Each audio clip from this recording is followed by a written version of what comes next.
Chapter 265. In the palace, Zhou State's emperor, Yi Qingtian, was also enraged. Baiming, what exactly is going on? Zhou State's emperor, Yi Qingtian, was also very anxious when he found out that the crown prince was heavily injured and his soul was destroyed. Yi Qingtian didn't have any feelings for Yi Baiming. Yi Baiming looked very similar to the late Empress Li. However, he had been brave and battle-hungry these few years and his cultivation had improved greatly. Yi Qingtian couldn't help but look at him in a new light. The crown prince was injured and Chen Lian's whereabouts were unknown. However, Yi Baiming was safe and sound. Zhou State's emperor couldn't help but become suspicious. He asked a few questions before Yi Baiming told him that the crown prince had hired civilian hunters to search for the purple ginseng in Wuxia city. In order to avoid implicating the Heaven Extermination Hunting Corps, Yi Baiming only said that he had hired a few hunters to accompany him. He was worried about the crown prince's safety, so he followed along. What the empress was most concerned about was the crown prince's injuries.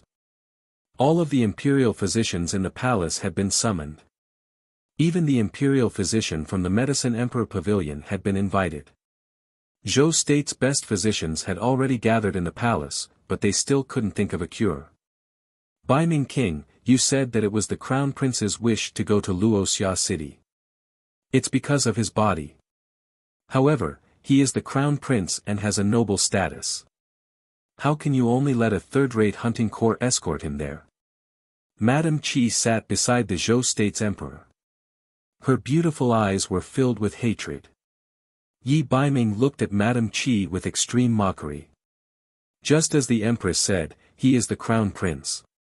How can a subject like me go against his orders?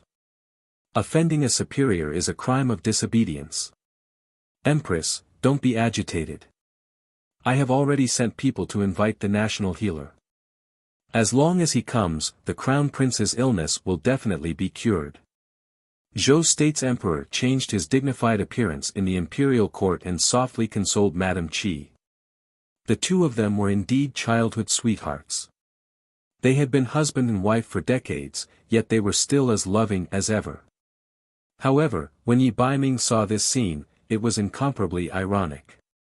This good man, who doted on Empress Qi in front of and behind others, had never shown a trace of care in front of him and his mother. Even to this day, Yi Baiming still remembered it clearly. He had once thought that his father and mother had a period of time when they were in love. According to the old palace servants who served Empress Li in the early years, due to the turmoil at the borders of Zhou State, the emperor of Zhou State would often stay in Empress Li's palace at night to discuss state affairs with her. However, not long after Empress Li became pregnant with Yi Baiming, the head of the temple, Si Ming, entered the palace to pray for the ancestors of Zhou State. When he saw Empress Li, he said that she was pregnant with a world-destroying demon fetus. When the emperor of Zhou State found out, he ordered Empress Li to abort the child in her womb. Empress Li was adamant. Since then, the emperor of Zhou State became increasingly cold to Empress Li. Until Yi Baiming was born, the situation deteriorated. On the contrary, Empress Qi's eldest prince, Yi Bailian, became more and more favored. When he was 3 years old, because of a small conflict for no reason, Empress Li pushed consort Qi into the pool. The emperor of Zhou State locked Empress Li in the Forbidden Palace. Although Yi Baiming was young, he knew that the Forbidden Palace was a place that ate people up without spitting out the bones. He hugged his father's knee and begged. The child's shrill cries did not move the emperor of Zhou State. Yi Baiming could not see the emperor of Zhou State's expression at that time, but he clearly remembered the emperor of Zhou State's cold voice at that time. He kicked Yi Baiming away.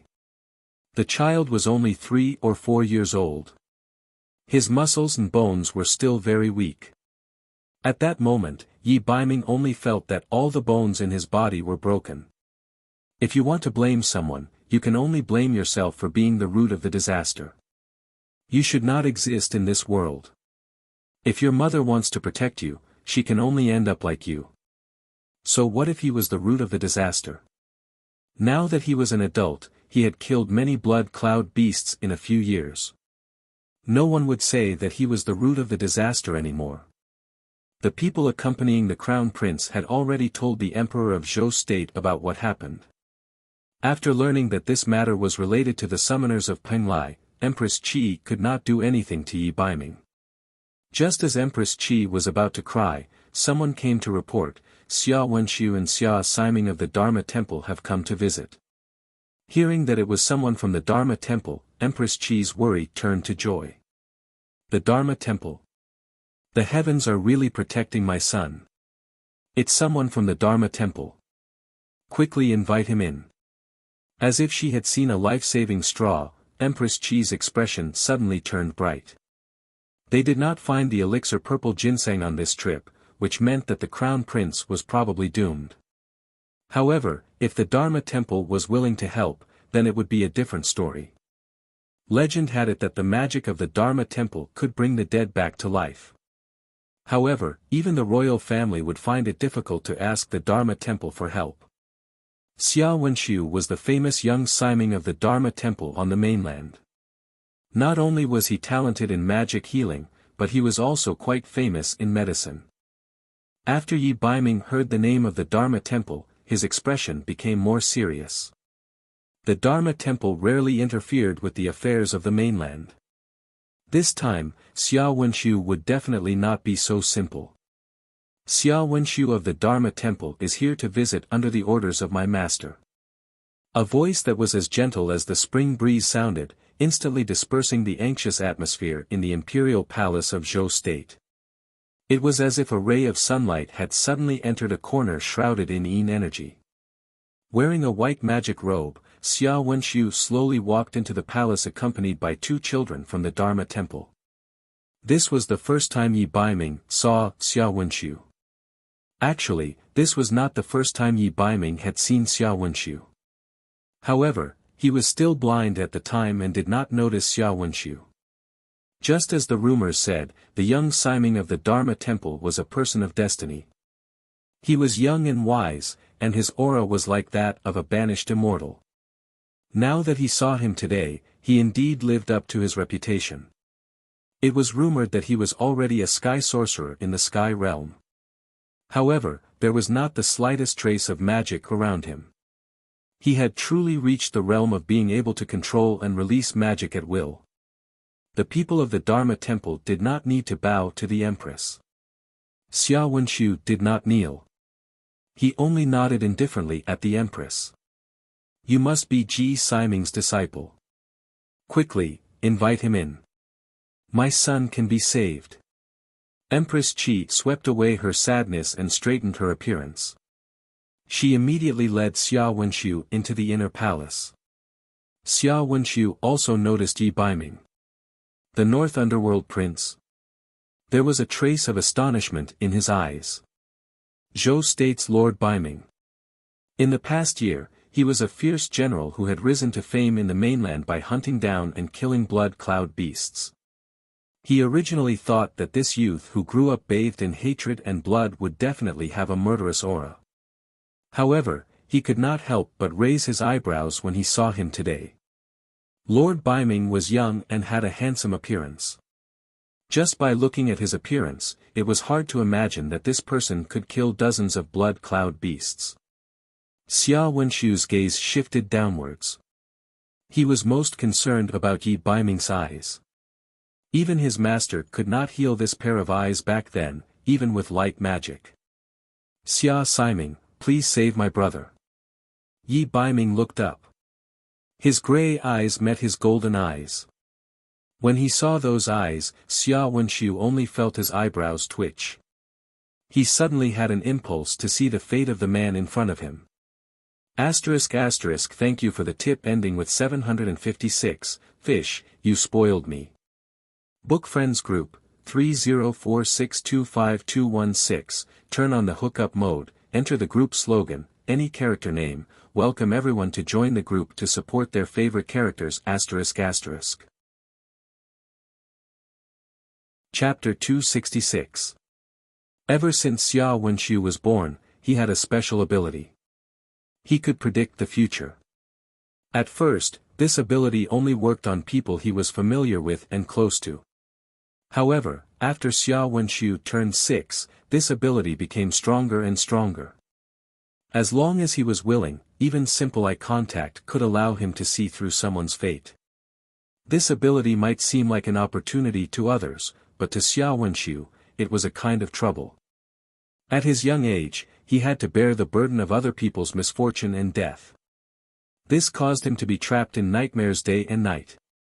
In order to prevent him from mentally exhausting himself and collapsing one day, his family reluctantly sent him to the Dharma Temple to be taught by Jiyu, the Dharma Temple's elder judge of Heaven's Eye.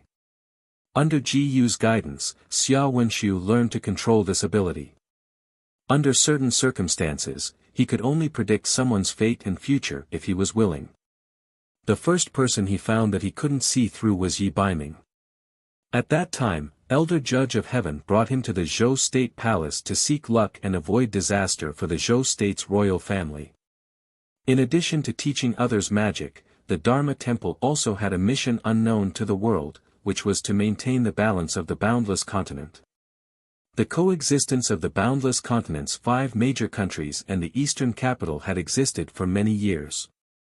The Dharma Temple didn't want to break this situation. In the huge palace, Xia Wenxiu was bored to death. At that time, he saw an exceptionally delicate little boy. The little boy stood in the corner. He was blind. That was the first person Xia Wenxiu couldn't see through. Many years later, he found out that the lonely little boy was the scourge of Zhou State that his master mentioned. Xia Wenxiu also asked his master why he called him a scourge. At that time, Jiyu only said that this child was the son of slaughter. The continent would be plunged into a bloody storm because of him. At that time, Xia Wenxiu didn't believe it. For some reason, he wanted to see the little boy's fate. However, when he touched the little boy's hand, he failed for the first time. He couldn't see anything. This was Xia Wenxiu's first failure. For many years after that, Xia Wenxiu couldn't understand why this happened. It was not until he met Yun Sheng that he realized that there was another person in the world whose fate he could not see through. If he were to read Dark North Lord's fate again, what would his fate be like? Xia Wenxiu couldn't help but glance at the Dark North monarch. When their eyes met, Xia Wenxiu suddenly felt as if he had seen something. A black shadow appeared behind Yi Baiming. It was a suffocating black shadow. When he wanted to take a closer look, Queen Qi urged him to take back his thoughts. Xia Siming, I'll have to trouble you to treat Imperial Brother's illness. Yi Baiming didn't react much to Xia Wenxiu's scrutiny. Xia Siming, please come this way. The Crown Prince is waiting for you. A palace maid urged. Xia Wenxiu could only look away. A gentle light descended from the sky. Crown Prince Yi Bailian, who was originally pale, gradually recovered his complexion under the effect of light magic. A stream of black blood flowed out from Yi Bailian's 5 orifices. He's awake, the Crown Prince is awake. The palace was instantly filled with joy. The Crown Prince's Dharma soul. His body is almost fully recovered. He will recover in a month. In terms of diet, it's best to abstain from alcohol. Xia Wenxiu left the palace. However, this time, he didn't meet Yi Baiming again. In the palace, a storm was brewing, but Yun Xing didn't know anything about it. After she settled the matters of the hunting squad, she returned to the medicine hall. Little master, I've been waiting for you. Yun Xing had just returned to Wushuan Limitless Building when she heard Zhong Yi's pitiful voice. He was a dignified sacred beast summoner, but he had been hiding all this time. It wasn't easy for him to wait until Yun Sheng was alone. Only then did he have the guts to appear. Zhong Yi, I only asked you to teach the Dark Crown Prince a lesson, but you've caused such a big trouble. Yun Sheng pretended to be dissatisfied. Hey, little master, the crown princes of those 2 countries aren't good people. One of them fell to his death. Moreover, how could someone from Zhou State's royal family die just like that? Even if the Medicine Emperor Pavilion doesn't appear, the Dharma Temple will send someone. Zhong Yi understood. What do you mean? They don't have a sage herb with more than 6 leaves, so they can't refine the 1,000 gold pill. Yi Baiyan won't live for long. The Crown Prince of Zhou State was taken care of by Yun Sheng along the way. Yun Sheng was sure that if it wasn't for her soul-healing divine needle, even if the Medicine Emperor Pavilion's great master appeared, Yi Baiyan wouldn't have survived. She definitely wouldn't expose her medical skills for a scumbag like the Crown Prince of Zhou State. Just because ancient medical skills aren't good doesn't mean that magic isn't good. That idiot Crown Prince of Zhou State is the successor at the Dharma Temple has high hopes for. If he dies, Yi Baiming will be the most suitable successor among the Zhou State's royal family. The Dharma Temple will definitely step in. With light magic as a treatment, even if the Crown Prince dies, he can be saved. Zhong Yi found some tea in the medicine hall and started drinking. When he came, he also looked around. It seemed that his little master was right. She was really a pharmacist. She was actually managing the medicine hall of Wuxuan Wuji School, the #1 martial arts hall in Zhou State, at such a young age. When he sneaked in, he observed the place and realized that the martial arts practitioners in the martial arts hall were all quite strong. It seemed that he had to be more careful when he moved around this area in the future. He didn't want to be caught in the gutter.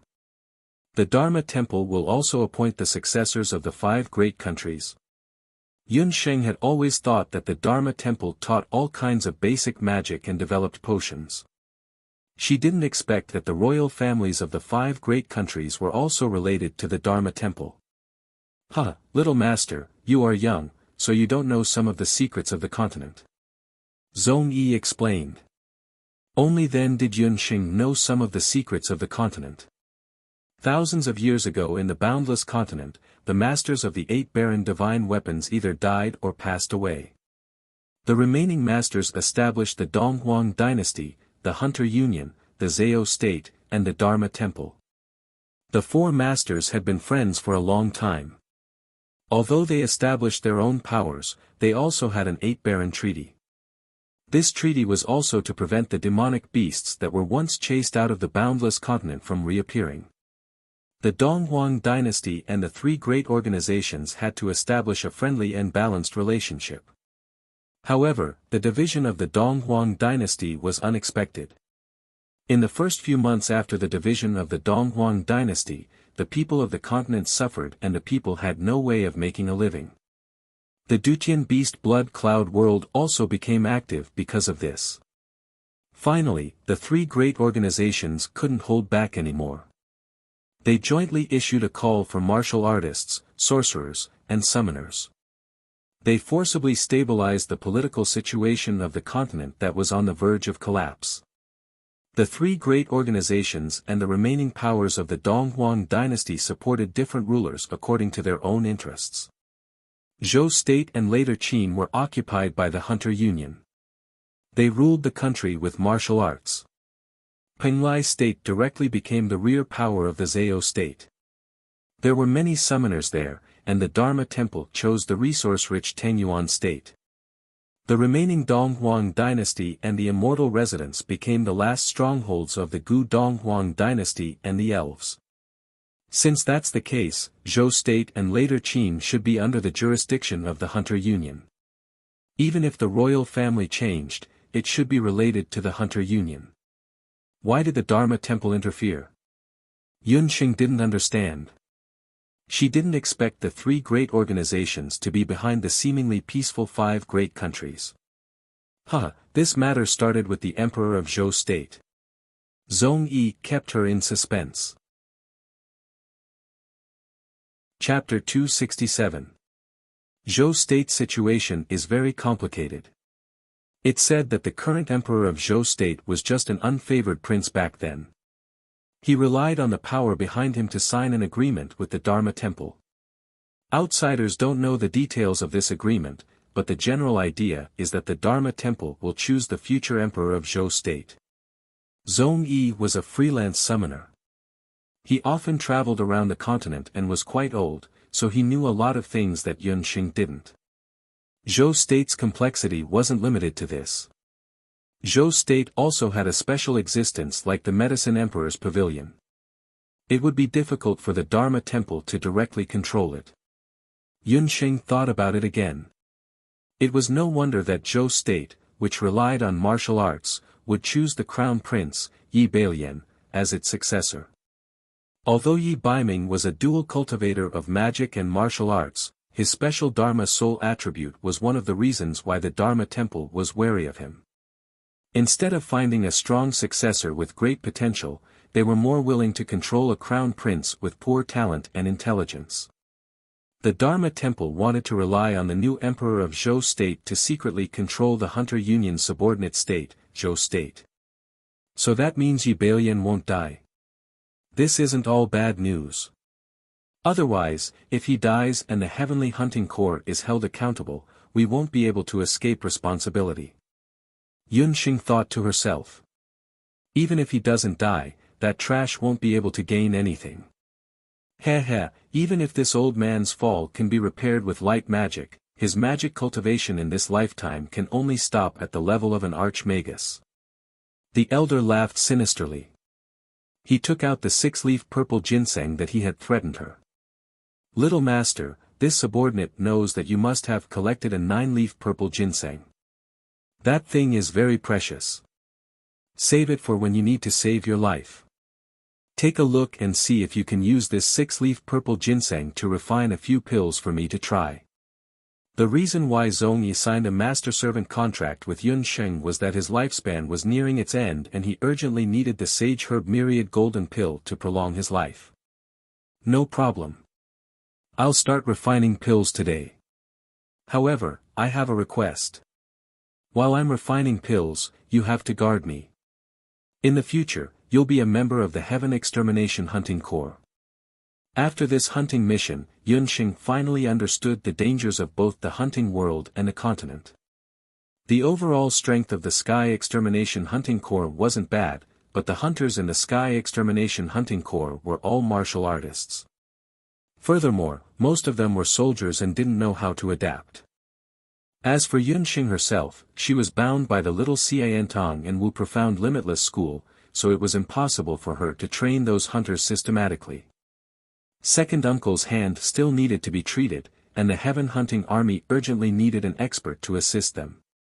Although Zong's personality was eccentric, under the awe of a master like Emperor Zhao, he wouldn't be disloyal for the time being.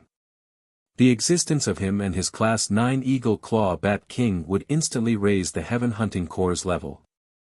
Yun Xing even considered letting Zhong Yi oversee the Sky Extermination Hunting Corps in the future. Zhong Yi didn't say anything else and agreed. Yun Xing immediately went to find Yun Sanglang. Yun Sanglang already knew from the mouths of a few hunters that Yun Xing had gone to the Qin nation this time. When he heard the news, he couldn't help but break out in cold sweat for Yun Xing. This lass was too undisciplined and out of control. That was the later Qin. Lass, did you eat a leopard's guts? That group of brats, Zhou Quan, didn't report it. I've already beaten them 20 times. When Yun Sanglang saw Yun Xing, he immediately pulled her in front of him. After carefully looking around, he let out a sigh of relief. Seeing the nervous expression on second uncle's face, Yun Xing felt a wave of warmth. Second uncle, you shouldn't have punished Zhou Quan and the others. This time, they did very well. I went to later Qin to look for the 6-leaf sage ginseng. With it, your hand might be saved. After Yun Xing finished speaking, she took out the 6-leaf sage ginseng. She planned to use the 6-leaf sage ginseng from the Luoxia city lord's residence to practice. After all, the 6-leaf sage ginseng that had undergone a lightning tribulation was too precious. It could be said that she had exchanged her life for it. You, did it to look for the 6-leaf sage ginseng to treat second uncle's illness. Silly child, it's fine if you don't treat second uncle's hand. If anything happens to you, how am I going to explain it to big brother? Yun Sanglang had mixed feelings. Second uncle, since I'm going to start refining pills today, you should go into seclusion with me in the medicine hall. The effects of the pills are the best when they're refined. I've asked to come with me. I want to use the Di Hong Song to treat you together. Yun Sheng had already ordered Zhong Yi to protect her in the dark. She had also asked the deputy curator to take care of the Heaven Extermination Hunting Unit for the time being. Thus, the uncle and niece began their seclusion in the medicine hall. In the blink of an eye, 3 days had passed.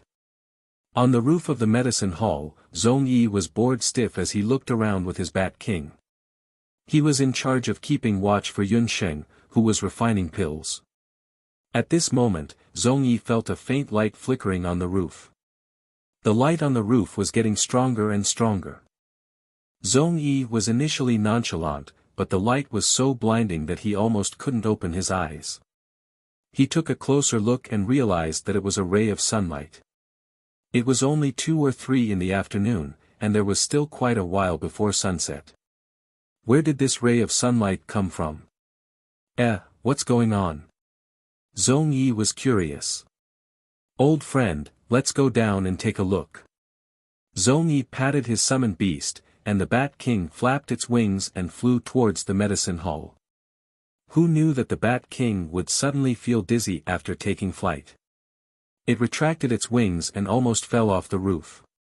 What made the Bat King feel dizzy was a mellow fragrance that was like fine wine. The fragrance was getting stronger and stronger. Zhong Yi recalled the Bat King and carefully observed the ray of purple light. Above the roof, the ray of purple light seemed to be rushing towards the sky. The purple light was formless and incomparably bright. The ray of sunlight hovered above the medicine hall and gradually spread out in all directions. From 1 li to 3 li, it dyed the entire sky above the Wuxuan limitless building purple light. Zhong Yi was shocked, but he was a summoner who ran amok in the mainland. After thinking for a while, he recalled that when the ray of purple light appeared, a dense medicinal fragrance also floated out. This must be a sign that the sage herb 10,000 gold pill is about to be refined. Little Master has indeed succeeded. Such a strange scene must be at least a sage-grade pill. Only then did Zhong Yi know that after 3 days of refining pills, Yun Sheng had finally refined the sage herb 10,000 gold pill. It was rumored that whenever a sage-grade pill appeared, the auspicious sign of the pill would appear. This ray of purple light should be a sign that the sage herb 10,000 gold pill was about to be refined. That ray of purple light soared into the sky and spread out for several li.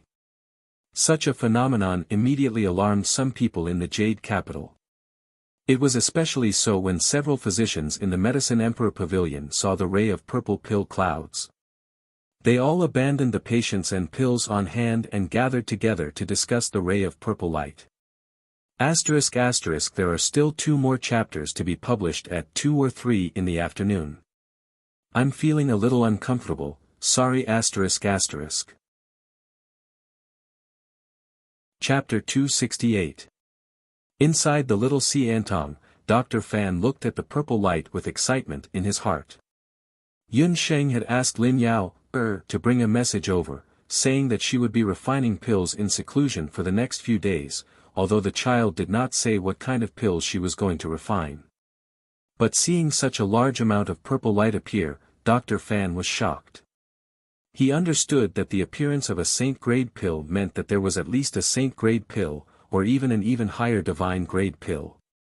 Imperial Physician Rong looked at the rainbow-like glow of the pills that occupied a certain part of Jade Capital and was astonished. How did a doctor who could refine saint-grade pills suddenly appear in the Jade Capital? Among the pills, the light was divided into several types. Among them, the blue light was the primary grade medicine, the light of the middle grade medicine was orange, and the high grade medicine was red.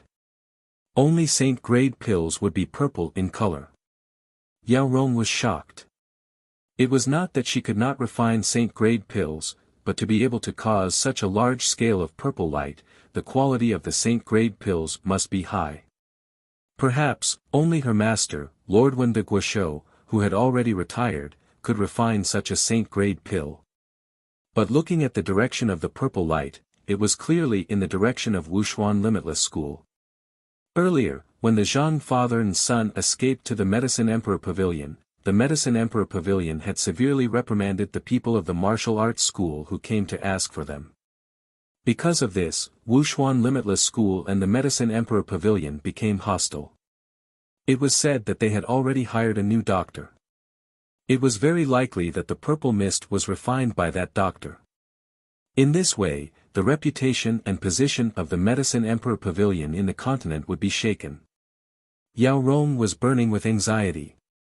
She brought a few doctors and rushed to the residence of the Medicine Emperor Pavilion. Yao Rong, do you really not know about the doctor in Wuxia Limitless School? Wen de Guoshou suspected that this person was most likely related to the appearance of the moon god's praise. This. Yao Rong hesitated for a moment. Actually, halfway through, a name appeared in Yao Rong's mind. Yun Sheng, the doctor called Yun Sheng. Seeing the strange expression on Yao Rong's face, Wen de Guoshou asked, do you know who that is? Disciple does not dare to hide it. I am only guessing, but I am not sure. Everything can only be confirmed after going to Wuxia Limitless School to investigate. I suspect that the one who refined the Saint Grade pill is most likely the herbalist that Fan Ji brought to the Medicine Emperor Pavilion to participate in the examination. Yao Rong sighed. If her guess was true, then the Medicine Emperor Pavilion would have suffered a huge loss. What? Herbalist? How is that possible? The group of people, including the great medicine master, were all astonished when they found out that the other party was just a herbal gatherer. However, she had sent people to keep an eye on the child's movements. She only heard that the little girl did not stay in the medical center, but entered the Royal Magic Academy to study magic. After that, she could not find any more information. De Guoshou, I still have some memories of that child. She went to participate in the herbalist examination. Although she was young, her knowledge of medicinal herbs made Fang Fei feel inferior. Moreover, that child's courage was surprisingly big. Qi Fang Fei indeed had some impression of that child. She told him about Yun Sheng's participation in the examination, as well as her courage to test medicine, everything. In that case, she is only a herbalist. It is not easy for a herbalist to refine a beginner-grade medicine. Wen de Guoshou was well aware of the Medicine Emperor Pavilion's herbalist training system. A herbalist would not be able to come into contact with matters related to alchemy. Disciple has not continued. At that time, after she passed the herbalist examination, she also passed the physician examination at the same time. The physician's waist token was personally given by Disciple. Because of her and Fan Ji's cooperation, they successfully completed a craniotomy for a child who had a congested brain. It was also Yun Sheng's bold actions that made Yao Rong suspect that she could refine a pill. Craniotomy? Wen de Guoshou was once again shocked speechless. A 6 or 7-year-old child actually completed such a difficult surgery. Normal children at this age would be scared by the sight of blood.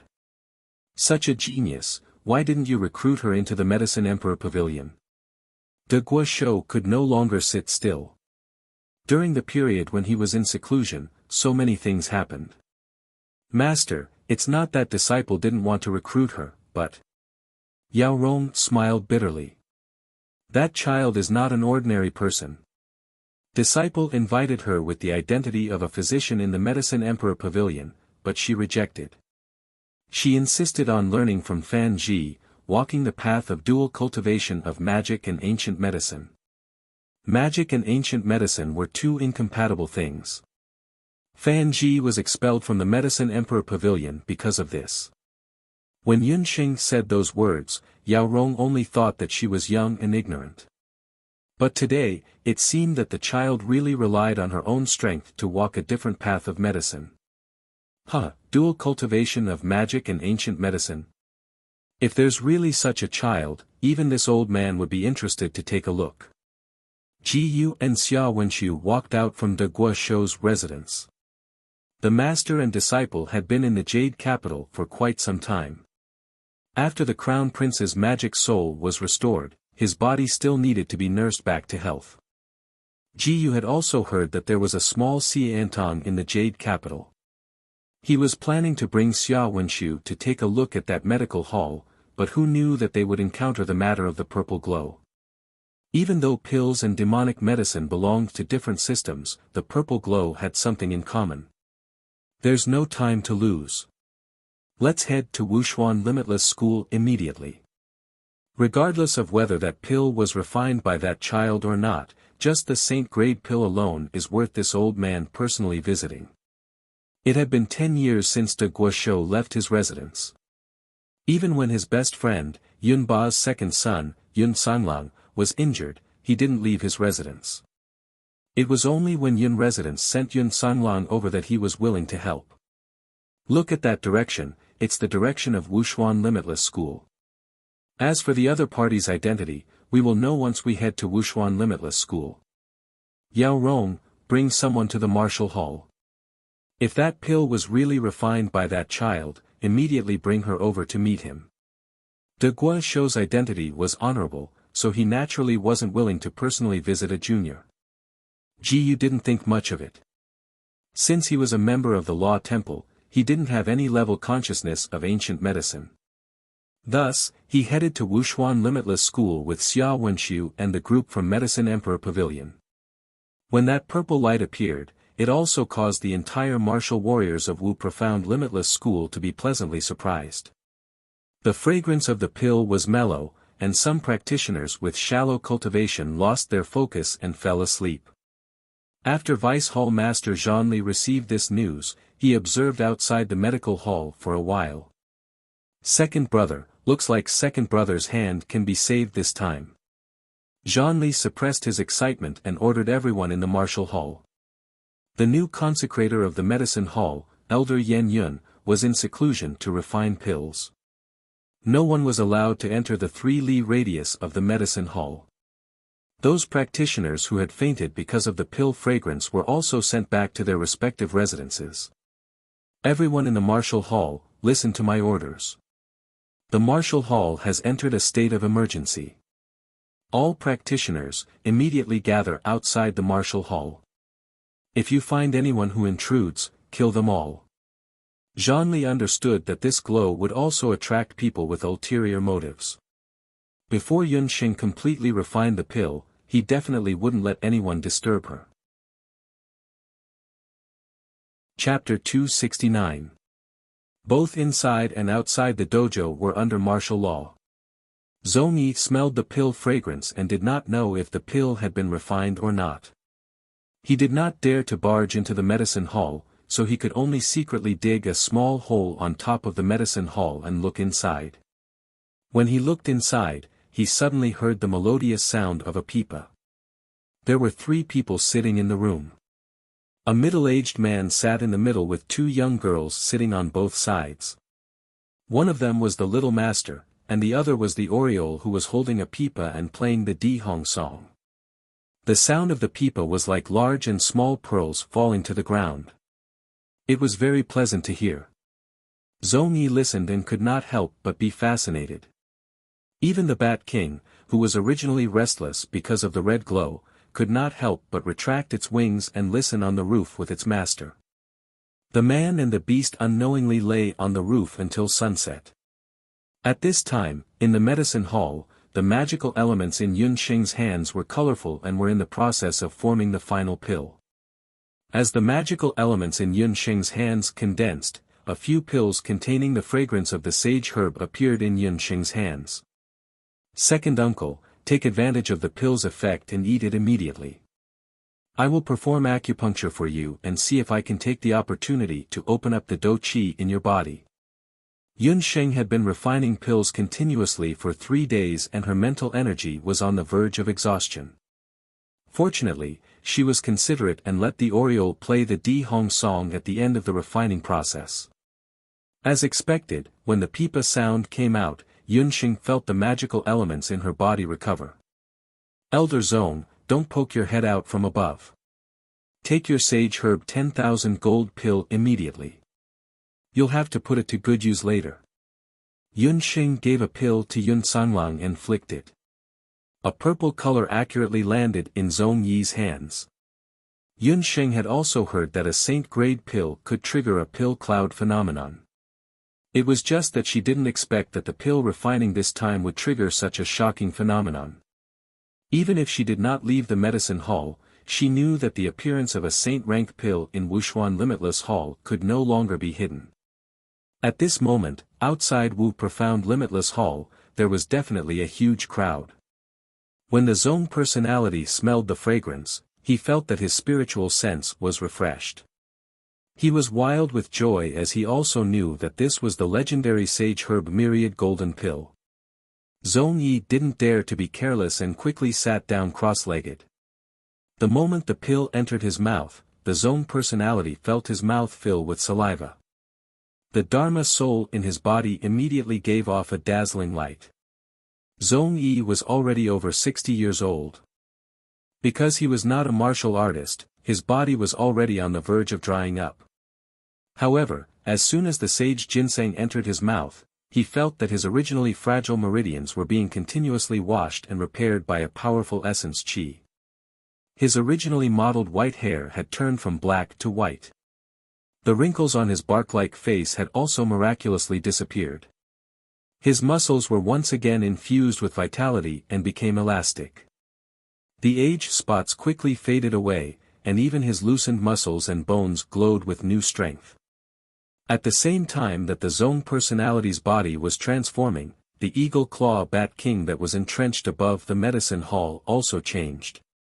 The eagle claw bat king was the Zong personality's natal beast. Its life and death and evolution were closely linked from the moment it signed a contract with the Zong personality. The eagle claw bat king had followed the Zong personality for dozens of years. Its state was also connected to the Zong personality. Under the effect of the sage herb myriad golden pill, the Zong personality underwent a shocking transformation. The eagle claw bat king also benefited a lot. Roar dash, the eagle claw bat king's 1 meter wide, like the wings of a glider, spread out. The bones on top of it let out a crackling sound like beans. Its claws also continued to expand. From the original eagle claw shape, it became like the sharp claws of a flood dragon. Breakthrough, the 9th level eagle claw bat king broke through to the commander level dragon claw bat king. Ha ha ha dash, the Zong personality faced the sky and roared. The old summoner in his 60s disappeared. In front of Yun Sheng and the others, stood a 30-year-old summoner powerhouse. The Zong personality was very excited. He touched his face and looked at his limbs that were glowing with the unique roaming power of young people again. He couldn't help but laugh. Old friend, you've also broken through. You're a commander-level demon beast. I, the Zong Yi, want to see what you can do to me. The Zong Yi couldn't help but feel proud. He turned his head, his knees touched the ground, but he respectfully called out to Yun Sheng, little master. The Zong personality called her little master willingly. If it was said that he had no choice but to submit to an 8-year-old female summoner because he was intimidated by the pressure of the Summoner Emperor level expert, then he had no choice but to submit to an 8-year-old female summoner. But at this moment, he was really convinced by Yun Sheng. She could make him rejuvenate and return to his peak state. She could make him a blessing in disguise and suddenly become a commander-level magical beast. These two things, if it was in the past, the Zong personality wouldn't even dare to dream. But Yun Sheng made these things come true. Master, you are not only the reincarnated parent of my Zong personality, but also the reincarnated parent of my old man. We will only recognize you as our master in this life. Who was the Zong personality? He was proud and arrogant. Even if it was the Zhao state, he had never been afraid. You are welcome. You helped me teach the princes of Zhou state and later Qin a lesson. I will help you refine the 1,000 gold pill. This is what we agreed on earlier. You just need to assist me like before. I still have to treat my second uncle's injury. At this moment, there must be a lot of people gathered outside the martial arts school. Help me block them and don't disturb my treatment. Yun Sheng was relieved when she saw the Zone personality's appearance. It seemed that the 1,000 gold pill that could bring the dead back to life mentioned on Elder Zhang's note was not fake. Second Uncle Yun Sanglang's broken hand might really be cured with sage ginseng. Master, don't worry. With my Zone personality here, not to mention a living person, even a mosquito won't be able to come in and disturb Master. The Zone personality laughed straightforwardly. After he regained his youthful state, he was full of energy, and his magical beast had also evolved. Right now, even if there were 10,000 soldiers outside, he wouldn't even bat an eyelid, let alone a few weaklings. After the Zone personality finished speaking, he strode out. He and the Dragon Claw Bat King quickly rushed out of the martial arts school. Outside the Wuxia Everlasting Martial School, the people of the Medicine Emperor Pavilion and the 2 arbiters of the Law Temple were blocked outside by a group of martial artists. The deputy director has ordered that all members of the Wuxia Everlasting Martial School be on guard. No one outside the school is allowed to enter. The martial artists outside the school were all fierce. The Medicine Emperor Pavilion and the Wuxia Everlasting Martial School had already disliked each other because of Elder Zhang's matter. I am the Imperial Physician, Rong. These 2 are the arbiters of the Law Temple. Could it be that you dare to block us outside? Yao Rong and the doctors of the Medicine Emperor Pavilion were filled with righteous indignation. The Wuxia Everlasting Martial School was so arrogant. The Imperial Physician and the Arbiter of the Law Temple. Today, the sun really rose from the west. Why did these big shots who rarely walked around the continent all suddenly come to the Wuxia Everlasting Martial School? When the martial artists heard this, they were also shocked by the other party's background. Among these 3 people, any one of them was comparable to the most illustrious figure in the Zhou state. Why were they gathered in the Wuxia Everlasting Martial School? The martial artists looked at each other in dismay. A few of them immediately sent people in to report to the deputy director. Who dares to enter? You have to pass through my Zone personality first. Just as the martial artists were in danger, they suddenly saw a black shadow in the sky that enveloped them like lightning. Chapter 270. That black shadow came very quickly, and in a short while, it was above the doctors of the Medicine Emperor Pavilion. Zhong Yi. During this period of time, the name of Zhong Yi had spread throughout the entire Zhou state. The news of a sacred beast summoner called Zhong Yi seriously injuring the Crown Prince of Zhou state and insulting the Crown Prince of Later Qin had already spread throughout several large countries. Later Qin state even issued a wanted order to kill Zhong Yi. Who would have thought that he was actually hiding in Zhou state? Later Qin's wanted order stated that Zhong Yi was a sacred beast summoner. His magical beast was a rare eagle claw bat king. This person's temperament was erratic and temperamental. He was not to be trifled with. Everyone raised their heads and saw a gigantic bat king in the sky. There was a man sitting on Bat King's back. Not to mention the man, just the bat under him. Look at the Bat King's feet. Everyone's gaze fell on the Bat King's feet. Dragon Claw Bat. That's a commander-level mutated magical beast. In the direction of Wuxia Limitless School, a few warriors walked over. They were the deputy head of the school, who was dressed in martial arts attire, Yi Baiming, Cheng Bai, and Bu Zhouxiao. Looking at Zhong Yi and the Bat King that had already advanced to commander level, whether it was the people from the martial arts school or the Medicine Emperor Pavilion, even the 2 judges of life from the temple, they couldn't help but change their expressions. It had been a long time since a commander-level magical beast had appeared in Zhou State's Jade capital. After advancing, the Dragon Claw Bat King's strength was even more astonishing. It bared its teeth and let out a buzzing sound. Wherever the sound went, the bats that lived in Jade capital all came out of their nests. At this time, there was still some time before sunset. Under the cover of the purple light, the bats that filled the sky densely covered the entire Wuxia Limitless School. It was as if dark clouds were covering it. The situation was indescribably strange. Zhong Yi. Yi Baiming saw Zhong Yi on the back of the dragon claw bat at a glance. Although his appearance had undergone a shocking change, Zhong Yi was still Zhong Yi. It had only been half a month, but an old man who looked like he was in his 70s had returned to his prime.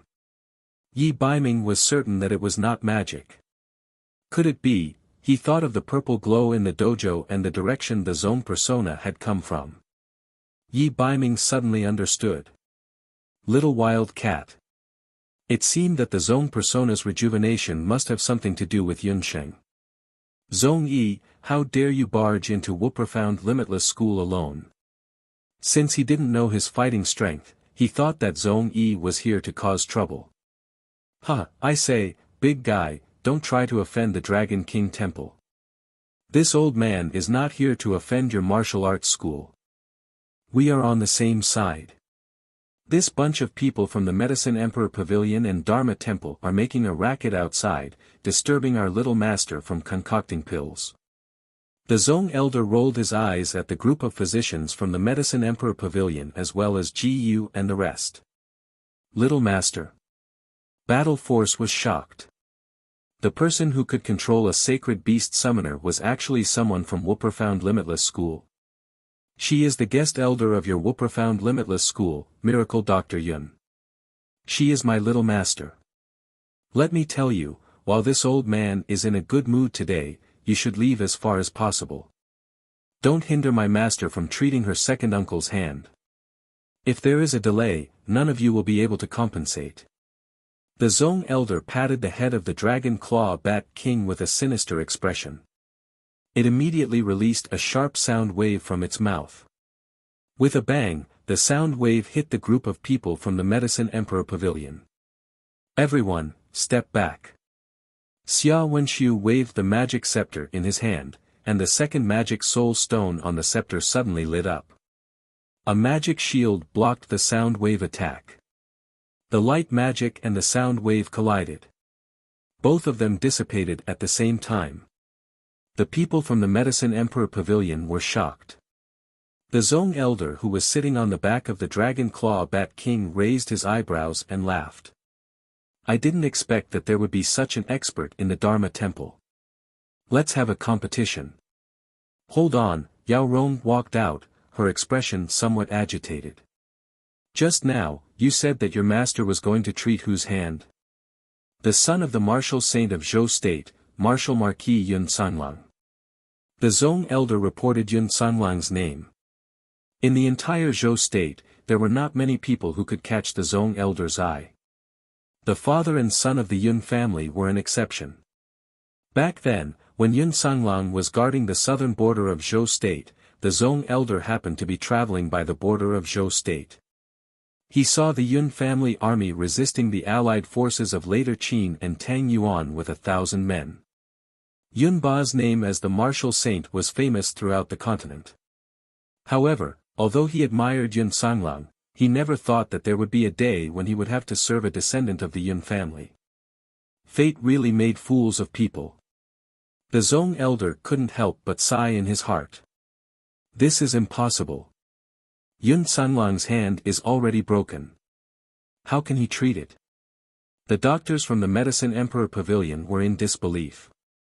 Ji Yu and Xia Wenshu from the Dharma Temple were also astonished. The Dharma Temple was also aware of the condition of Yun Sanlang's hand. It was not impossible to use light magic to regrow a broken limb.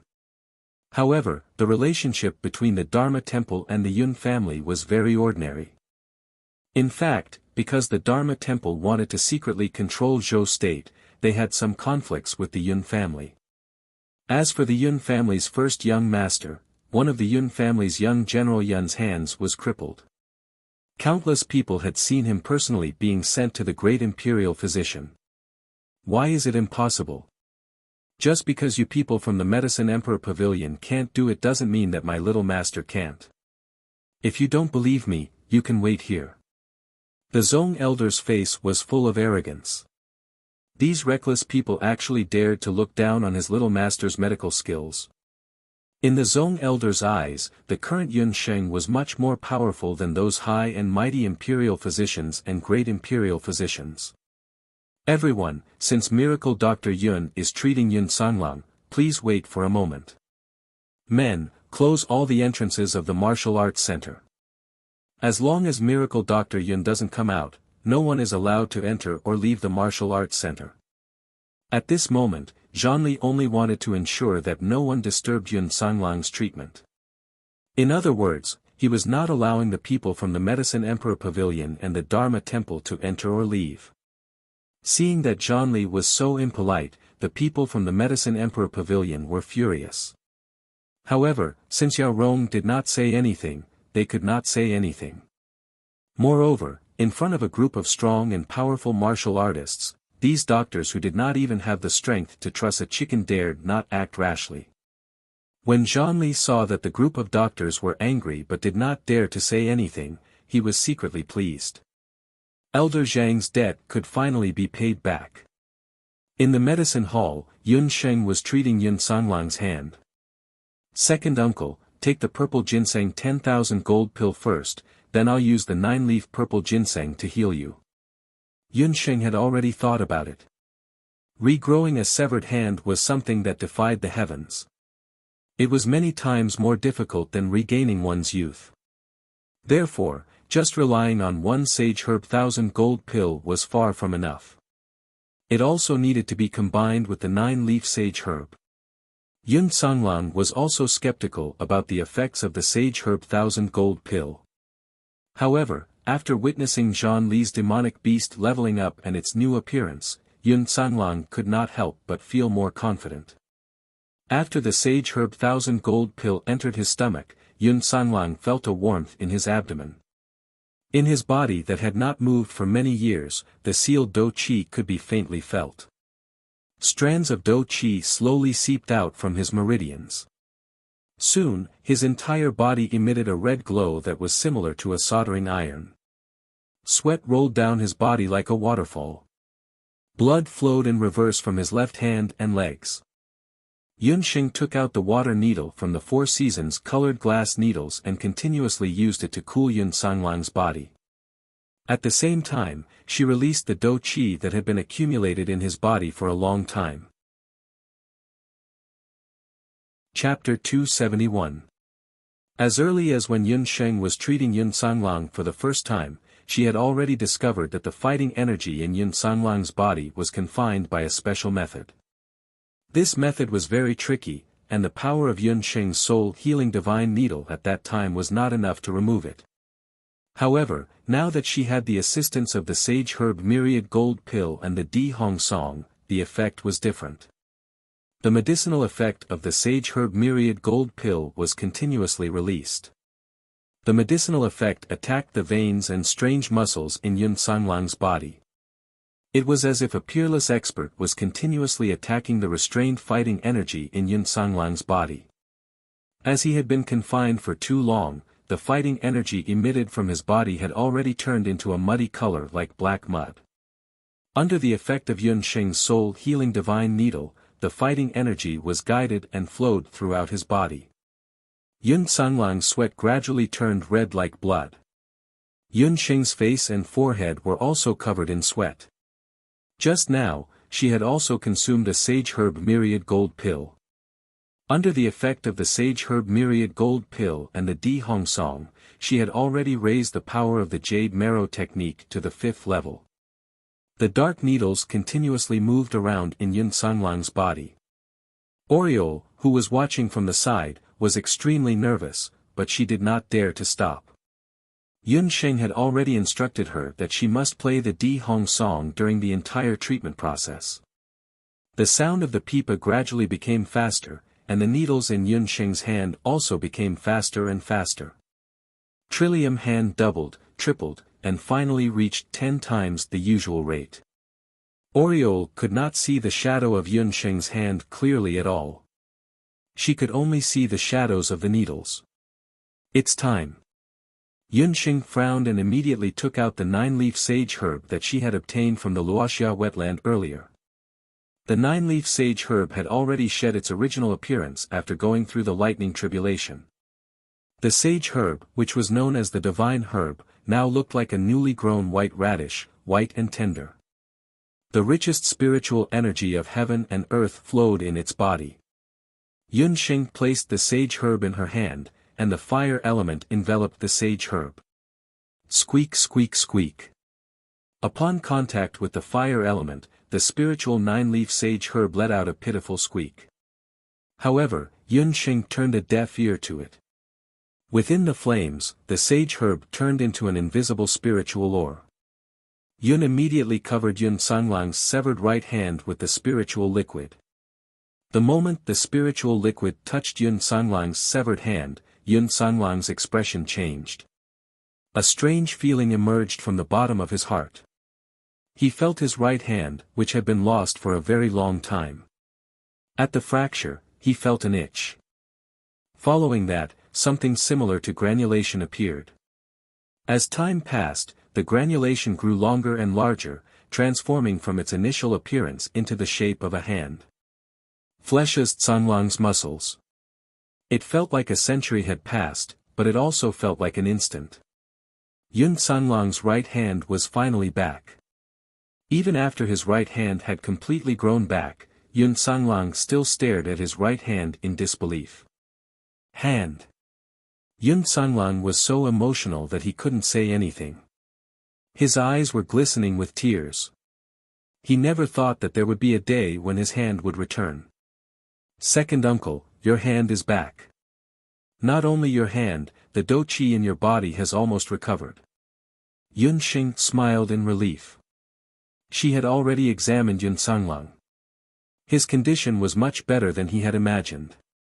The do qi in Yun Sanglang's body hadn't dissipated in the past few years. Instead, he was still able to reach the state of a martial marquis. Yun Sanglang couldn't help but move his hand. He punched the wall of the medicine hall. A fist mark several inches deep appeared on the wall. Huh, Sheng, her.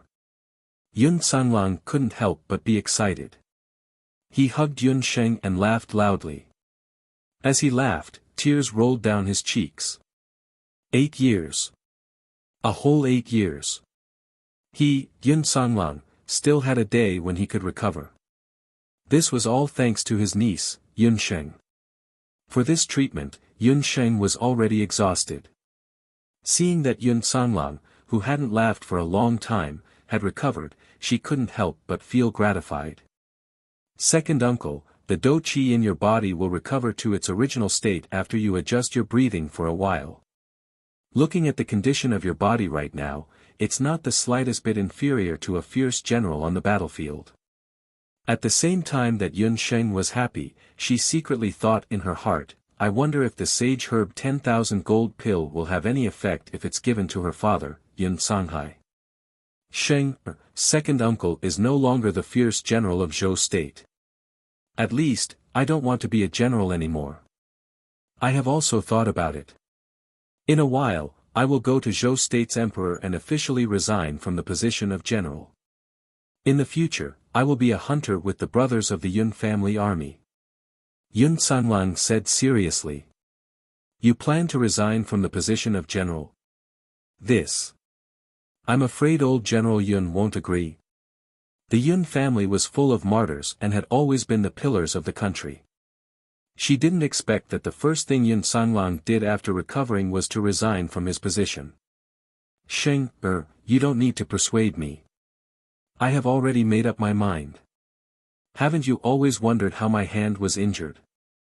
The recovery of Yun Sanglang's hand not only made up for the regret that had accumulated in his heart for many years, it also made a breakthrough in his mental state.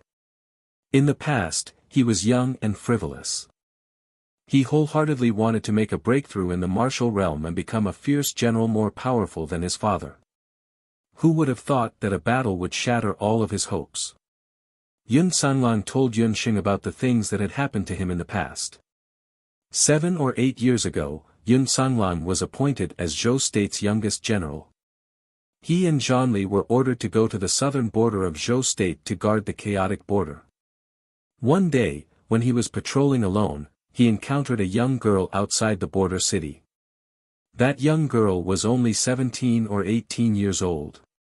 She was abnormally beautiful. She was teased by several passing later Qin soldiers. When Yun Sanlang saw this, he immediately came to her rescue. That young girl was naturally very grateful. After Yun Sanlang sent her back to her residence, the two of them had many private interactions. Yun Sanlang liked music and that young girl was also very good at playing the zither. Unknowingly, the two of them fell in love with each other. Yun Sanlang couldn't help but propose to that young girl. Who would have thought that when the young girl heard this, she would be terrified and uneasy. She rejected Yun Sanlang's proposal on the spot. After that day, the young girl refused to see Yun Sanlang again. At first, Yun Sanlang didn't give up. Every evening, he would go to the young girl's door and play music. This was also a special way of communicating with the young girl for many days. Although the young girl closed her door and didn't see him, when she heard Yun Sanlang's flute, she couldn't help but play in response. The two of them spent half a year like this. Until one night, Yun Sanlang arrived at the young girl's residence 2 hours late because he was busy with military affairs. However, he found that the young girl was already gone. Chapter 272.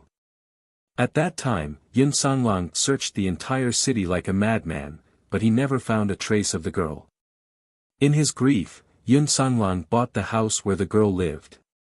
Every few days, he would play the flute in front of the house, hoping that the girl would return one day.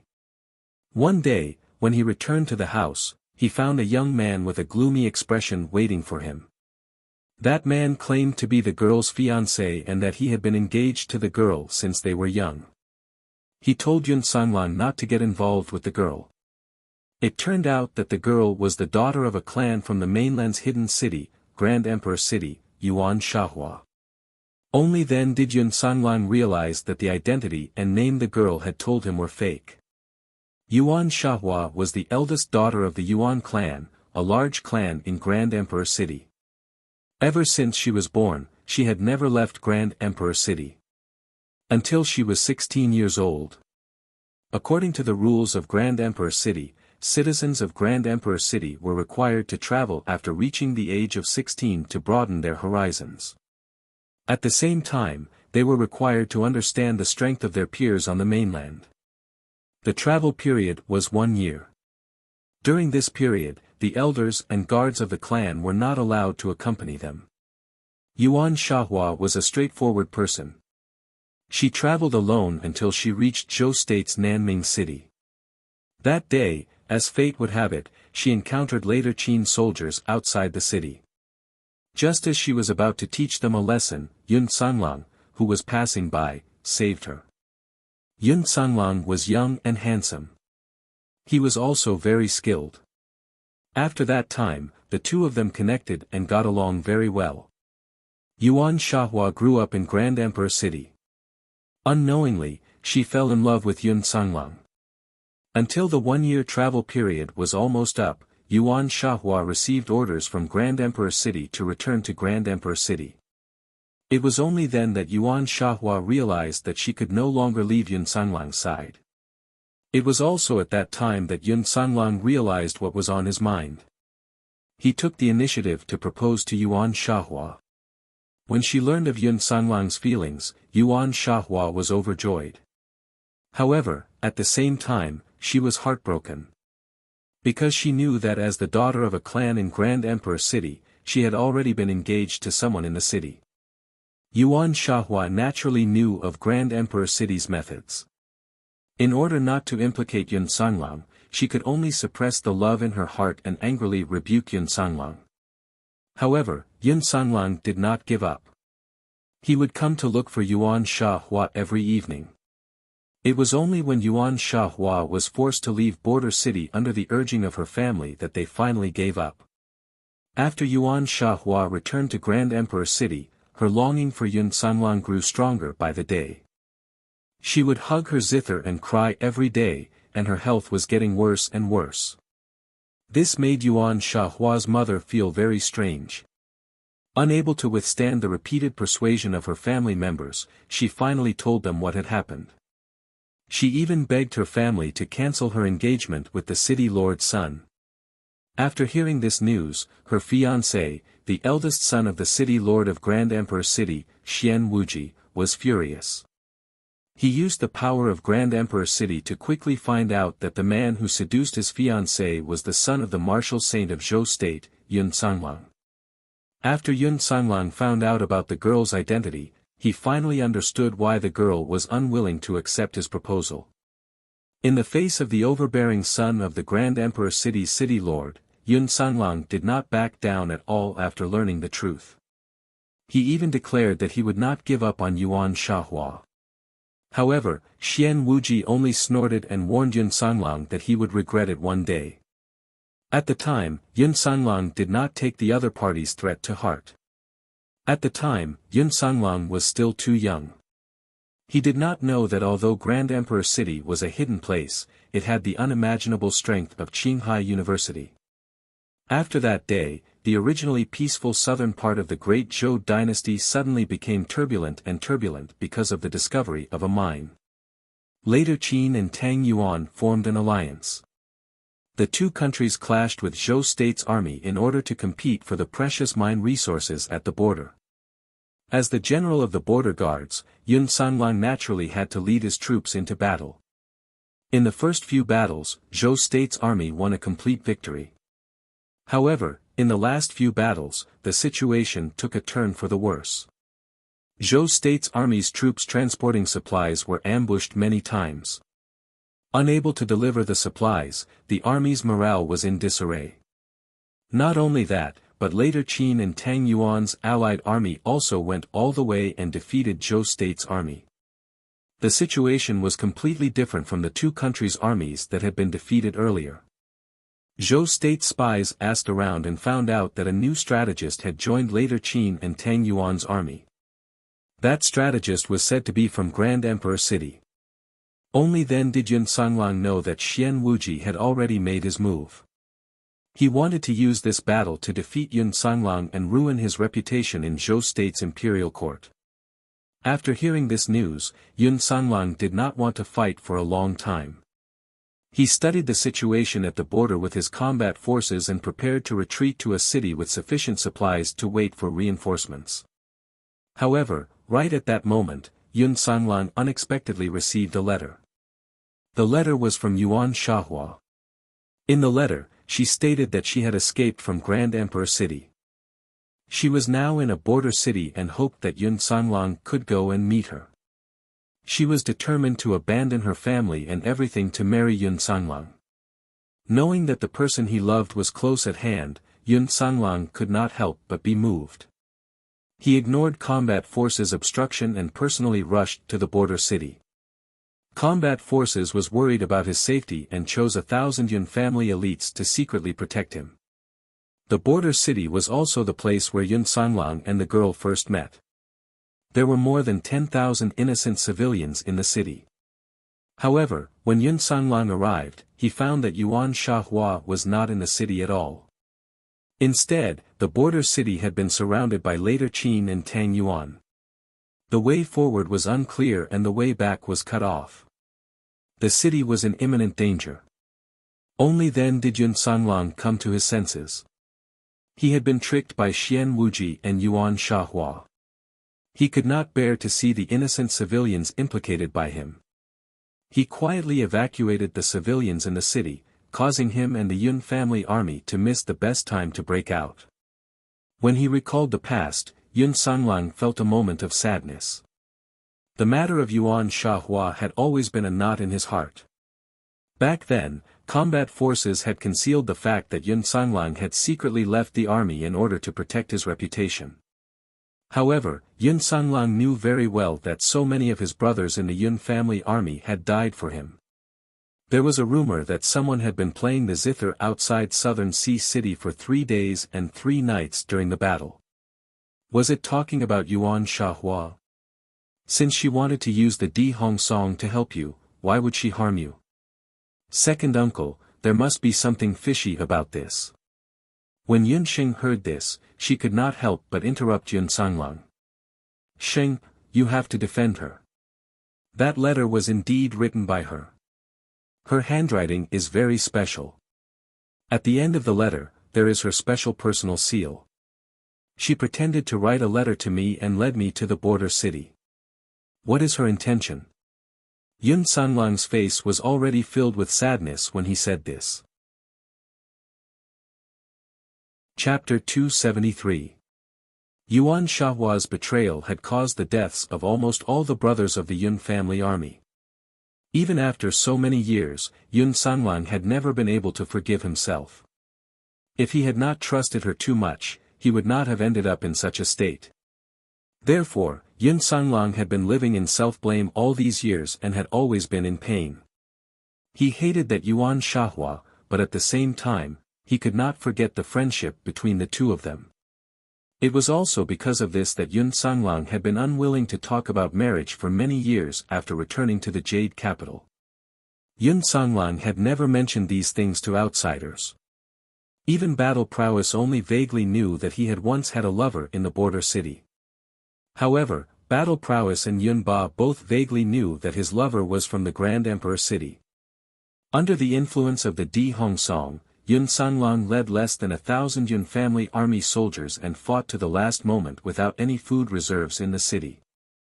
However, just as Yun Ba was about to arrive with his army, a group of magical beasts with strength no lower than the 6th level appeared outside southern border city. Yun Sanglang was even heavily injured by a 9th level magical beast. At that time, the person who injured me was the eldest son of the Grand Emperor city's city lord, Xian Wuji. I did not expect him to be a summoner. As a hidden city, the Grand Emperor city had existed on the continent for even longer than the 5 great nations. Their city had produced many talented people. The eldest son of the city lord was only in his early 20s, but relied on his powerful summoned beast to kill hundreds of Yun family army soldiers. In his anger, Yun Sanglang entered the state of beast blood frenzy. However, under the siege of the experts of the Grand Emperor city, one hand was still chopped off and the other was crippled. However, for some reason, the eldest son of the city lord did not dare to kill Yun Sanglang. Just as more than half of the Yun family army was dead and Yun Sanglang was on the verge of death, the martial saint of Zhou State, Yun Ba, arrived. The might of a martial saint was earth-shattering. Seeing his second son Yun Sanglang in such a state, Yun Ba was furious. With his own strength, he had killed 300 experts from Grand Emperor City. Even the eldest son of Grand Emperor City's city lord was severely injured in the end. His demonic beast was even torn into 2 by Yun Ba. At that time, if Marshal Saint Tian Kezi hadn't appeared later Qin and saved the eldest son of Grand Emperor City's city lord, Xian Wuji would have died at Yun Ba's hands. Only now did Yun Xing realize that her grandfather Yun Ba was such a powerful person. Tian Kezi stepped forward and finally signed a ceasefire agreement with Zhou State. At the same time, he also guaranteed that Grand Emperor would not harm Yun Sanglang again. What a great Grand Emperor city! To actually implicate so many commoners and innocent soldiers for the sake of their own selfishness. What kind of bullshit hidden city is this? Yun Sheng was extremely angry when he heard this. The matters between men and women had always been consensual. That son of Grand Emperor City's city lord was so unreasonable that he wanted to kill her second uncle.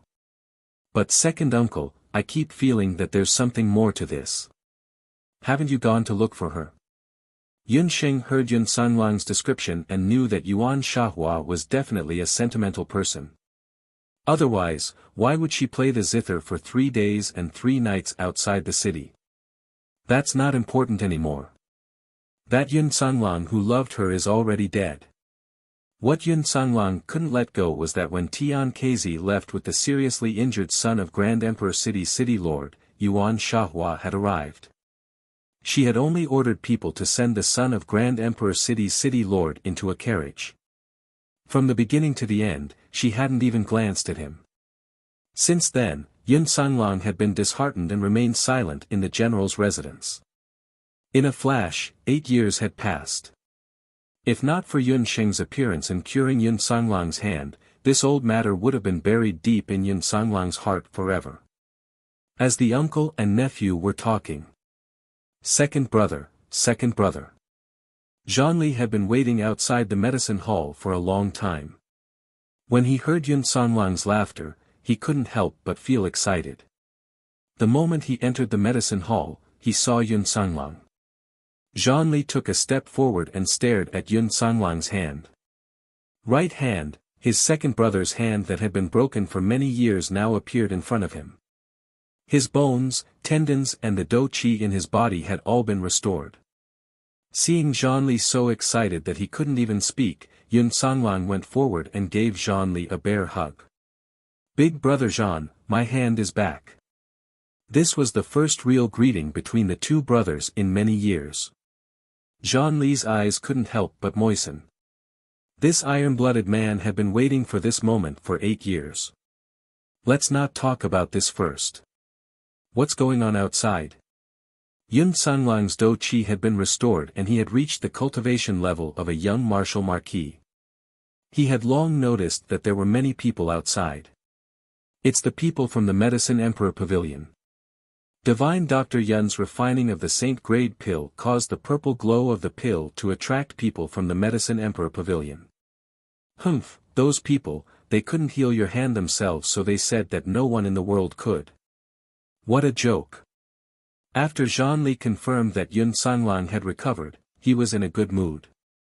He didn't care about the group of doctors buzzing around outside the dojo like flies.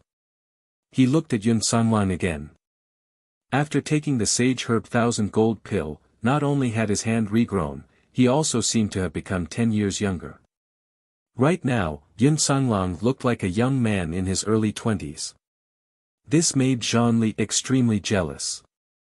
He didn't care about his status as the dojo master and asked with a smile, Divine Dr. Yun, the effects of your Sage Herb 1000 Gold pill are not bad.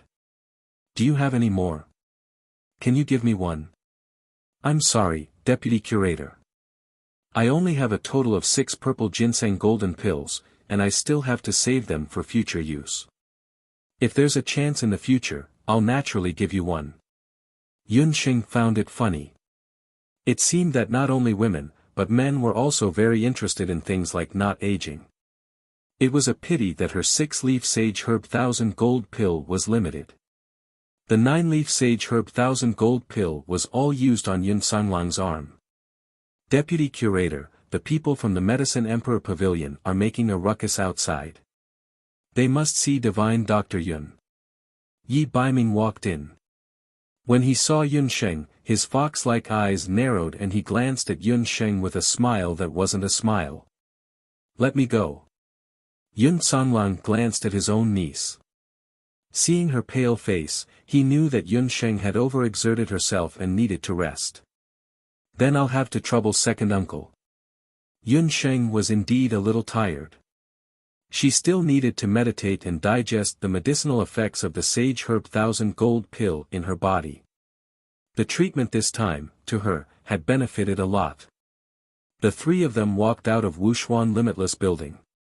When everyone saw Yun Songlang in his right arm, they were also in an uproar. Especially the people from the Medicine Emperor Pavilion, they were all dumbfounded.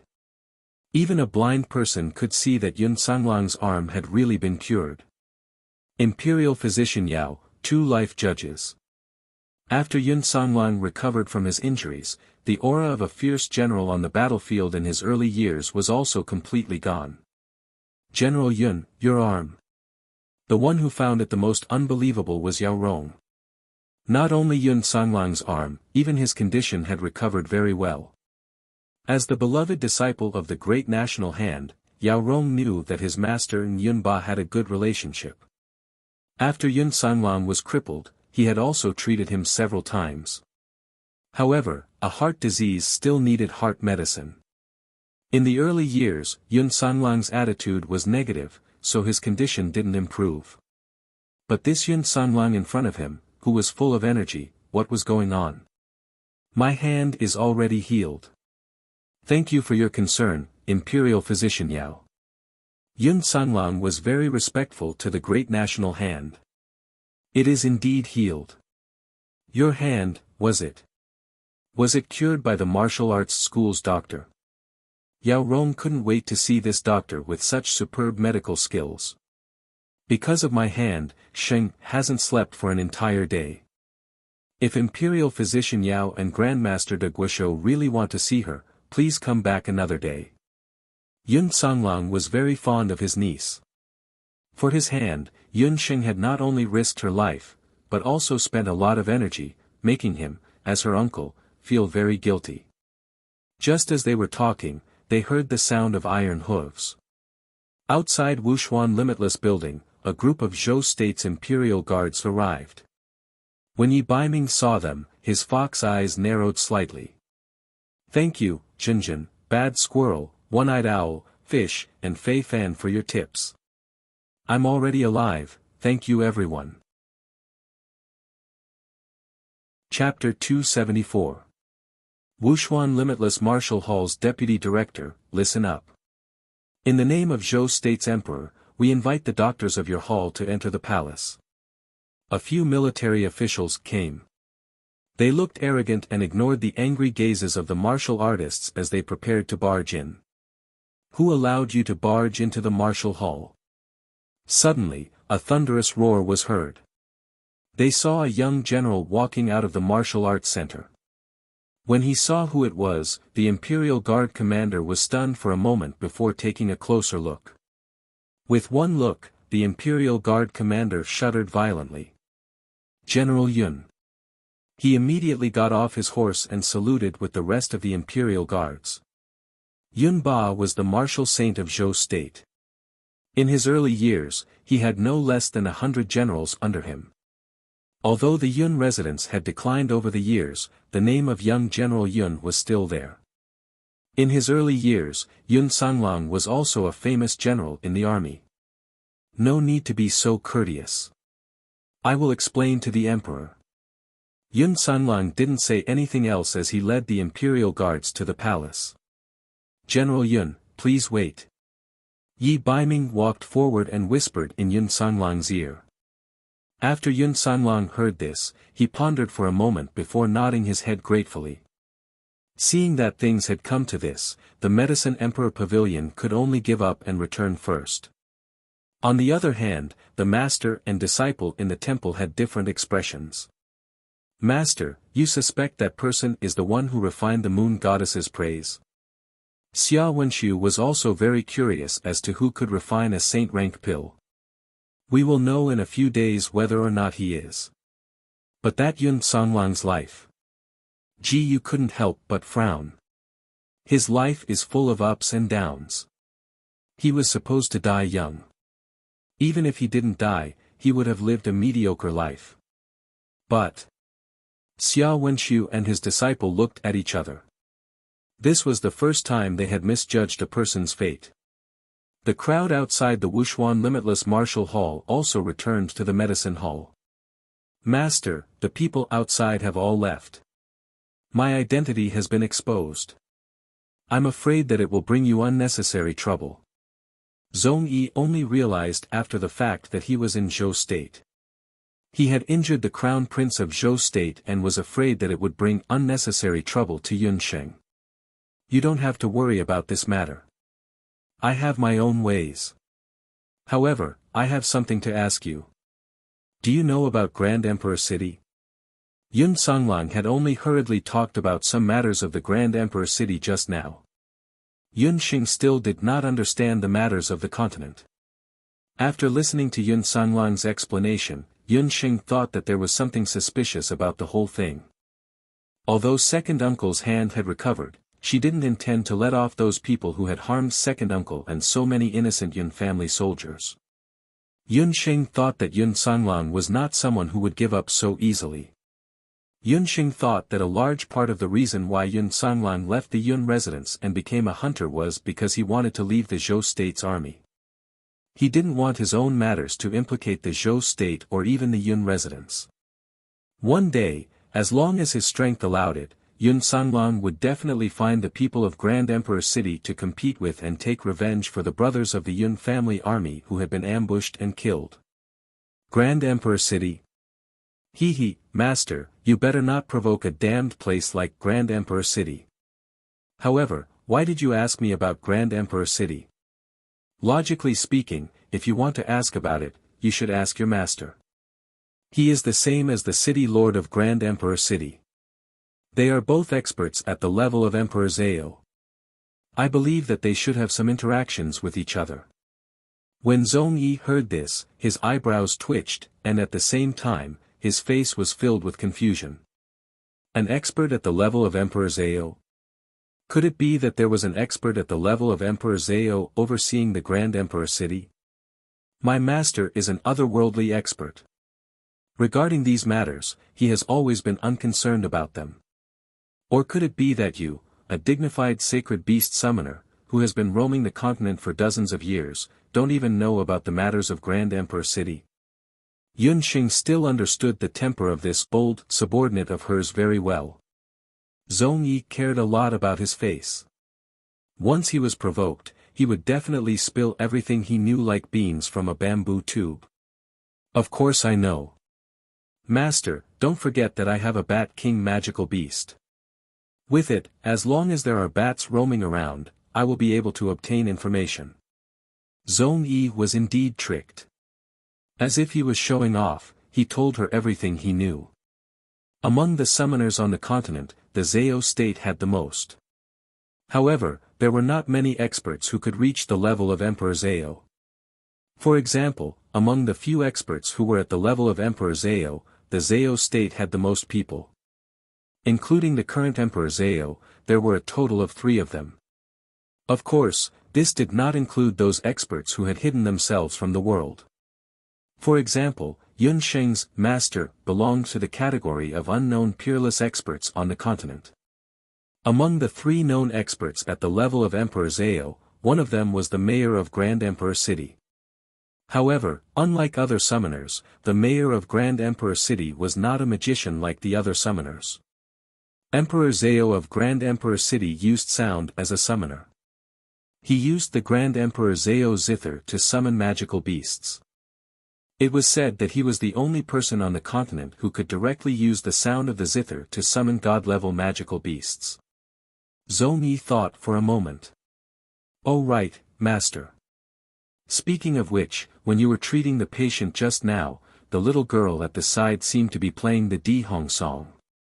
Zhong Yi had also been to Grand Emperor City several decades ago and was fortunate enough to listen to the Dihong song once. Although the Oriole's skills were not enough and the sound of the zither was not very beautiful, it was indeed similar to the Dihong song's rhythm. In Grand Emperor City, there were 2 noble families, the Xian family and the Yuan family. These 2 families were said to be formed by the relatives of the first mayor and his wife. And the girl whom Yun Sanglang had mentioned earlier, who fell in love with him at first sight, was a member of the Yuan family. Although the Xian and Yuan families had their own clans, according to the rules of the first mayor and his wife, every generation of the Xian and Yuan families must have at least 1 man and woman to be married. The husband and wife had to practice the Dihong song together. Only then would they be able to practice the most powerful Dihong song. This rule had been passed down for many generations in Grand Emperor City. When Yun Xing heard him say this, she guessed that Yuan Shahua was the girl who had been selected from this generation of the Yuan family to practice the Dihong song with the mayor's eldest son. You mean to use the Dihong song to summon magical beasts? Yun Xing felt that it was inconceivable when she heard it. She was also a summoner and had always used a summoning array to summon magical beasts. Yes, the Dihong song is divided into 9 parts. It is said that those who can practice it to the highest level can use the Dihong song to summon magical beasts of the divine level. Not only that, the Dihong song has different effects on different people. For example, if a warrior uses it, he can improve his battle energy, but if a magician uses it, he can improve his magical soul. But if a summoner uses it, he can summon magical beasts of the divine level. But after the death of the first generation of the Dihong song, it was very difficult for anyone in the Grand Emperor city to practice all 9 parts of the Di Hong Song. After the age of 6, everyone in Grand Emperor city would be taught the first 3 parts of the Di Hong Song. Then, when they turned 10 years old, they would undergo the first test of the Di Hong Song. Only those who passed the test could learn the last few parts of the Di Hong Song. Yuan Shahua had once played the last few parts of the Di Hong Song in front of Yun Sanglang.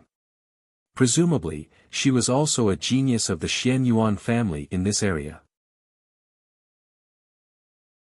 Chapter 275.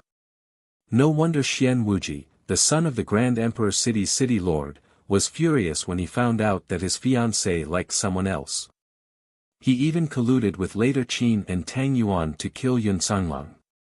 If Yun Sanglang wasn't Yun Ba's son, or if Yuan Shahua hadn't played the Di Hong Song for 3 days and 3 nights, Yun Sanglang would have died long ago. By the way, Zong Yi, if a person can summon a 9th level magical beast, does that mean his Di Hong Song cultivation is also very high? Yun Sheng was worried about the city lord's son who was seriously injured by Yun Ba but didn't die. Although Yun Ba and later Qin's martial saint had an agreement, in the past few months, later Qin had been restless. The hidden crown prince had even brazenly tried to assassinate the Zhou state's crown prince. Now that Yun Sanglang's hands had recovered, Zhou state had another martial marquis. She believed that this news would spread very quickly. He can summon a 9th level magical beast. I heard that there hasn't been a strong person who can use the Di Hong Song to summon a 9th level magical beast in Grand Emperor City for a long time. However, in recent years, I heard that a genius youth appeared in a branch of the Yuan family. He was only 16 years old, but he could use the Di Hong Song to summon an 8th level magical beast. However, that was only a rumor. No one had actually seen it. If that youth is really 16 years old, I believe that he should have left the city to travel. Zong Yi couldn't help but sigh. It was really the new generation replacing the old. He, Old Lang, was afraid that he would be beaten to death on the beach. However, Master, why are you asking about this? Zong Yi told Yunxing everything he knew about Grand Emperor City with a puzzled expression. I was just curious. Zong Yi, listen, I want you to accompany me to the palace. Yunxing already had an idea. Just as Yunxing was entering the palace, in the distant southern border of Zhou state. You said his hands have recovered. In a simple house, a woman with a veil over her face was adjusting the sound of a zither. When she heard the news from the youth, her hand froze. The woman's hand paused, and her finger was immediately cut by the sharp strings of the zither. Dark red blood flowed out. Big sister, don't be so agitated. Standing in front of the woman was a handsome young man. He wore a white robe, had thick eyebrows, and was very handsome. On his waist was a phoenix head jade flute. Is this news true? The woman's beautiful eyes sparkled. It's definitely true. The news came from mighty Marshal Marquis. He has always been our spy in Jade Capital. But since I know about this, the city lord's mansion must know about it as well. I'm sure Xuan Wuji already knows about it, said the young man, secretly observing the woman's expression. As expected, the woman was in a daze. Sister, are you still concerned about that guy? The young man's tone was filled with anger. Third brother, what happened back then had nothing to do with Zhang Lang. I did it willingly. The woman wore a veil and her eyes were calm. The woman had a pair of beautiful eyes, and her temperament was outstanding. Even if she wore a veil, it was not hard to see that she was a graceful beauty. Big sister, how can you not blame him? You were banished from Grand Emperor City and became like this. Isn't it all because of him? The young man was furious. Under the veil, the once beautiful face was already, 10 years ago, the young man was only a 6-year-old child. He still remembered that his big sister, who doted on him the most, followed the custom of Grand Emperor City and traveled to the continent when she was 16 years old. Before leaving, his big sister even promised that she would definitely bring back good food and fun things. His big sister left for a year. When his big sister returned to Grand Emperor City after a year, the young man discovered that his big sister, who had always been docile, had changed. She was no longer cheerful and no longer played with him. She even had a conflict with her parents, locking herself in her room and refusing to eat or drink for several days. Later on, the young man found out that his big sister had fallen in love with an outsider when she was traveling. The Yuan clan lived in seclusion in Grand Emperor City and rarely went out. As the direct descendants of the Yuan clan, most of them practiced marriage between 3 generations within the clan. When the young man's big sister was just born, she was betrothed to the eldest son of the city lord, who was 3 years older than her. In Yuan Bupo's heart, his big sister had always been a well-behaved person. Before Yuan Bupo came of age, Yuan Shahua had always been the most talented person of her generation in Grand Emperor City. She was also the leader of this branch of the Yuan clan. The outside world knew that there were 9 chapters of the Di Hong Song in Grand Emperor City. However, what outsiders did not know was that the Di Hong Song was divided into 3 parts. The first 3 chapters were inherited by the city lord, the Xian clan, while the last 3 chapters were safeguarded by the Yuan clan. As for the last 3 chapters of the legendary Di Hong Song, only the most outstanding heirs of the Xian and Yuan clans would have the opportunity to enter the tomb of Emperor Xianyuan and obtain the inheritance after they had cultivated the first 6 chapters. Xian Wuji was a summoner and Yuan Shahua was a magician. When they were born, they were designated as the heirs to enter the tomb of Emperor Xianyuan. Yuan Shahua did not really like Xian Wuji, the son of the city lord, but the 2 of them were childhood sweethearts and had grown up together. Yuan Shahua did not reject him. If Yun Sanglang had not appeared, Yuan Shahua's life would have been as planned by her clansmen. Everyone, including Yuan Bupo, thought that his big sister would return to the city to marry Xian Wuji after completing her coming-of-age journey. After all, the 2 branches of the Xian and Yuan clans had the habit of intermarriage for many years. However, his big sister, who had always been sensible, showed unprecedented stubbornness after she was forcibly brought back to Grand Emperor City. This made the Yuan clan's parents feel very awkward and the city lord's residents kept pressuring them. Xian Wuji was so angry that he went to Zhou State to look for Yuan Shahua's lover, Yun Sanglang. When Yuan Shahua heard this news, she ignored her clansmen's objections and insisted on leaving Grand Emperor City. Yuan Shahua's parents, who were also the current parents of the Yuan clan, had no choice but to seal Yuan Shahua's magic soul and forcibly detain her in the Yuan clan's ancestral hall. Yuan Bupo was still young at that time and was very daring and naughty. He was close to his big sister and could not hold himself back, so he secretly went to visit his big sister behind his parents' back. Bupo, let big sister out. I must find Sanglang. If he dies, I can't live either. In the pitch-black ancestral hall, his big sister's eyes were empty as if she was dead. She washed her face with tears all day long and her originally beautiful face quickly became haggard. Yuan Bupo's heart softened and he secretly let Yuan Shahua out. His parents, who had always doted on him, flew into a rage and gave Yuan Bupo a good beating. However, Yuan Bupo did not regret it because he saw his big sister's expression when she left Grand Emperor City. That expression was like a bird that had been imprisoned in a cage for a long time and was finally free. To outsiders, the mysterious Grand Emperor City was nothing more than a cage that imprisoned her love and freedom in the eyes of her elder sister. However, the development of the situation exceeded Yuan Bupo's expectations. The result was that the Zhou state and later Qin's 2 great martial sages were drawn out. Grand Emperor City suffered a setback in the face of external forces for the first time and the 3 states finally stopped fighting. Xian Wuji, who was insufferably arrogant in Grand Emperor City, was seriously injured and brought back. At the same time, Yuan Shahua, who was like a zombie, was also brought back. Yuan Shahua hated Xian Wuji to the core. Yun Sanglang's hands were crippled and more than 1,000 soldiers of the Yun clan had died in vain. However, at the same time, she could not betray Grand Emperor City. When he saw Xian Wuji's injuries, Yuan Bupo realized that there were crouching tigers and hidden dragons outside Grand Emperor City. Even with the help of the city lord's summoned beast, Xian Wuji was still humiliated. The city lord was furious and threatened to kill the father and son of the Yun clan. Faced with the conflict between her family and her lover, Yuan Shahua stood out resolutely.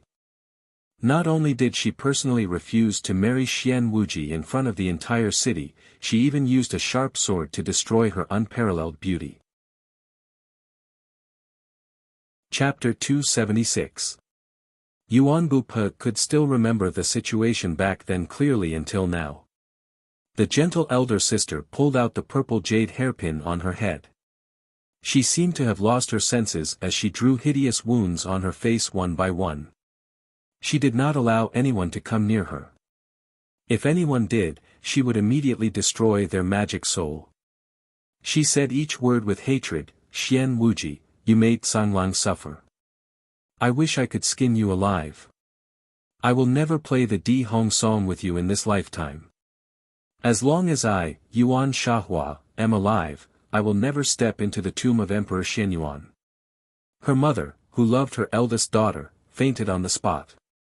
However, the people from the city lord's mansion were still very aggressive. Faced with such a situation, Yuan Bupo felt a surge of anger in his chest. Although he was only 8 years old, he managed to break free from his clansman's obstruction and hugged Yuan Shahua. "No one is allowed to force my elder sister. It's just the Di Hong song. I, Yuan Bupo, swear that I will replace my elder sister and enter the tomb of Emperor Xianyuan. I, Yuan Bupo, will learn the 9 chapters of the Di Hong." The child's words came true. With the support of the Yuan clan, Yuan Shahua left the Grand Emperor City. Since then, the naughty and lazy Yuan Bupo learned the Di Hong song with determination. His talent was better than Yuan Shahua's. Coupled with his hard work, he finally comprehended the first 5 chapters of the Di Hong song at the age of 13. At the age of 15, he comprehended the 6th chapter of the Di Hong song and became the first genius in the Grand Emperor City to do so. Even the people from the Xian family's city governor's mansion dared not underestimate Yuan Bupo. Everyone knew that Yuan Bupo would definitely be the one to enter Emperor Xuanyuan's tomb with the Xian family's women in the near future. Yuan Bupo finally turned 16 this year. He also had the opportunity to leave the Grand Emperor City and travel. The first thing he did when he traveled was to find his elder sister, Yuan Shahua, and meet Yun Sanglang. He wanted to know what kind of man could make his elder sister so infatuated that she would betray her clan for him. After much difficulty, he finally found out that his eldest sister, who had left the Grand Emperor City, was living in seclusion at the southern border of Zhou State. In the past, his eldest sister was beautiful and gentle. She was a genius girl that everyone in the Grand Emperor City looked up to, and she was also the future wife of the city lord. But now, she had become a lonely woman with a cold personality who was unwilling to go out all day. Facing her younger brother's anger and indignation, Yuan Shahua appeared very calm.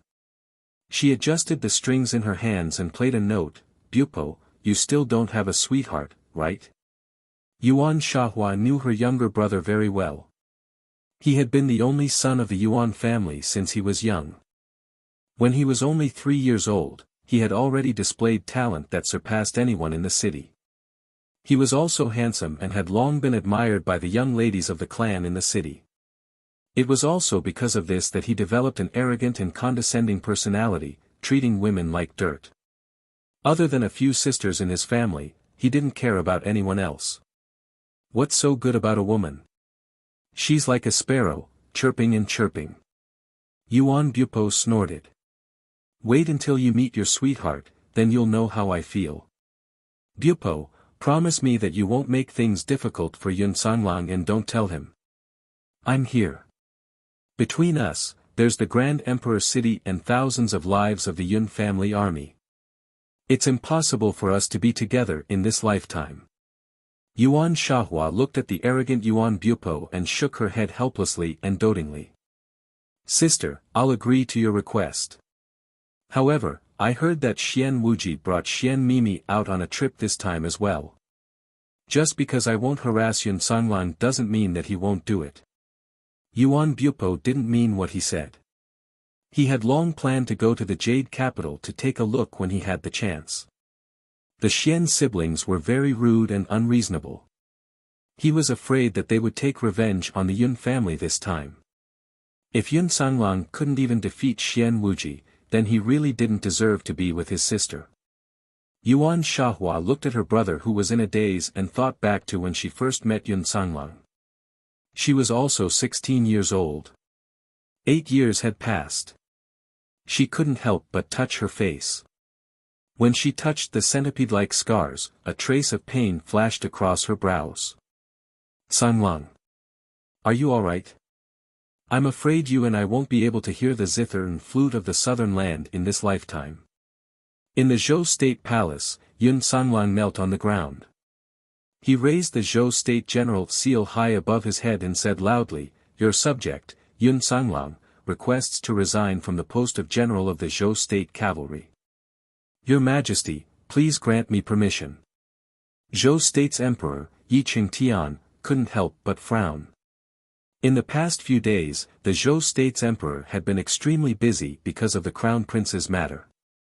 Today, he had just left the Crown Prince's palace with Empress Qi when he heard the palace guard report that General Yun Sanglang had requested an audience. Earlier, he had sent people to capture the soldier who had participated in the Crown Prince's escort. Who knew that the soldier hadn't returned and instead, Yun Sanglang, whom he hadn't seen in a long time, had requested an audience. Before Yun Sanglang was crippled, he was the second-grade general of the cavalry of the Zhou State. After he was crippled, the Zhou State's emperor didn't strip him of his military rank in consideration of the Yun family's loyalty. He only took back his military authority. Who knew that Yun Sanglang's first words would be to resign? Yun Sanglang had returned to the capital in defeat 8 years ago and hadn't attended court for 8 years. After hearing this news, Yi Qingtian's expression didn't show any joy. Instead, there was a trace of astonishment. Beloved official Yun, has your hand been healed? Since that's the case, why do you want to resign from your post? You are a rare talent in the Zhou State. The Zhou State's emperor and the eunuchs all saw that Yun Sanglang's hand had recovered. Even his battle chi cultivation had recovered. Reporting to your majesty, this subject's hand has indeed recovered. This subject knows that 8 years ago, during the battle in the south, this subject deserves 10,000 deaths. Your majesty remembered the contributions of the ancestors of the Yun family and didn't punish this subject. In these 8 years, this subject has never fulfilled his duties as a subject. The laws of the Zhou State state that a subject who hasn't attended court for 3 years will be removed from his post and investigated. Yun Sanglang had already made up his mind. Beloved official Yun, the number of generals in the Zhou State has withered and old General Yun is also old. You are in the prime of your life and should help the country share old General Yun's burdens. We won't allow your resignation. Yi Qingtian insisted on not agreeing to Yun Sanglang's request. As expected, the Zhou State's emperor didn't agree to his resignation. The ruler and his subject were at a standstill in the court, neither willing to give way. It was easy to join the army, but difficult to resign. The number of generals in the Zhou State's court had withered and Yun Sanglang hadn't left the general's manor for many years. Thus, he didn't know much about the Zhou State's military situation. Reporting to your majesty, the vice commander of the Heaven Extermination Hunting Troop, Yan Yun, and the summoner Zhong Yi are requesting an audience. When Yi Qingtian heard Zhong Yi's name, he was enraged. Are you talking about the summoner Zhong Yi that heavily injured the crown prince? What a good Zhong Yi! He bullied my Zhou State's court and dared to cause trouble in my Zhou State's palace after injuring my son. Men, no matter what method we use, we must take down this old bastard Zhong Yi. Chapter 277. Wait. Your Highness, please don't be impulsive. That Zone E isn't an enemy, so please calm down.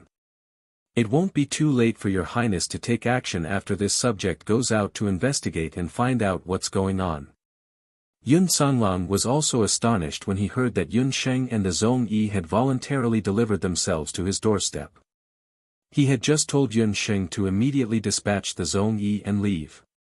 Why didn't she follow his instructions? Instead, she brought people to kill her way into the palace. Yun Sanglong hurriedly walked out of the palace and saw Yun Sheng and the Zone E waiting outside. Yun Sheng was looking around the palace. This was her first time entering the palace. Sheng, why did you bring him here? Don't you know that the Emperor of Zhou State has already issued an order to arrest Zong Yi? Yun Sanglong saw that Yun Sheng's face was calm and didn't show the slightest bit of fear, so he shook his head helplessly. His niece was really born bold. In her eyes, the palace was probably just a slightly bigger courtyard. He also knew that his niece had always been unpredictable, but her thoughts were even more meticulous than his. For a moment, he didn't know what Yun Sheng wanted to do. Second uncle, I'm here to help you resign. If Sheng Er's guess is correct, the Emperor of Zhou State definitely didn't agree to your resignation. Don't worry, I'll bring the Zone E in later and will definitely be able to help you resign. I can also guarantee that the three of us will be able to leave Zhou State's palace unharmed. Yun Sheng paid attention to her surroundings. Just as she brought the Zone E in, at least a dozen unfamiliar magical elements and Duki appeared in the surroundings.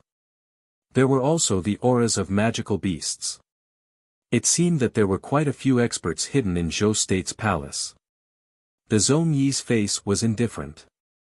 In his eyes, those so-called hidden palace consecrated summoners were just a bunch of kids. He didn't ask why Yun Sheng had brought him here. In his opinion, as long as his Dragon Claw Bat King was here, the Zhou State Palace was no different from a market. He could come and go as he pleased. Yun Sanglong brought Yun Sheng and Zong Yi into the palace. The Emperor of Zhou State was stunned when he saw Zong Yi. This was the Zong personality that was rumored to have injured the Crown Prince. It was said that this person was a sacred beast summoner and was around 60 years old. However, the person in front of him was at most 30 years old. Compared to him, who lived like a prince in Zhou State's imperial palace, he was only a few years older. Yun Sheng was also secretly sizing up the capital of Zhou State. The capital of Zhou State was about 40 years old. He was 70 to 80% similar to Yi Baiming. He had a rather dignified face, sharp eyebrows, and a high nose. However, his lips were as thin as blades, and his slightly shady eyes made him exude a cold aura. Just by looking at his face, the capital of Zhou State must have been a handsome man when he was young. No wonder Empress Li was so infatuated with him. However, Yun Sheng didn't have a good impression of him because of the rumors about the capital of Zhou State. This commoner Yan Yun kowtows in salute to your majesty. Yun Sheng bowed to the capital of Zhou State. The capital of Zhou State didn't find it strange. He just focused his gaze on Zong Yi. Zong Yi didn't even look at the capital of Zhou State, let alone bow to him. He wasn't a citizen of Zhou State and didn't need to bow to the capital of Zhou State. Insolent commoner, why aren't you bowing to his majesty? The eunuch at the side saw this and shouted angrily at Zong Yi. Don't be rude. Beloved official Yun, what exactly is going on? The capital of Zhou State, Yi Qingtian, was able to become the capital of Zhou State from a prince without any backing. His intelligence and strategy were much better than his ignorant and incompetent crown prince son. When he saw Zong Yi enter, he obediently stood behind the soldier Yan Yun. Instead, he was disrespectful to the capital of Zhou State. Could it be that there was something special about this female hunter's identity? Yun Sanglong didn't know what Yun Sheng was trying to do. Your Majesty, congratulations to your Majesty. Zhou State is prosperous and the freelance summoner Zhong Yi is willing to temporarily stay in our Zhou State and serve Zhou State, Yun Xing said in a clear voice. Zhong Yi's face trembled and he looked suspiciously at Yun Xing. Yun Xing nodded at him. A sacred beast summoner was willing to work for the great Zhou country. The capital of Zhou State was also stunned and couldn't react. What exactly was Yun Xing's intention? Men, capture the traitor who injured the crown prince. Just when the capital of Zhou State and Yun Sanlang didn't understand Yun Xing's intentions, outside the palace, Empress Qi, who had received the news, rushed in with a group of imperial guards. Knowing that the summoner who injured the crown prince actually dared to come to Zhou State's palace so brazenly, Empress Qi immediately rushed over with her men. A group of guards' army soldiers immediately surrounded the Zhong Wei faction. Empress Qi. Yun Xing didn't like Empress Qi's condescending tone. She was a modern person in her bones. She had always looked down on this kind of rude and domineering woman. However, to be able to snatch the favor of Zhou State's capital from the hands of Empress Li, the former #1 beauty of Zhou State, this Empress Qi was definitely not simple. Yun Xing looked over and saw a very graceful and elegant woman. Empress Qi was dressed in empress attire and a phoenix coronet, but the slightly raised corner of her eyes and the mole by her mouth revealed her stubbornness. Empress Qi was the woman that Zhou State's capital had favored for more than 10 years. After the previous empress of Zhou State, Empress Li, was deposed, Empress Qi had been sitting steadily in the empress's position. With one look, Yun Xing couldn't help but have doubts.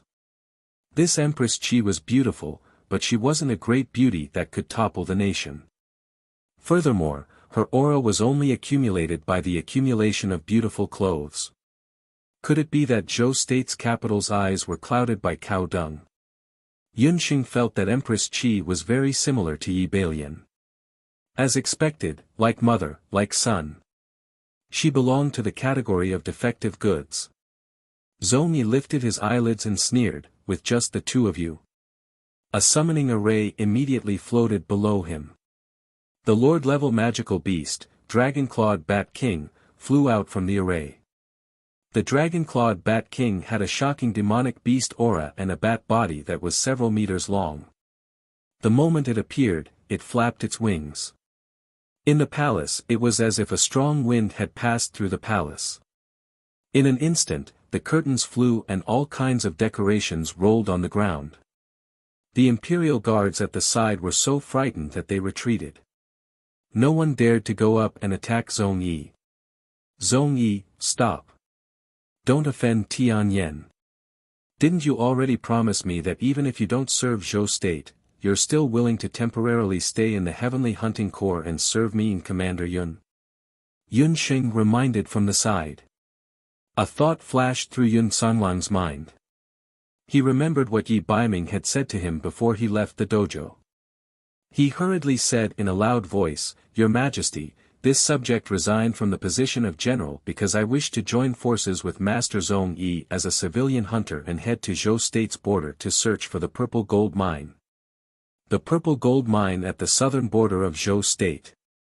This sentence was like spring thunder. It made Zhou State's capital, who was originally confused, and Empress Qi, who was swaying left and right from being blown away by the wind, immediately sober up a bit. Thank you Shuiren, Qingyang, and Wei Ming for your rewards. Zhou Zhou's bird and night fox's tsundra attitude. This king wants to snatch the little wild cat and the throne. Chapter 278. There were very few people who knew about the purple gold mine at the border of the great Zhou Empire. Even Yun Sanlang had almost forgotten about it. Yun Sanlang didn't know how Yi Baiming knew about it. Back then, later Qin and Tang Yuan had formed an alliance to invade Zhou State because of that mine.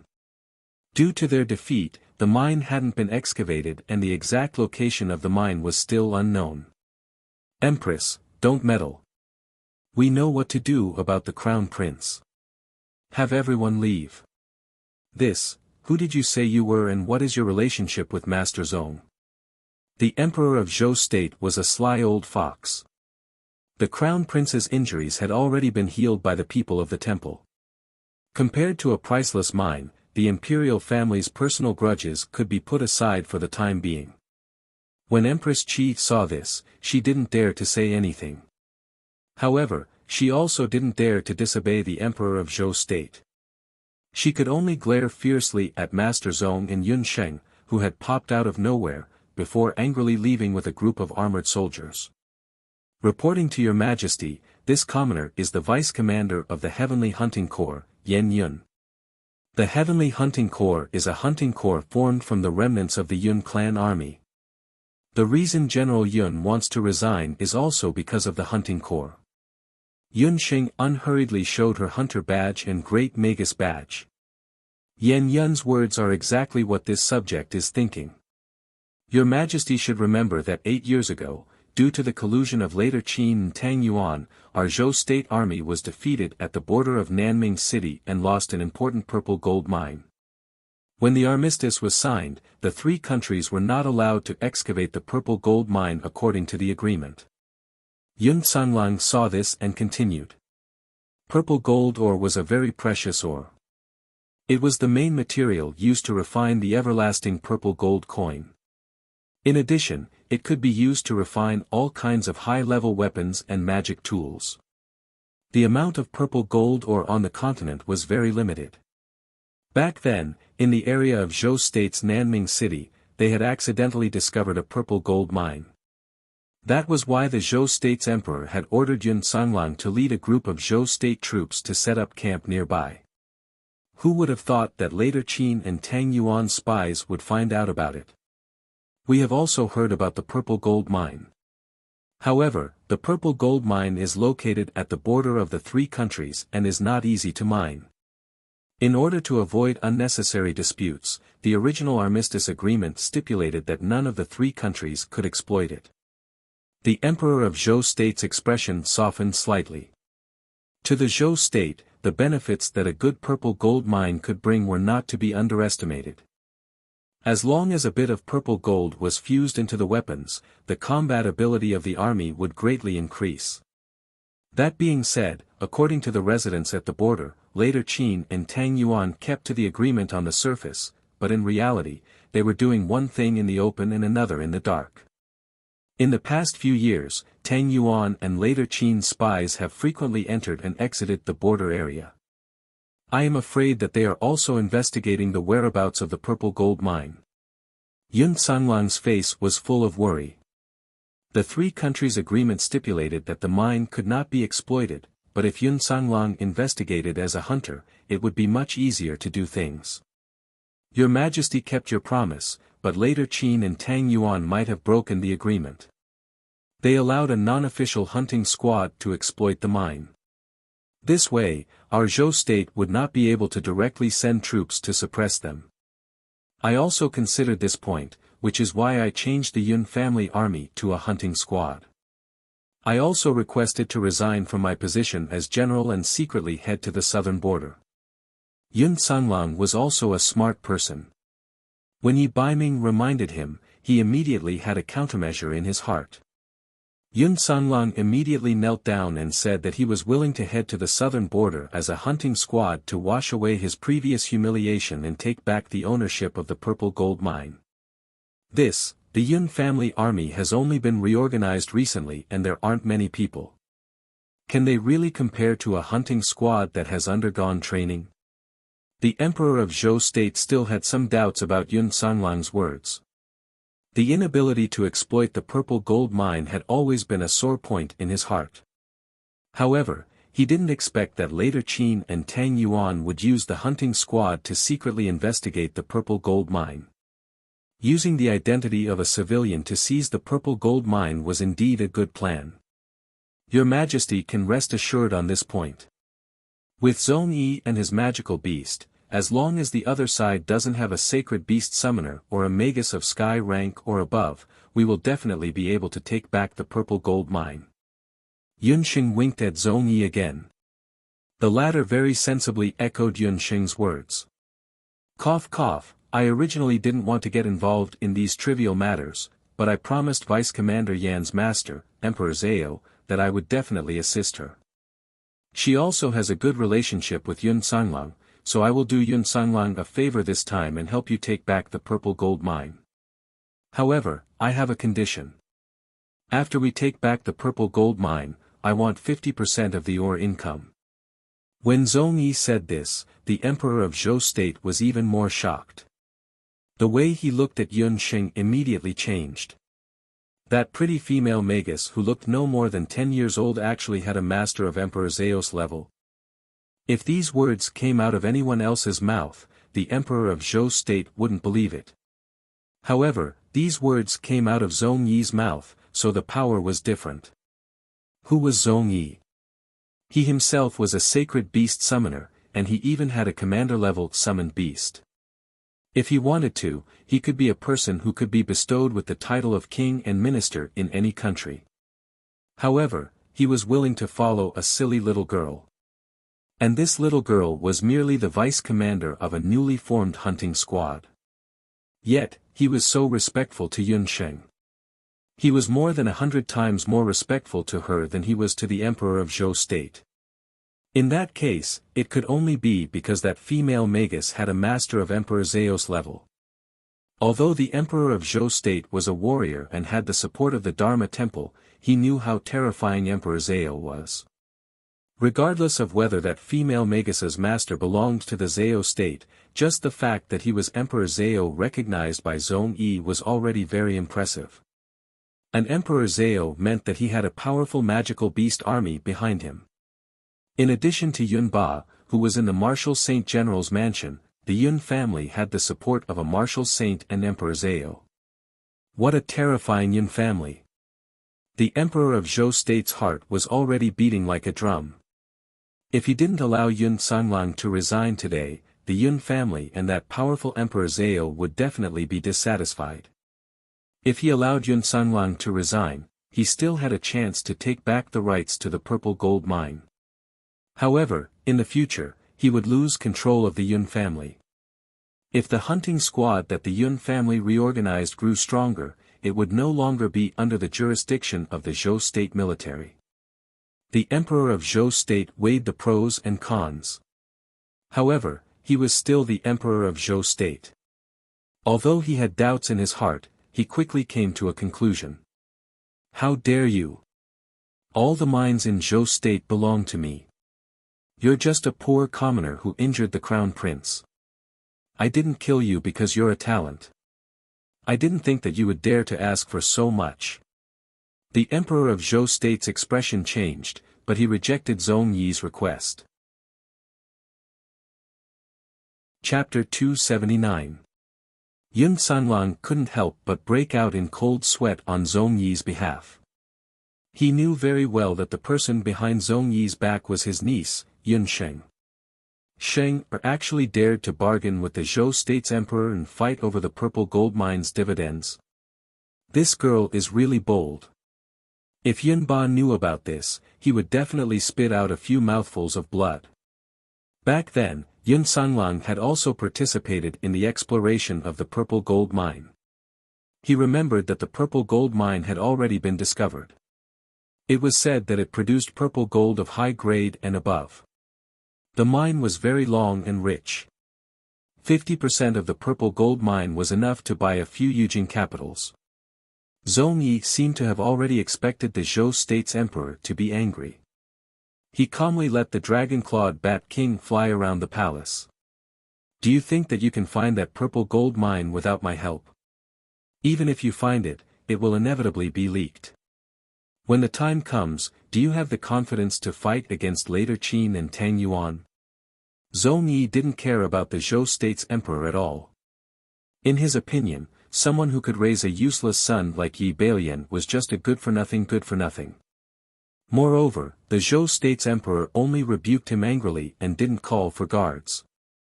It could be seen that there was still room for negotiation.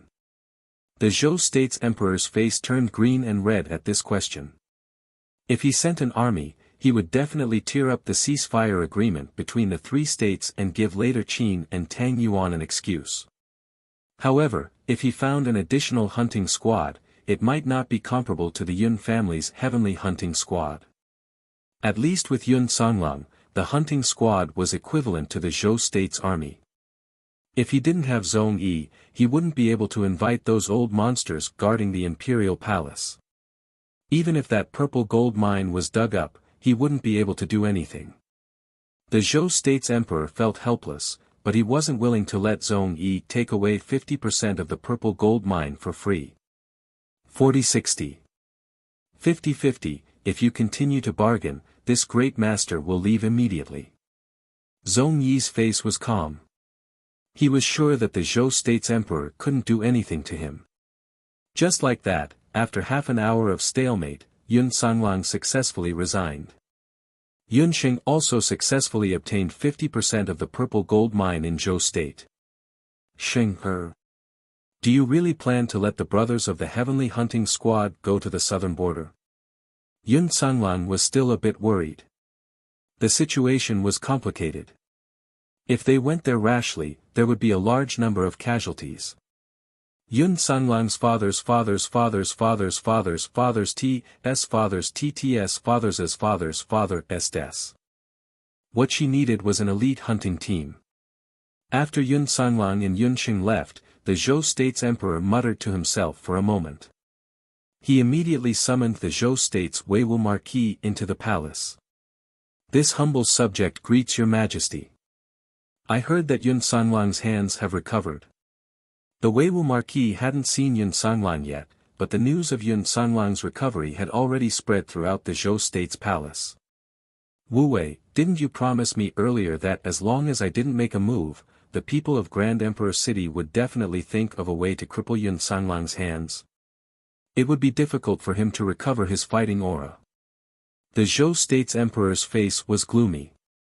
No one knew that the Zhou state's emperor, who cared for the Marshal Saint General's estate very much in the imperial court, was actually a cold-hearted emperor who was constantly worried that the Marshal Saint General's estate would betray him. 10 years ago, the Marshal Saint General's estate's Yun Ba's name shook the world. Among his children, his eldest son, Yun Sanghai, had already broken through to become a sky magician at a young age. He became the leader of the magicians in the Zhou state. His son, Yun Sanglang, also had outstanding military achievements. He had already broken through to the Marshal Saint realm in his early 20s.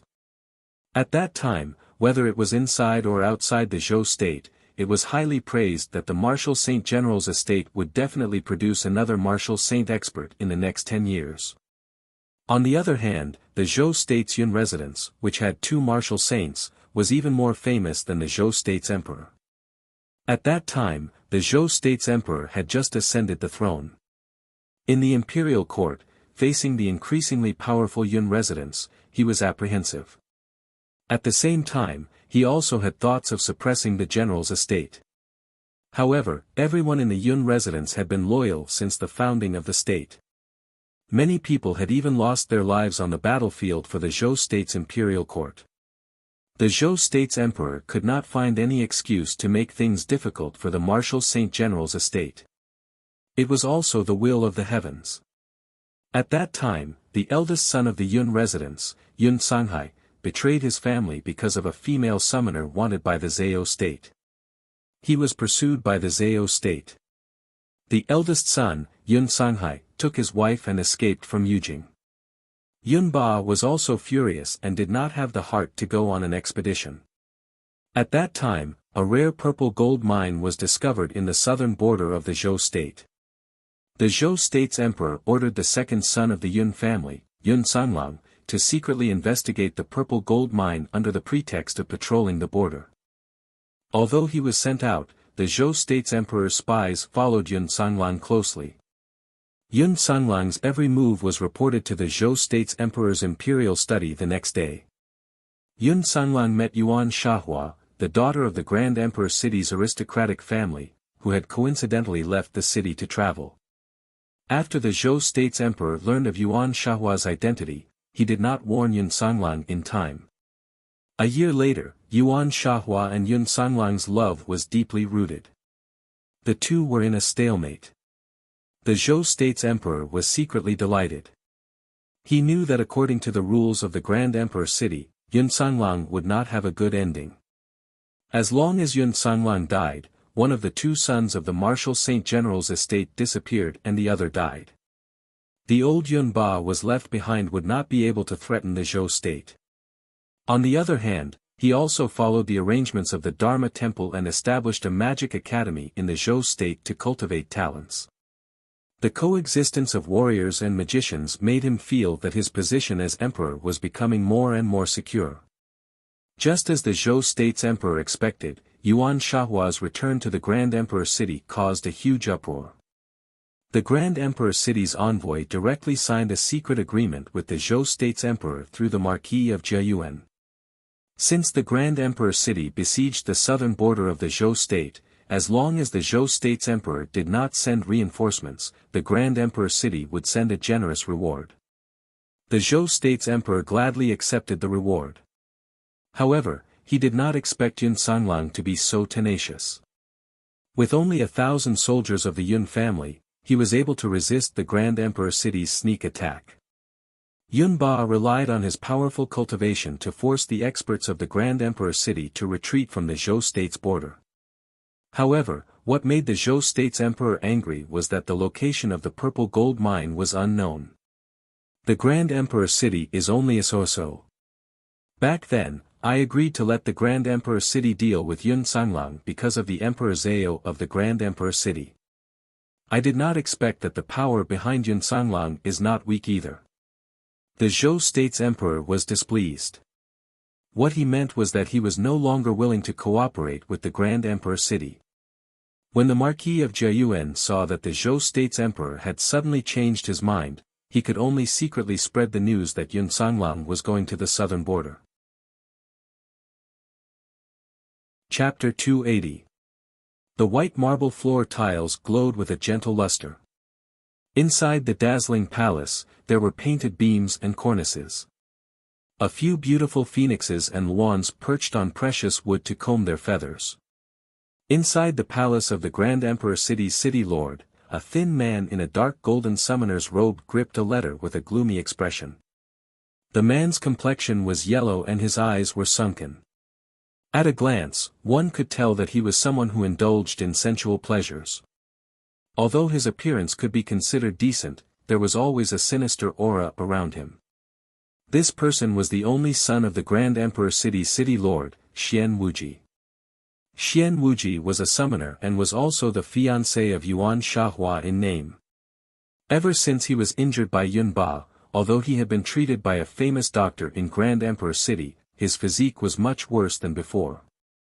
In addition, his fiancé's annulment of the engagement had caused him to lose face in Grand Emperor city.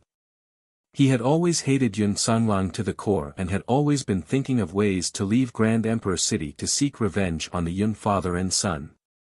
Grand Emperor city was a famous city in the boundless continent.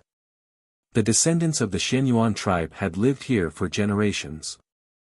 Xian Wuji was a summoner and was also the fiancé of Yuan Shahua in name.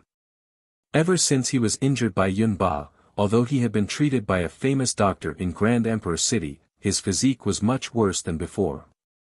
In addition, his fiancé's annulment of the engagement had caused him to lose face in Grand Emperor city.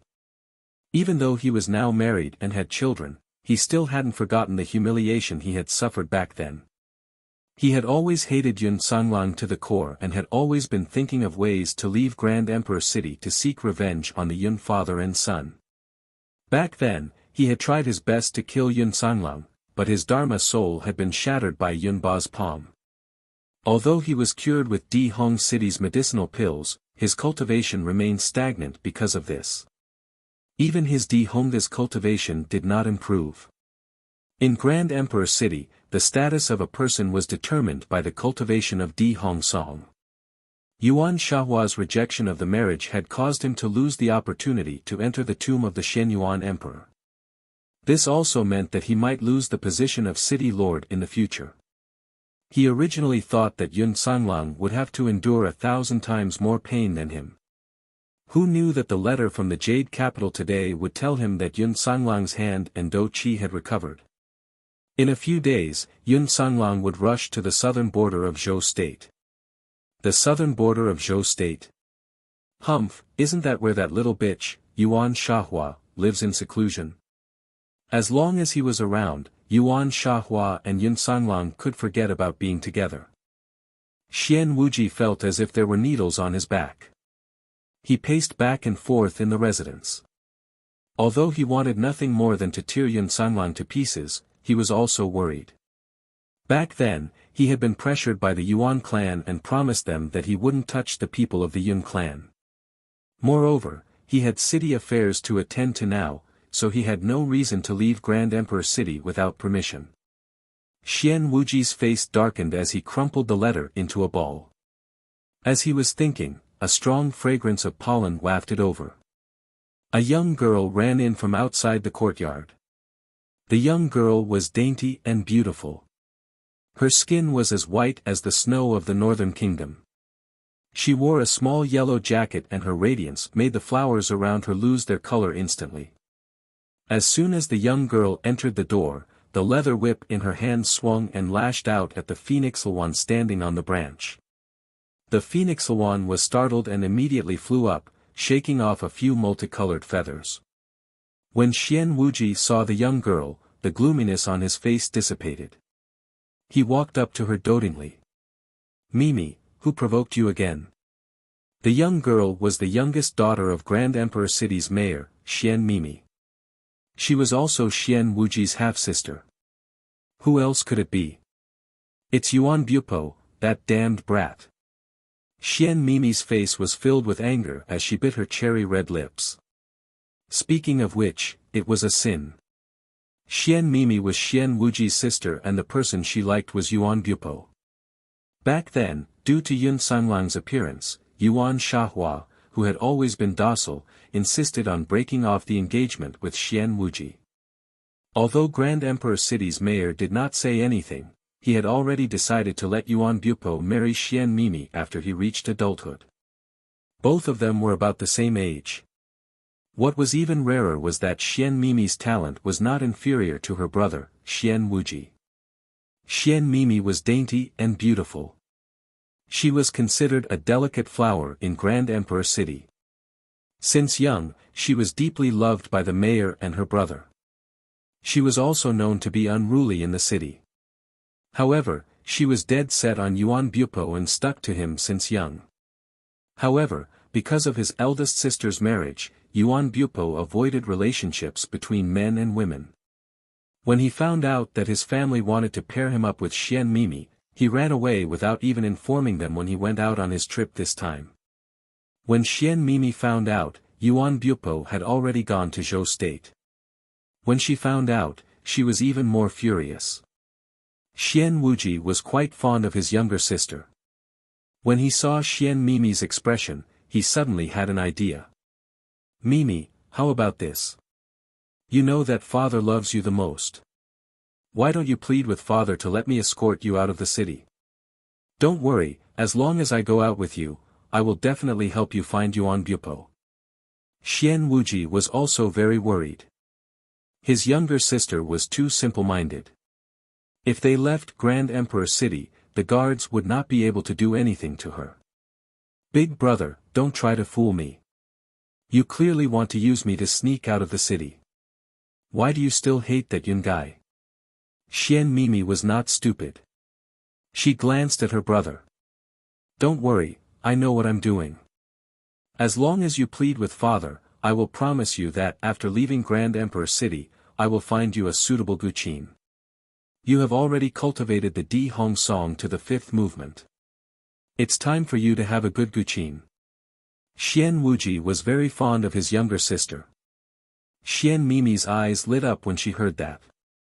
Xian Wuji was in charge of purchasing all kinds of things in Grand Emperor City. He had dabbled in all kinds of rare treasures and precious artifacts. A guqin that caught his eye would definitely be very precious. It would definitely be very beneficial for Xian Mimi's future cultivation. She immediately went to plead with the city lord of Grand Emperor City. A few days later, Xian Wuji and his sister left Grand Emperor City together. On one side, Yun Sheng's Heavenly Expedition Hunting Corps was thriving. On the other side, in the Crown Prince's residence in Zhou State, it was a different scene. What? You said that father did not pursue the responsibility of that damned summoner? The sound of a vase crashing to the ground was heard. Yi Balian was so angry that he smashed everything that could be smashed. Empress Qi consoled him from the side, Balian, don't be angry. Your imperial father also has his own difficulties. Lian, you have worked hard these few days. Go back first. A few days ago, Chen Lian was sent back to Jade Capital. According to her, she had been separated from everyone in later Qin and had only returned to Jade Capital after a few twists and turns. Her face had also been treated by a famous doctor along the way. After Empress Qi learned of this, she calmly advised Chen Lian and ordered her to serve in the Crown Prince's residence. Chen Lian saw Empress Qi's appearance and knew that she was using this as an excuse to send her away. She left with a meek smile on her face. Chapter 281. Chen Lian pretended to walk out of the room, but in reality, she didn't go far. Her body flashed and she hid in the bushes outside the Crown Prince's room. After Chen Lian returned from latter Qin this time, some changes happened to her body.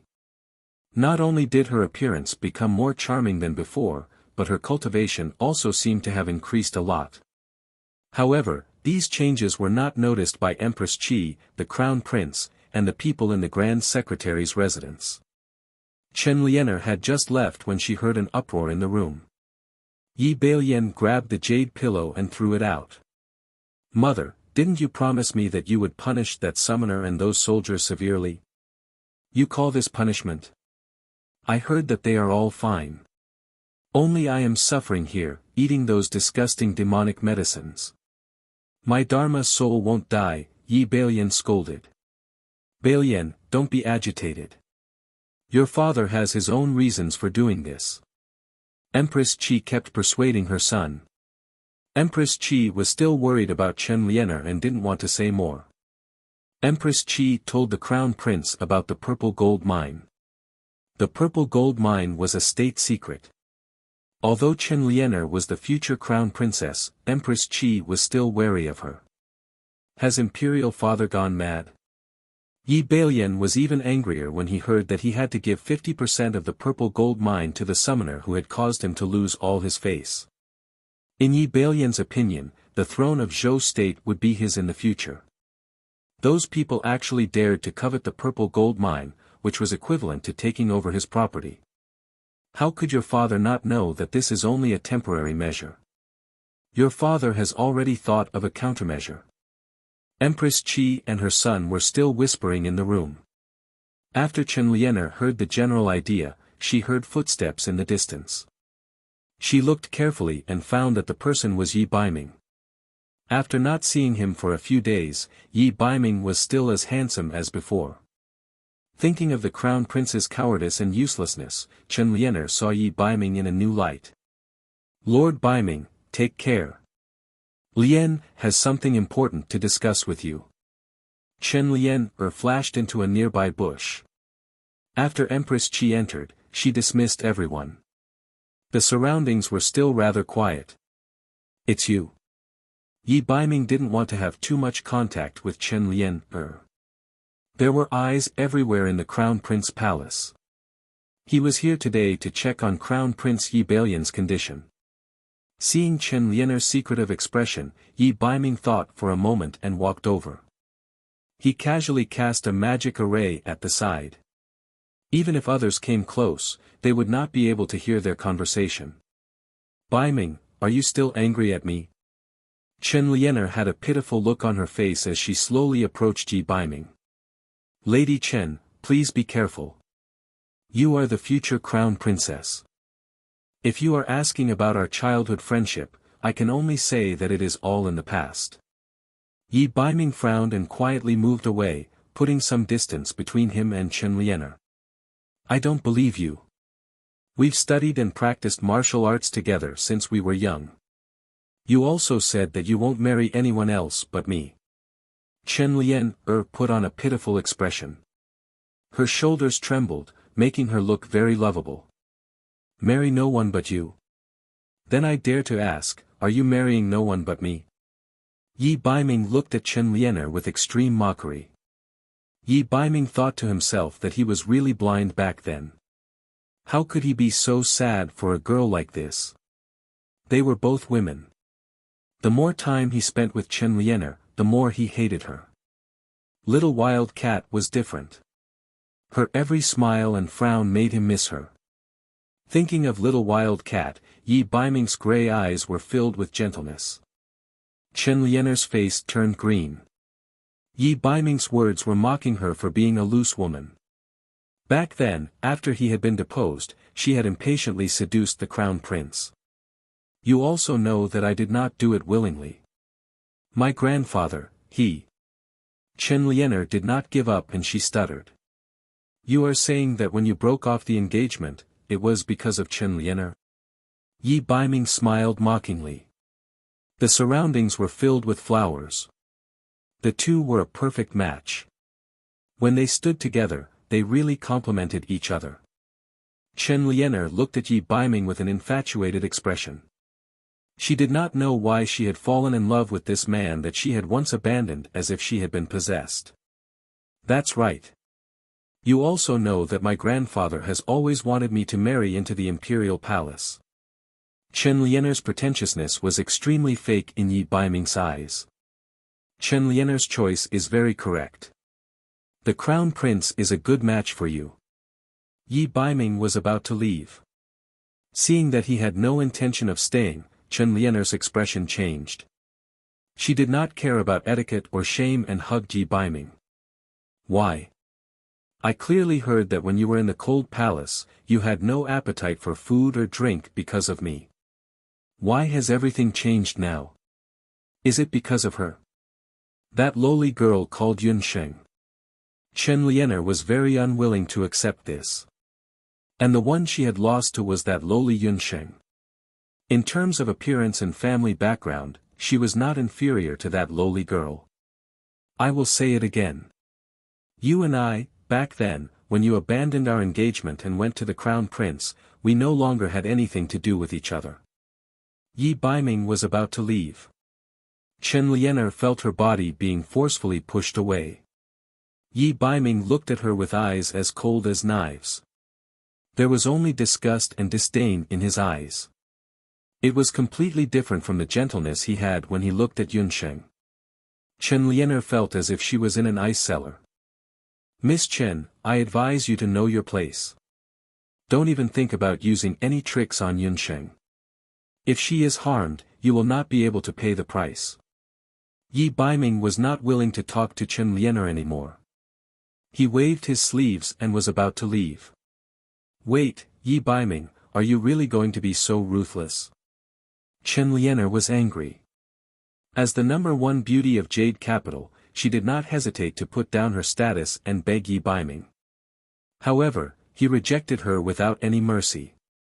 With a tearing sound, Chen Lianer tore open her chest and revealed her undergarments. Her skin was snow white, and her chest was faintly visible. Chen Lianer gritted her teeth and looked at Yi Baiming with hatred and love. She walked closer step by step. Yi Baiming, if you dare to leave, I will shout. Guess what will happen to you when the Crown Prince and Empress Qi see you humiliate me? She walked to Yi Baiming's side and laid her soft body in front of him, her voice coquettish. Yi Baiming's thick brows furrowed.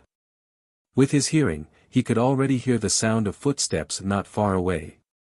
If someone saw Chen Lianer like this, they would definitely misunderstand.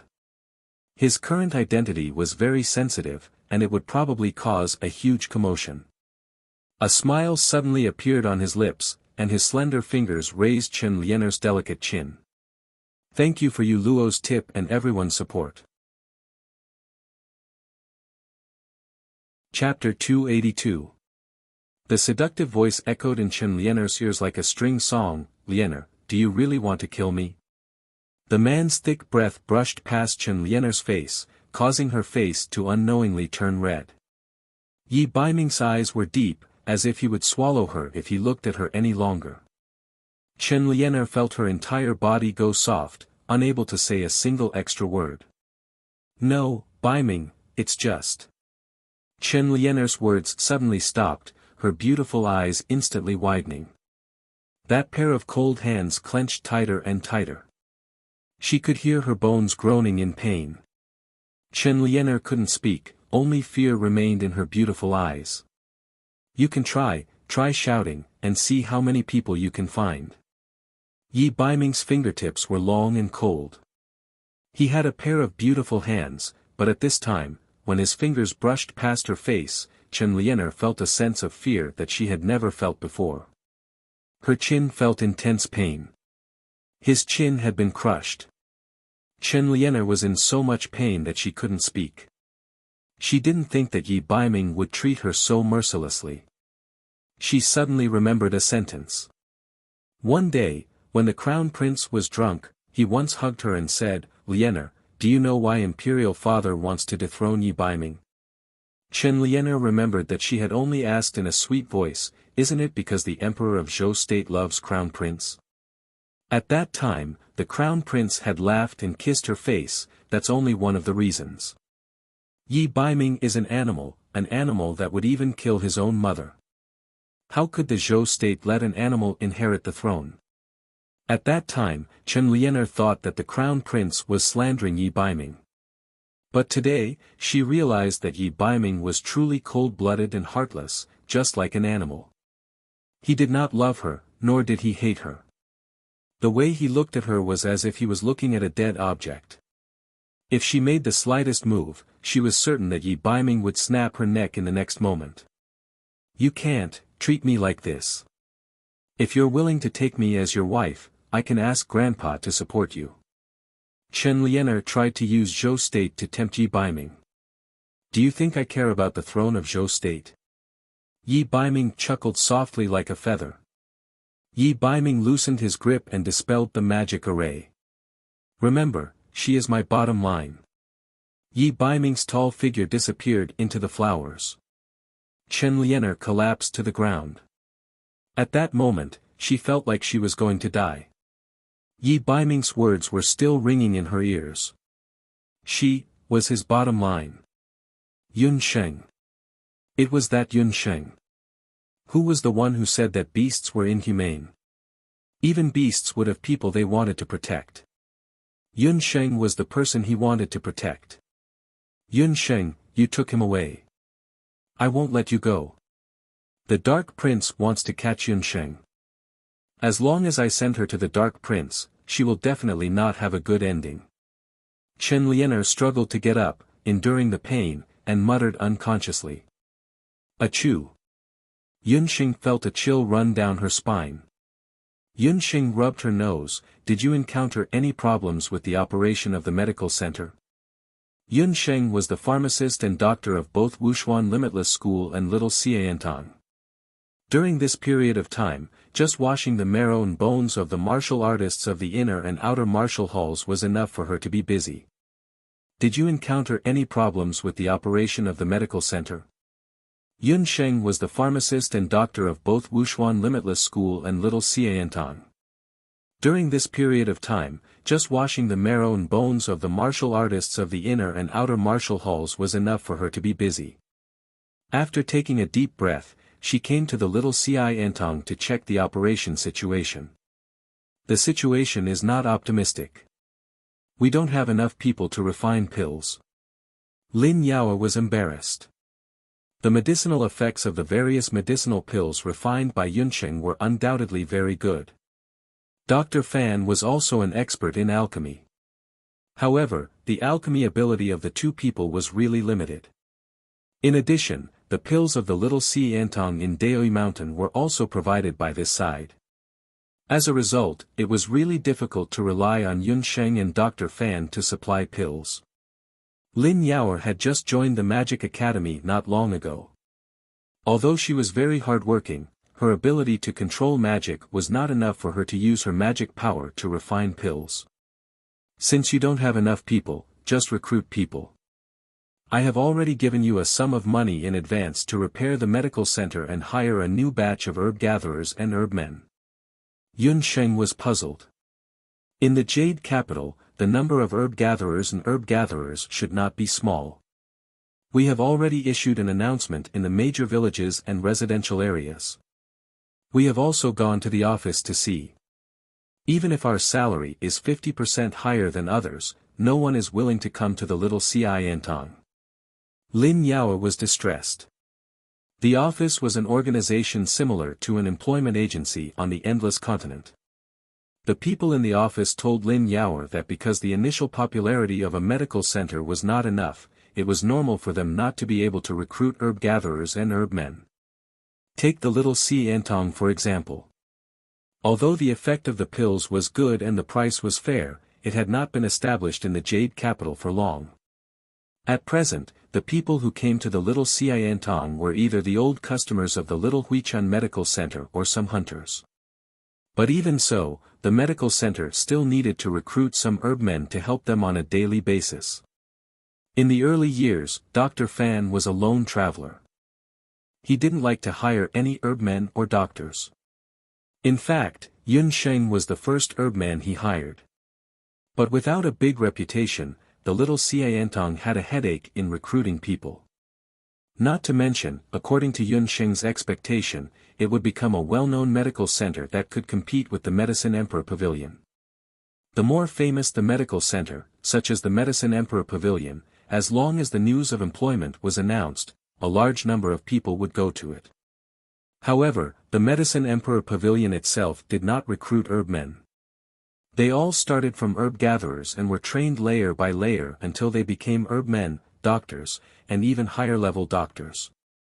In that case, I have to think of a way to expand the popularity of the little Xiantong. Yun Sheng frowned and thought for a moment. Yun Sheng, why don't we have a free medical consultation? Dr. Fan, who had been listening from the side, came up with an idea.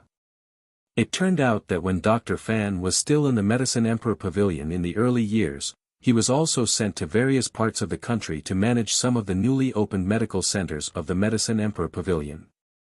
Even if the newly opened medical centers were crowned with the name of the Medicine Emperor Pavilion, when they entered a new place, they would inevitably encounter the awkward situation of not having a good reputation. Under such circumstances, Dr. Fan thought of a method, and that was the free medical consultation. The so-called free medical consultation was to see patients for free, diagnose illnesses, and distribute medicine. For the poor, entering a medical center was a very extravagant thing. But when there was a free medical consultation, some common people who usually couldn't afford to see patients and even the common people of the neighboring cities would rush over. Chapter 283. For the poor, entering a medical hall was a luxury. Even for a place like the Medicine Emperor Pavilion, which had branches all over the continent, they would also conduct a free consultation every few months. As time passed, they became one of the most prominent figures in the world of ancient medicine. Although the free consultation required the consumption of some medicinal herbs and the doctor's time, it was easy to form a good reputation among the common people. The quality of the medicinal pills sold by a medical hall was the proof of the medical hall's strength. On the other hand, the diagnosis ability of the doctor was also a very important factor.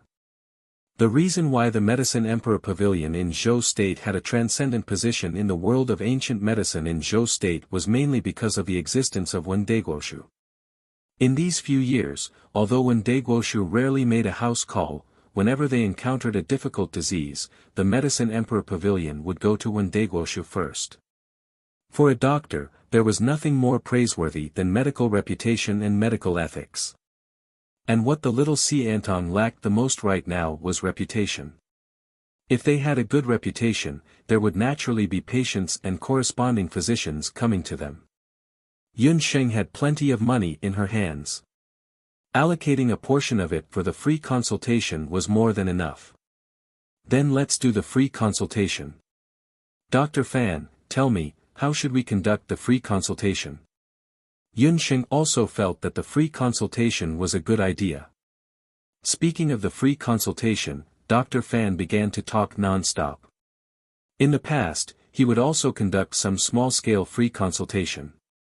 However, due to the limitations of the rejuvenation hall's scale and funds, he was unable to conduct a large-scale free consultation. According to his experience in the past years, Dr. Fan quickly determined the time, place, and content of the free consultation. Taking the Medicine Emperor Pavilion as an example, the free consultation would be held once every 3 months. The whole process of the free consultation was divided into 2 parts. The first part was the application of medicine. The doctors of the Medicine Emperor Pavilion would prepare all kinds of medicinal pills and medicinal herbs in advance. The prices of these medicines were mostly not expensive. They were mainly used to treat the daily illnesses of the residents and some injuries of the hunters. For example, the Medicine Emperor Pavilion would mostly send medicine experts to be in charge of applying medicine outside the Medicine Emperor Pavilion. The other important part of the free consultation was to provide medical treatment.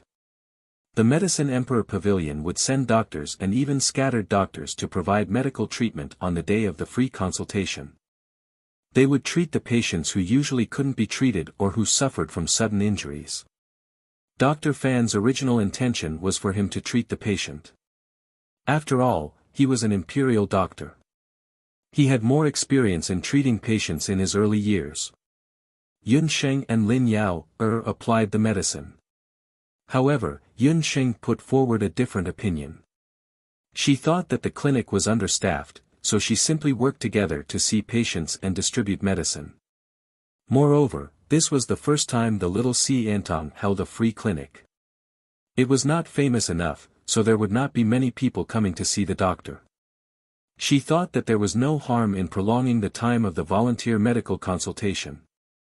3 days would be appropriate. Moreover, she also did not agree with Dr. Fan coming forward to provide medical consultation. Are you worried that I might have a conflict with the Medicine Emperor Pavilion? Dr. Fan instantly saw through Yun Sheng's misgivings. Yun Sheng, I've already left the Medicine Emperor Pavilion. I don't care what the people of the Medicine Emperor Pavilion think of me. Dr. Fan, do you care what the imperial physicians think of you? And when Dog was hand?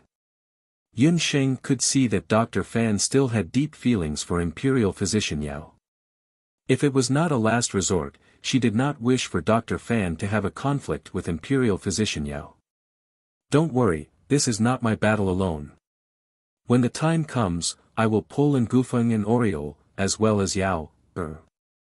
With the help of a few people, we should have enough manpower. Yun Sheng's thoughtfulness made Dr. Fan feel very touched. The matter of the little Xiantong holding a free clinic was quickly decided.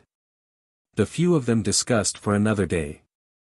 On the second day, Dr. Fan helped them to choose the location and the medicinal herbs and pills needed for the free clinic. After confirming the matter of the free clinic, Lin Yao went out to announce the free clinic. In the Medicine Emperor Pavilion, the unscrupulous doctor, Qi Tian, who had just returned from Daoi Mountain Guard City, handed the announcement to Qing Sihai.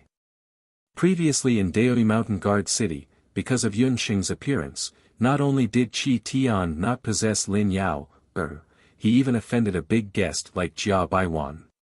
This caused Daoi Mountain's Medicine Emperor Pavilion to lose nearly 30% of its guests in the first half of the year. During this time, he escorted a batch of medicinal herbs to Jade Capital's Medicine Emperor Pavilion and happened to find that Lin Yao had also arrived in Jade Capital. What was even more hateful was that she and an unknown female magician had opened a little Xiantong in the local area. Qi Tian himself was a disciple of Qing Sihai in his early years. After he learned this news, he hurriedly told Qing Sihai about the matter. When Qing Sihai heard that it was Yun Sheng's trick, he became even more angry with the little Xiantong. One must know that Daoi Mountain's Medicine Emperor Pavilion was a piece of fat meat for him to make money. In the past, when Qi Tian made money by himself, he would leave 20% of the profits to him. This year, because of Yun Sheng's interference, his gray income also decreased by a lot.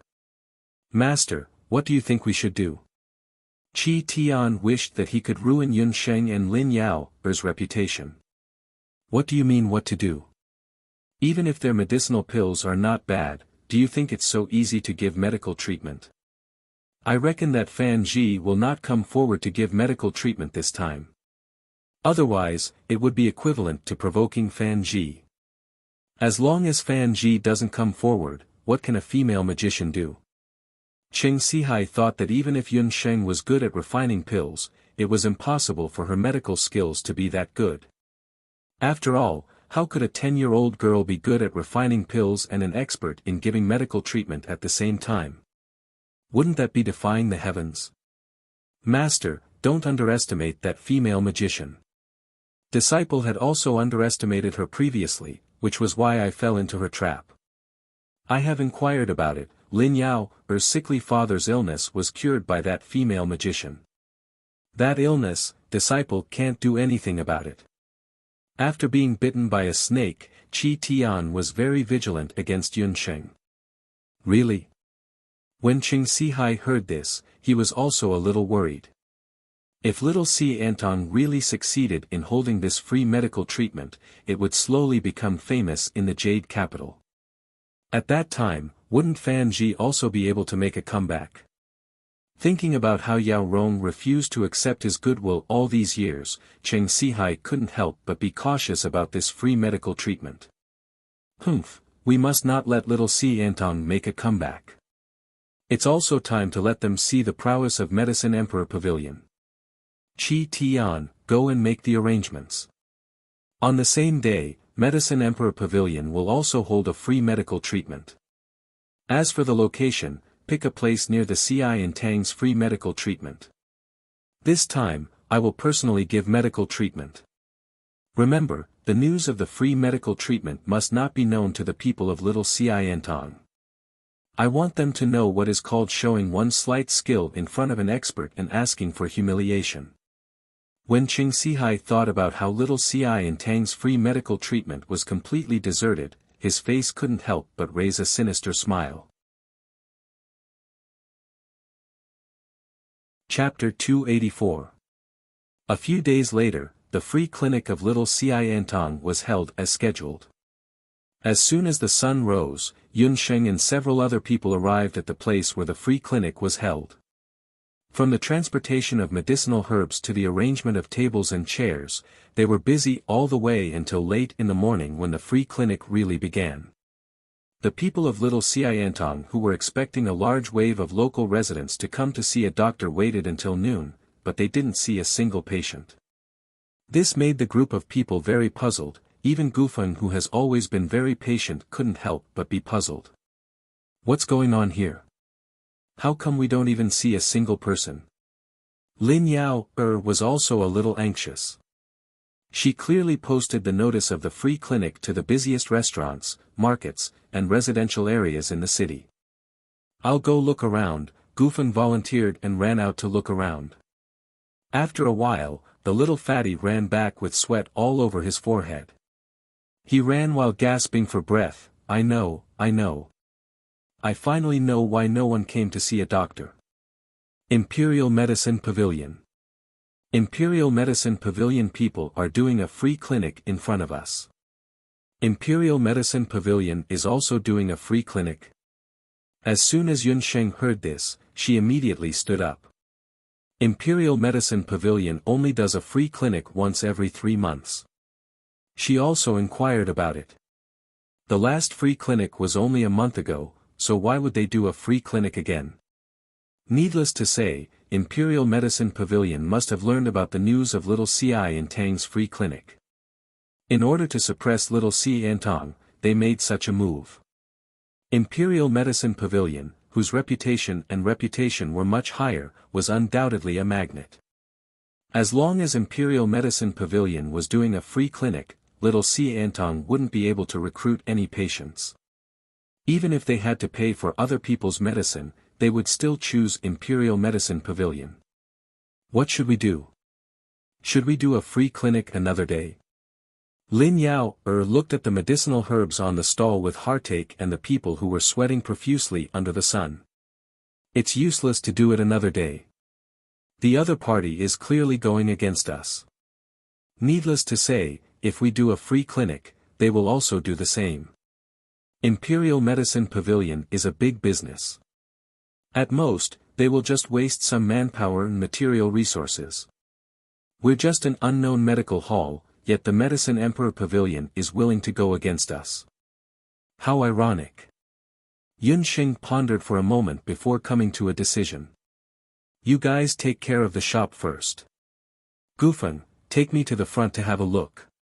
Yun Sheng and Gufeng left the shop and turned into a street.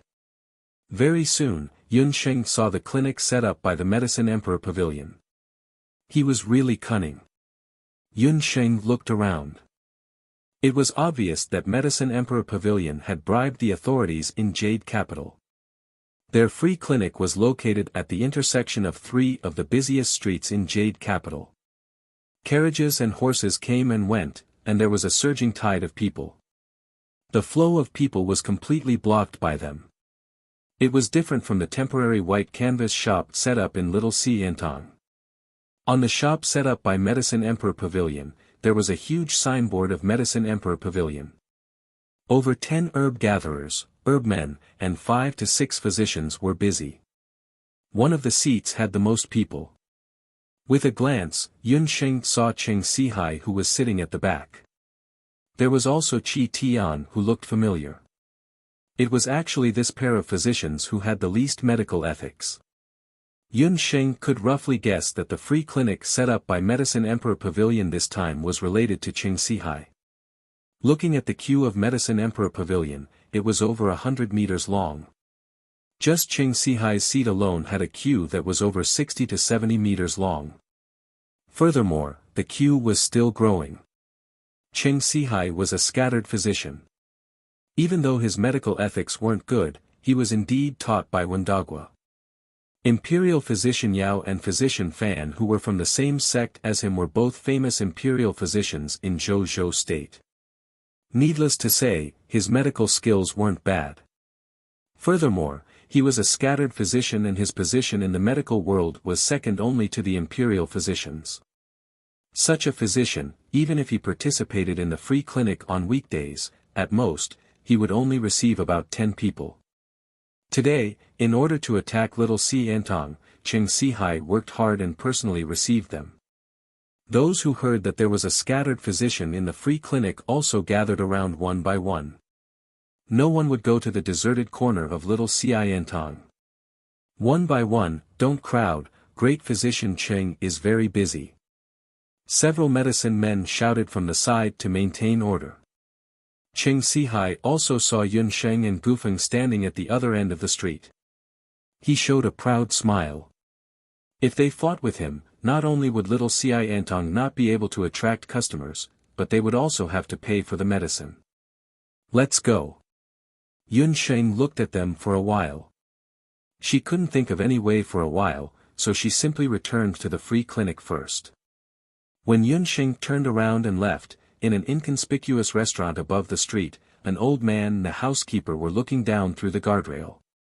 The scene of Yun Sheng and Little Xiantong being ostracized by the Medicine Emperor Pavilion also fell into the eyes of the old man. That lass doesn't know the difference between life and death. Her hair isn't even fully grown yet and she dares to challenge the Medicine Emperor Pavilion? Does she really think that just because she's able to concoct a Saint-Tier pill, she's already a top-notch physician in the world? The old man had a grayish-white beard and a pair of tiger-like eyes. Although he was dressed in ordinary clothes, the aura of a veteran from the battlefield that came from his bones was as sharp as a sword. The old housekeeper, Uncle Yun, who was serving on the side, hurriedly poured a glass of wine for the old man and muttered in his heart. Little Miss didn't say that she was a first-class physician. He didn't know who it was. That day, when he heard that Little Miss had refined a sacred-level pill in the Wushuan Everlasting Palace, he was as happy as a monkey and jumped up and down in the general's mansion. He was so happy that he was drunk. For a moment, he forgot his feelings and kept shouting, "Worthy of being the descendant of my Marshal Saint General's mansion. A sacred-level pill, compared to Wen Ruochu, you are much more powerful. Old man Chen, old man Lin, which of your family's descendants can compare to this old man? 8 years old, What was Wen Ruochu doing when she was 8 years old? I'm afraid she could only refine a beginner-grade pill for fun. Uncle Yun, who was listening at the side, felt helpless and amused. Wasn't Wen Ruochu the Grand Master of the country? Sigh, I say, old master, can you stop saying things that don't mean? These words, the old housekeeper only thought in his heart. He didn't dare to say it out loud. This gray-bearded old man and the old housekeeper who was pouring wine were none other than the Marshal Saint General Yun Ba and his old housekeeper, Uncle Yun. Although the old general seemed to be reprimanding the little miss, his sharp gaze would occasionally drift over to the Medicine Emperor Pavilion's clinic. The old butler had a rough idea of what was going on. Old general, don't blame the little miss. She is still young and doesn't consider things thoroughly. Ever since Yun Ba found out that Yun Sheng was his biological granddaughter, although he didn't say anything, he used all sorts of excuses to collect information related to Little Mississippi. From where Little Miss was born when she was 6 years old, to when she came to the Jade Capital, entered the Imperial Magic Academy, and transferred to the Wushuan Everlasting Palace, the old general couldn't wait to investigate everything. Of course, Uncle Yun knew about these things. The old general definitely wouldn't admit it. Chapter 285. Half a month ago, when news of Yun Sanglang's recovery reached the general's estate, Yun Ba was overjoyed. The old steward even revealed a rare smile when he saw him. After the first young master left and the second young master got into trouble, the old general rarely smiled. But then, an even more shocking piece of news came. The second young master had actually resigned from his position. He had handed over his military power without informing the old general of the situation. Moreover, it was said that after resigning, the second young master went to the Hunters Guild to register as a hunter. The second young master even reorganized the Yun family troops into a hunting troop called the Sky Felling Troop. This incident caused quite a commotion in the residence of Yun. The third miss, Yun Sangxue, scolded him with knives and sticks. This must have been because the little miss, Yun Sheng, was playing tricks. Yun Sanglang must have been bewitched by Yun Sheng, which was why he did something similar to becoming an outlaw. Because she had heard that Yun Sheng was in close contact with a few hunters. In her opinion, being a hunter was a despicable profession. Her second brother didn't want to be a general and became a hunter. This was an insult to the Yun family's reputation. When the old general found out, he couldn't help but grumble. But the next day, the old general still sneaked into the Yun family troops' encampment. When Yun Ba arrived, his face was full of anger. His appearance worried the old steward. If he bumped into the second young master, he would directly beat him up. When they were young, the first young master and second young master had been beaten by the old master. Because the old steward was worried, he followed the old master all the way to the Yun family troops' encampment. Yun Ba's cultivation was quite high, and the old steward's skills weren't weak either. The two of them sneaked into the Yun family troops' encampment without anyone noticing. They originally thought that they would see the Yun family troops in a state of disunity. After all, they were also aware of the Yun family troops' situation. However, to their great surprise, not only did they not see bandit-like hunting troops as they had expected, they only saw hunting troops dressed in bright armor. Looking at their cultivation, they were even stronger than the Yun family troops in their early years. Any random member of the Yun family army was a martial master. There were even a few people who were martial saints. They trained spontaneously in the morning, at noon, and at night. No one dared to slack off. This made the old butler think that what he saw was not some reorganized hunting corps, but the army of the Yun family that fought like the wind and had strict military discipline when the major general was at his prime. After checking for a day, old master quietly returned to the Yun residence. From then on, master never mentioned anything about the Yun army again, nor did he mention anything about the young general leaving home. But not long after, there was news of the appearance of a saint-grade medicinal pill, multicolored light, in the Jade Capital. Old Master also quickly found out that Second Miss was the one who refined the Saint-Grade pill. Especially when he found out that Little Miss had refined a Saint-Grade pill, old General Mu didn't say anything, but that night when he was drinking at dinner, he drank 3 more bowls of wine than usual. As a steward who had grown up with the master since he was young, the old steward knew best. This proved that the master was in a good mood. It could be seen that the master truly cared about this granddaughter of his. The old steward also had a good impression of Little Mississippi. Not to mention other things, Little Miss was young and lonely outside. But not only did she not learn bad things, she even learned medical skills and magic. Only this kind of Little Miss was worthy of the title of the successor of the general's residence. But the old master was stubborn.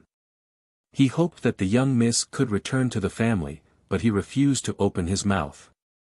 Just like this time, when he found out that Little Miss was going to provide free medical treatment, he was worried and secretly ran to the restaurant to wait for an entire morning.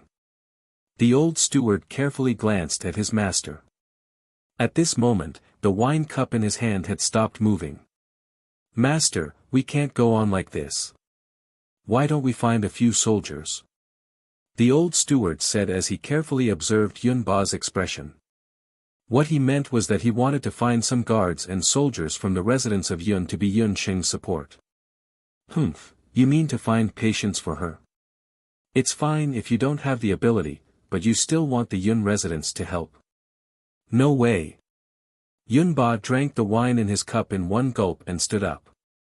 With his head held high, he glared at the old steward and left the restaurant. The old steward held the wine cup in the air and shook his head. When Yun Sheng and Gufeng returned to the little CI in Tang's clinic, their expressions weren't very good. There was still no one in front of the little CI in Tang's clinic. Lin Yao, and the rest were also silent. No one said anything and only fiddled with the medicinal herbs in their hands.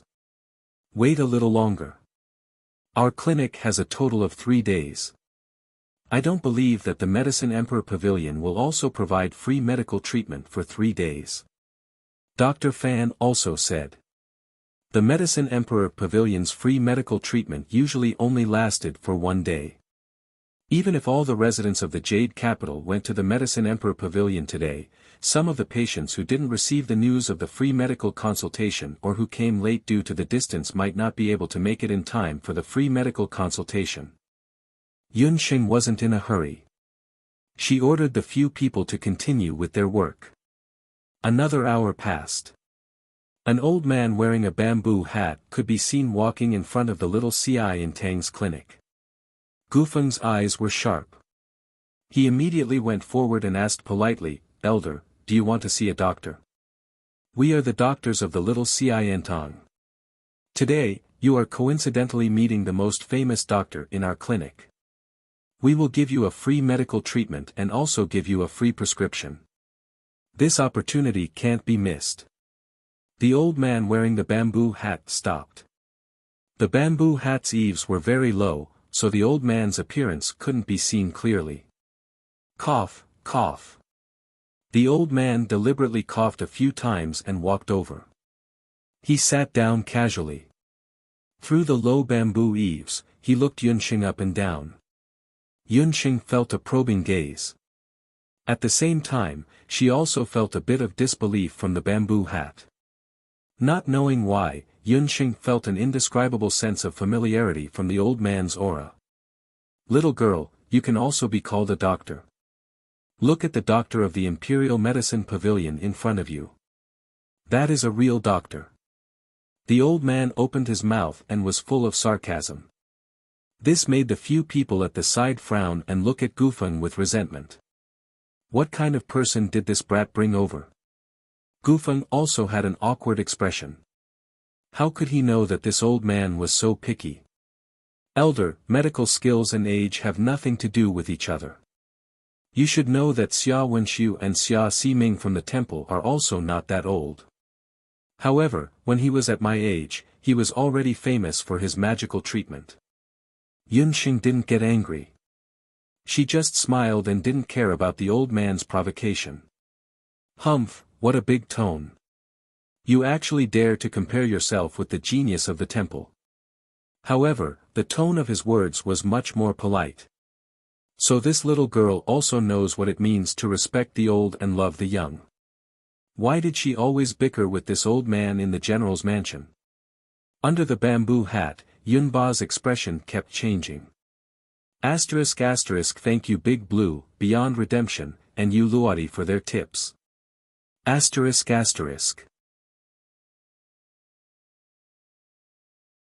Chapter 286.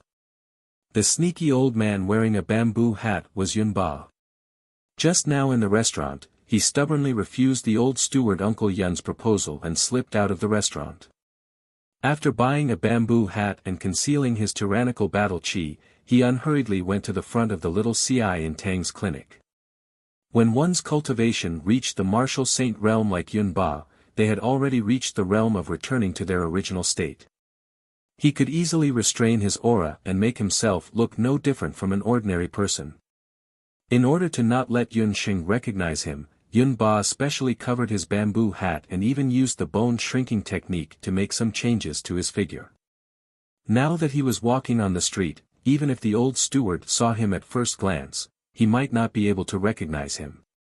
Just as he expected, someone in the clinic called out to him and a little fatty even helped him to the front of the clinic like an old man. Since that's the case, then help this old man take a look and see if this old man is sick or not. Yunba stretched out his hand in front of Yunsheng. In his heart, he muttered, "Little girl, don't fool this old man. Although this old man has reached this age, my body is still very strong." A year ago in the Medicine Emperor Pavilion, Imperial Physician Yao also said that this old man's body is not worse than an ordinary middle-aged man. Yunxing naturally couldn't hear the words in Yunba's heart. It was not easy for a guest to come, so Yunxing also wanted to properly receive him. Today's clinic could be considered a good start. Who would have thought that when the old man's hand was placed in front of her, Yunxing's delicate brows couldn't help but knit together. This pair of hands? When Yunxing saw the old man's hands, they didn't look like the hands of an old man. Although the old man's figure looked a bit stooped, his hands looked like the hands of a martial artist. There were many calluses on his palms and the muscles on his arms were very strong. When she took his pulse, she immediately heard the sound of a strong pulse.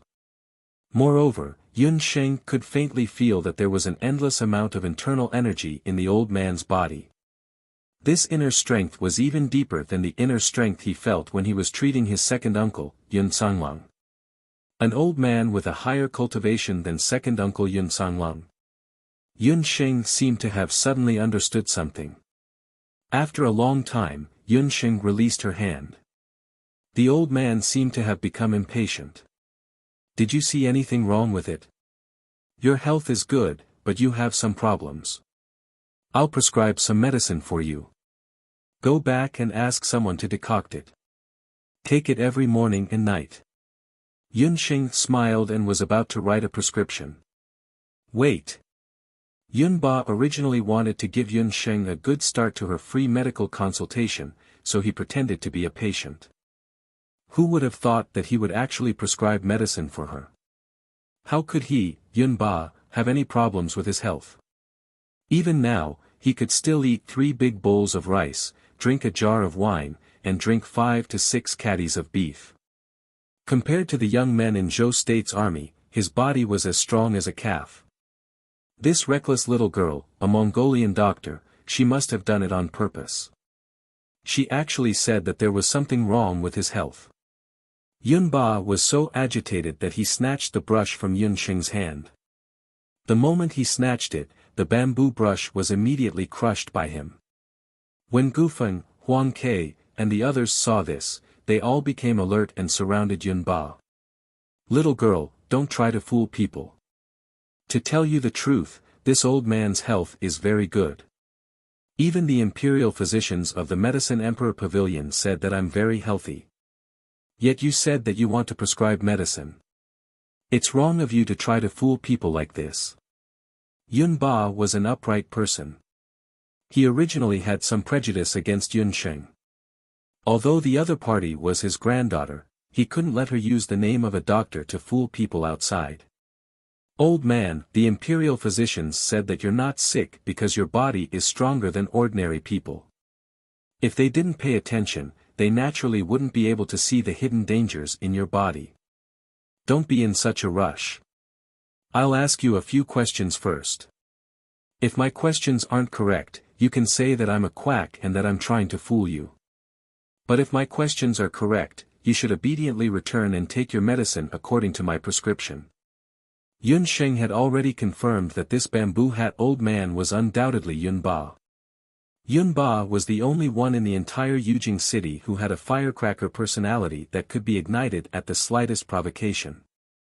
Yun Ba saw that Yun Sheng's expression was calm and unhurried, so he also became doubtful. Alright, tell me. If what you say is wrong, don't blame me for smashing the reputation of your medical center. Yun Ba sat back down.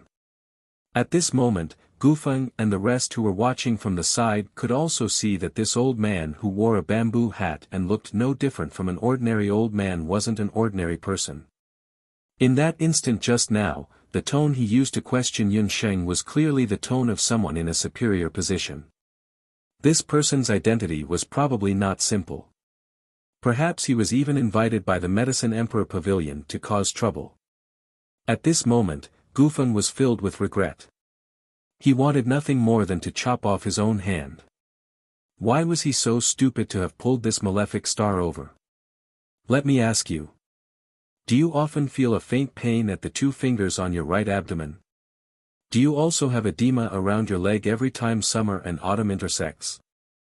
Yun Sheng didn't seem to notice the worries of her companions as she casually glanced at the old man. Thump. Yun Ba's gray beard trembled. He really did have the symptoms that the little girl had mentioned. But how did she know? Could it be that she had recognized his identity? Or was it Song Lang who told her? No, other than the old butler and his daughter, Yun Sangxue, who knew about his symptoms, even Song Lang didn't know. Moreover, she had only taken his pulse just now. How could she know about his symptoms? Yun Ba fell silent. That's right. Old brother of mine, every once in a while, he would have the symptoms that the little doctor mentioned. Little doctor, tell me, what kind of illness is this? Yun Ba almost vomited blood when he heard this. Wasn't this the old butler, Uncle Yun, who dared to interrupt him without his permission? It turned out that after Yun Ba had left him behind, Uncle Yun couldn't find his master anywhere. He was also worried about the little Mrs. Free Clinic, so he started to wander around.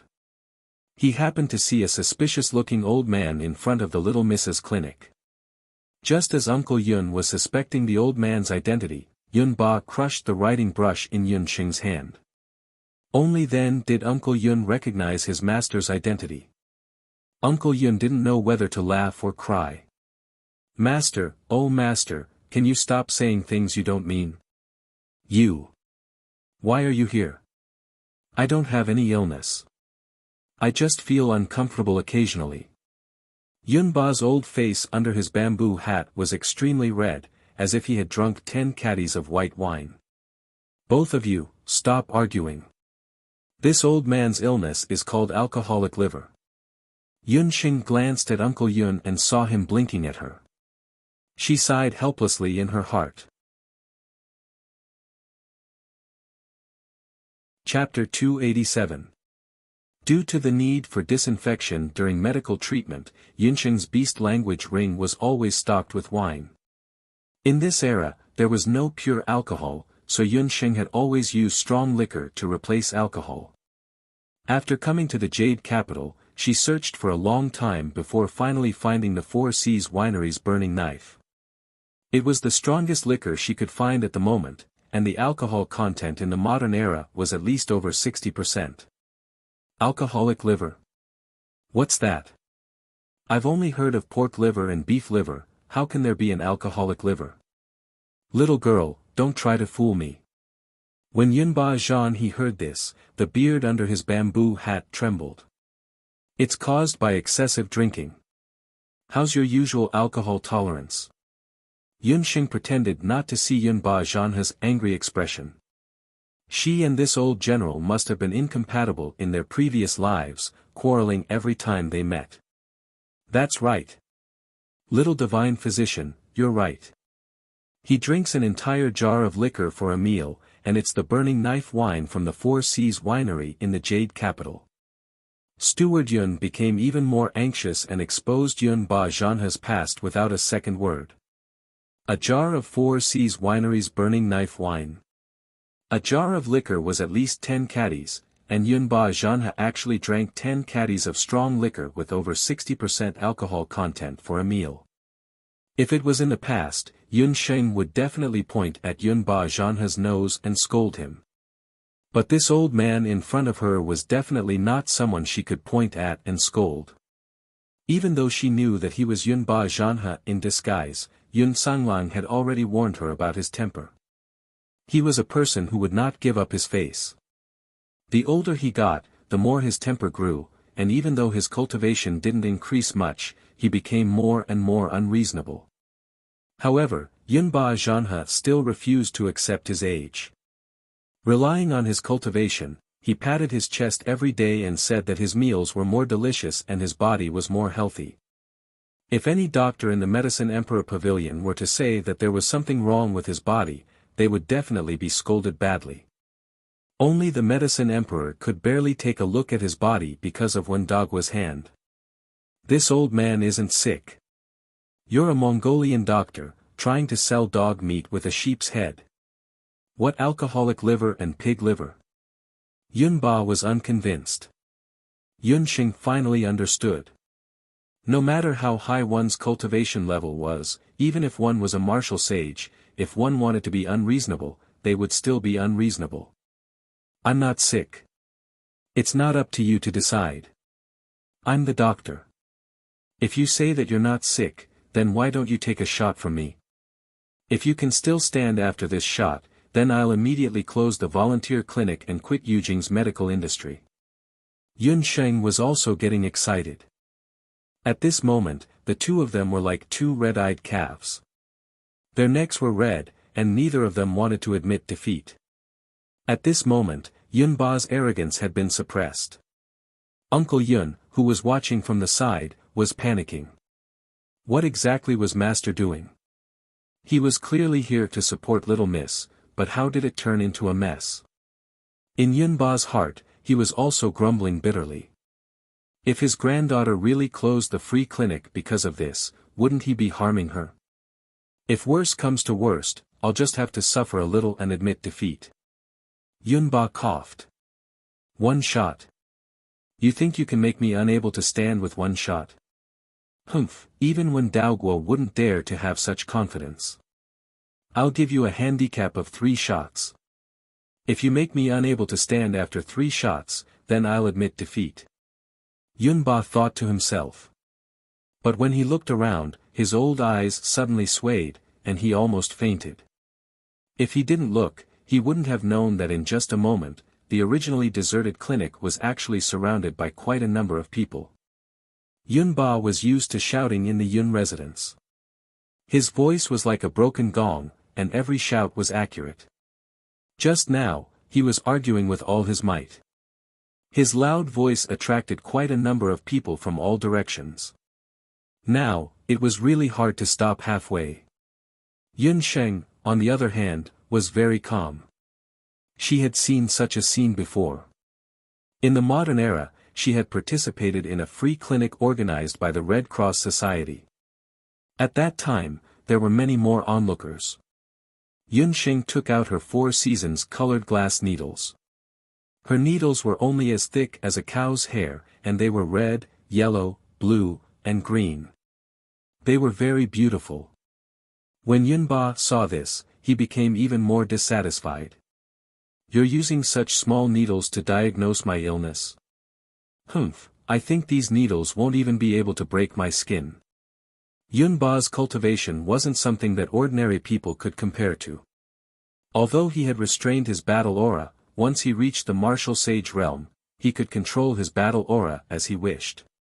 Once he encountered an external attack, the battle aura within his body would automatically flow over the surface of his body. This was the so-called invulnerability of swords and spears. Yunba pondered. These beautiful needles would probably break the moment they pierced his skin. When Yunxing said that she could determine the root of his illness with just one needle, Yunba didn't believe it at all. Don't underestimate my needles.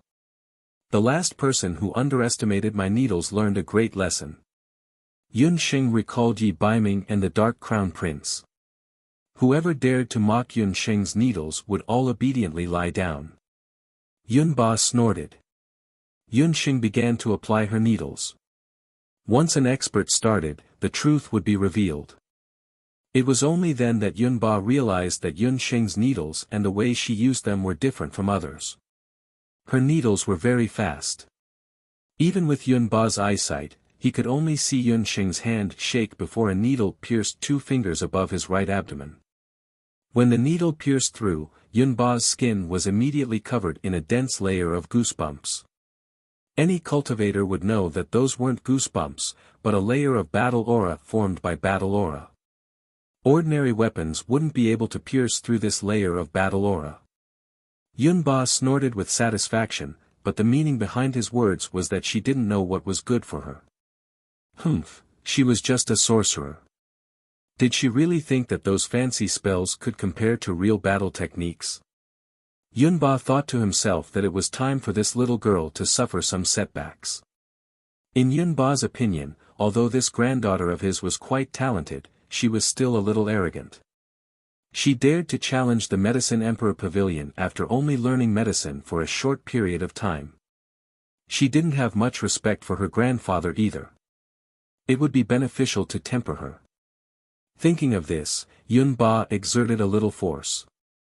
With the vigorous battle aura of a martial saint, the 4 seasons glass needle in Yunxing's hand seemed to have collided with a wall.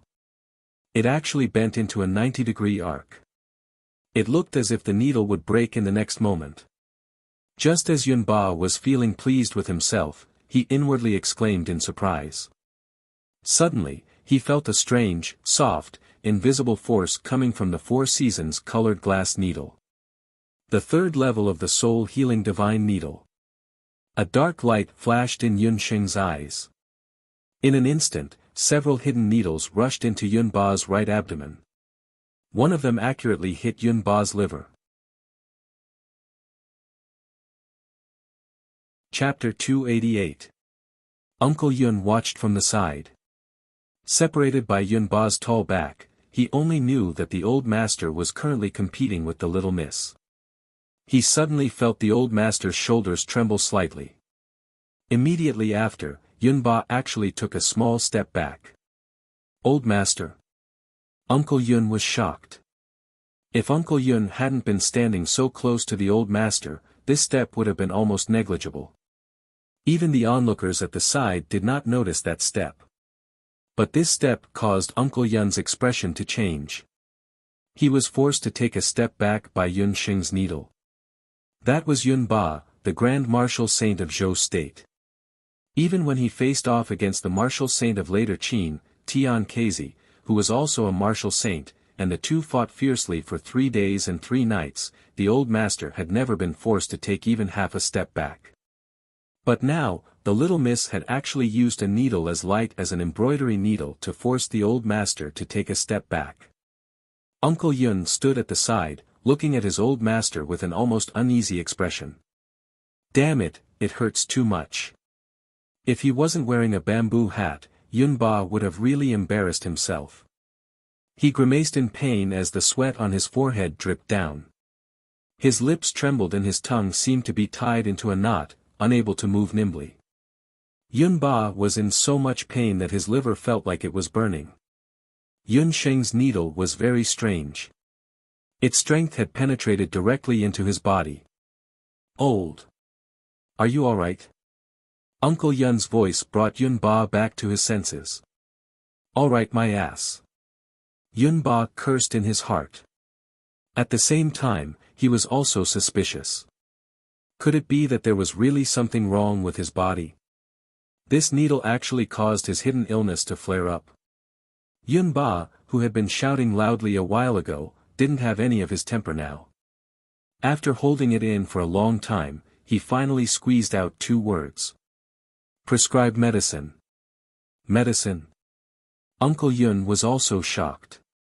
The old master was really sick. Uncle Yun immediately ran in front of Yun Sheng. Little godly doctor, you just said that our old, what illness did he have? Is there any medicine for it? Yun Sheng didn't even raise her eyebrows as she said indifferently, fortunately, we discovered it early. Go and grab some medicine that can clear the liver and relieve internal heat. You're not allowed to drink within 3 months. You can't get angry. Eat a light diet. In the future, you need to drink less and drink more. Not drinking. Don't get angry. And a light diet? For a master who was addicted to alcohol, who roared like a lion from Hedong every 2 to 3 days, and who had to have fish and meat for every meal, how could he live? Uncle Yun's face stiffened as he looked at his master. Unfortunately, old master's face was covered by the bamboo hat, so she couldn't see his expression clearly. Do it. Yun Ba was still convulsing from the pain in his liver. He knew that if he didn't do as he was told, his little granddaughter would never be able to relieve the heart-wrenching pain in his liver. That's a good patient. Yun Sheng smiled and gently pulled out the 4 Seasons glass needle. The pain was immediately relieved. Yun Ba sucked in a mouthful of cold air and was about to look for Yun Sheng to settle the account. After Uncle Yun took a few sets of medicine, he respectfully thanked Yun Sheng. At this time, someone suddenly pointed at Uncle Yun and shouted, "Hey, isn't that the old housekeeper of the Marshal St. General's mansion? He actually came to this shop for free medical treatment." Everyone's eyes fell on the old man wearing the bamboo hat who ordered Uncle Yun to take care of him. It can't be, right? Could it be that this suspicious old man was the Marshal St. General? But wasn't the Marshal St. General an old friend of the Medicine Emperor Pavilion's Wen Daiguoshu? Moreover, a character like the Marshal St. General, if he was really sick, he must be treated by an imperial physician. He actually came to visit the little Xiantong. That's right, the Marshal St. General must have some shameful illness. He was too embarrassed to look for Wen Daiguoshu, so he came to this small clinic to see a doctor. Could it be that the little Xiantong could really see the illness that even the Medicine Emperor Pavilion couldn't see? The imagination of the masses really had no lower limit. Even the old housekeeper of the Marshal St. General's mansion had to listen to the order to get medicine, then this person was, Yun Ba almost vomited 2 mouthfuls of blood. He didn't dare to stay on Yun Sheng's bed any longer and immediately ran away as if he was running for his life. Uncle Yun also awkwardly took the medicine and chased after his master. Wow, Yun Sheng, that old man just now couldn't be. Gufeng's gossipy soul was burning as he asked from the side, could it be that the old man really has some terminal illness? Gufeng had seen Yun Sheng use acupuncture before. Yun Sheng's acupuncture technique had never been seen before in the continent, but her acupuncture technique was very mysterious. It's not a big problem. He is a martial artist, so his body's foundation is good. But if he continues, it will damage his body. Those are all ordinary medicines used to detoxify the poison. As for that needle, it's because I pierced his liver acupoint. Yun Sheng was well versed in both Chinese and Western medicine. The liver is one of the main organs of the human body. The liver acupoint is a saying in Chinese medicine. That place is actually the place with the most blood vessels and nerves in the liver. When Yun Sheng used the needle with magic, the liver would be in severe pain. But it didn't cause any damage to the human body. Moreover, Yun Ba's liver wasn't good, so Yun Sheng's needle was successful. Yun Ba's interference this time had brought about an unexpected effect. Perhaps it was because the old housekeeper of the Marshal St. General's mansion and the mysterious person suspected to be the Marshal St. General also came to the little Xiantong for treatment. Perhaps it was because the queue of the Medicine Emperor Pavilion was too long. One after another, people began to move to the little Xiantong's free clinic. Yunxing also received several patients one after another. From afternoon to evening, Yunxing had received a total of more than 20 guests. However, other than Yunba, who was the first to arrive, most of the guests only had the most common cold, which did not reflect Yunxing's medical skills at all. When the sun was about to set, there was no one in front of the little Ci in Tang's shop. Gufeng and the others also began to clean up the stall. In front of the Medicine Emperor Pavilion's shop, there were still dozens of patients waiting to see the doctor. Cheng Sihai impatiently looked at the volunteer medical team in front of him. This time, if it wasn't to attack the little Xi Antong, he really wouldn't be willing to accept such a volunteer medical treatment. The volunteer medical treatment was a thankless task. It was just to gain a good reputation. After a day, Cheng Sihai was already tired. He wasn't a martial artist, nor was he a magician. His physical strength had long been exhausted. Qitian, I'll leave the rest of the people to you. Cheng Sihai glanced at the queue, yawned, and was about to get up. At this time, a patient rushed out from the back of the queue. Dr. Cheng, I came to see you for treatment. Please help me. The person who spoke was a man of about 30 years old, accompanied by a peasant woman. Both of them had big hands and feet. Their clothes were rough. At first glance, one could see that they came from a poor family. Standing in the crowd for most of the afternoon, the husband and wife's lips were dry. They were sweating profusely and had an anxious look on their face. They were afraid that Cheng Sihai would really leave, so they blocked Cheng Sihai's way. Cheng Sihai was somewhat unhappy, but under the watchful eyes of the crowd, he had to take back his steps. Chapter 289. This patient had heard of the Medicine Emperor Pavilion's free medical consultation and that a famous doctor like Cheng Sihai would be attending the consultation. Hence, he spared no effort to rush over from a village several miles away. Due to the long journey, he and his wife only managed to queue up in the afternoon. After the couple rushed over, they didn't even have time to drink a mouthful of water as they waited in the queue for Cheng Sihai to treat their illness. Who would have thought that when it was finally their turn, Cheng Sihai would stand up and leave? The patient couple had no choice but to snatch him out of the queue. Qi Tian is also a famous doctor in the Medicine Emperor Pavilion. His medical skills were personally taught by this doctor. You can just look for him. Cheng Sihai looked at the two with disgust. Just looking at the farmer's hands that were covered in dirt, Cheng Sihai was unwilling to treat his illness. These poor men from the village liked to pester endlessly. Wasn't it just some minor ailments like headache and fever? Was there a need for this doctor to personally treat them? Cheng Sihai's face was filled with reluctance. After sending Qi Tian away, he wanted to leave. No, Dr. Cheng, my illness has already been treated by the doctors in the village. They also couldn't do anything about it. They said to look for a doctor in the city. The man cried and begged. The farmer woman at the side also begged. The two of them were just short of kneeling on the ground and begging Cheng Sihai. Lord Doctor, my husband has had this illness for more than half a year. In the past, it would only act up once every month. Now, it would act up once every 2 or 3 days. The husband and wife were anxious. They surrounded Cheng Sihai and refused to leave.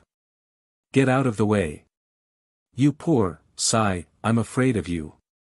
Speak, what's wrong with you? Cheng Sihai saw the people from Little Xi Antong, including Yunsheng, walking over from the other end of the street. In order to show off his medical skills, he couldn't help but change his mind. Many thanks, doctor. My child's father, your ears can be saved. The farmer woman was extremely excited. The man also hurriedly spoke about his illness.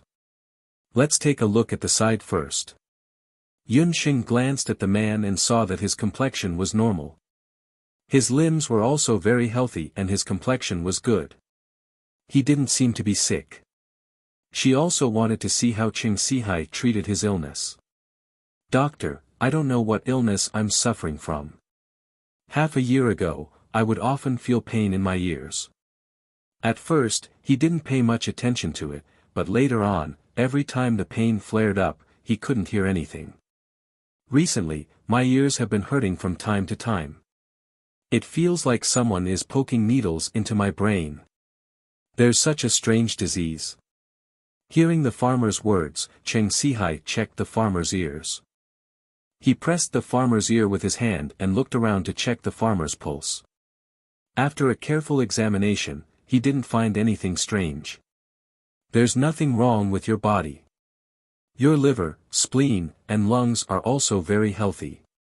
You don't look like you're sick. Don't come here blindly. Cheng Sihai was very confident in his medical skills. After he diagnosed the farmer, he found that there was nothing wrong with him. He then asked about the farmer's daily diet and found nothing wrong. Even Yun Sheng, who was listening from the side, didn't think there was anything wrong with the farmer. He also didn't have any bad habits, and it was impossible for him to be like Yun Ba, who was addicted to alcohol and had a hidden illness. Seeing that the sun was gradually setting, Cheng Sihai still couldn't find anything wrong with the farmer. I don't think you're sick. It's getting late and the free clinic has ended. You should wait for your illness to flare up another day before you come back for treatment. Cheng Sihai directly sent the farmer back. Lord Doctor, it wasn't easy for us to come to the city. My child's father's illness can't be delayed any longer. Hearing that Cheng Sihai didn't have a solution, the farmer's wife became anxious. Then what do you want to do? As the saying goes, prescribe the right medicine for the illness. Your husband's illness doesn't have any symptoms at all. How are you going to treat him?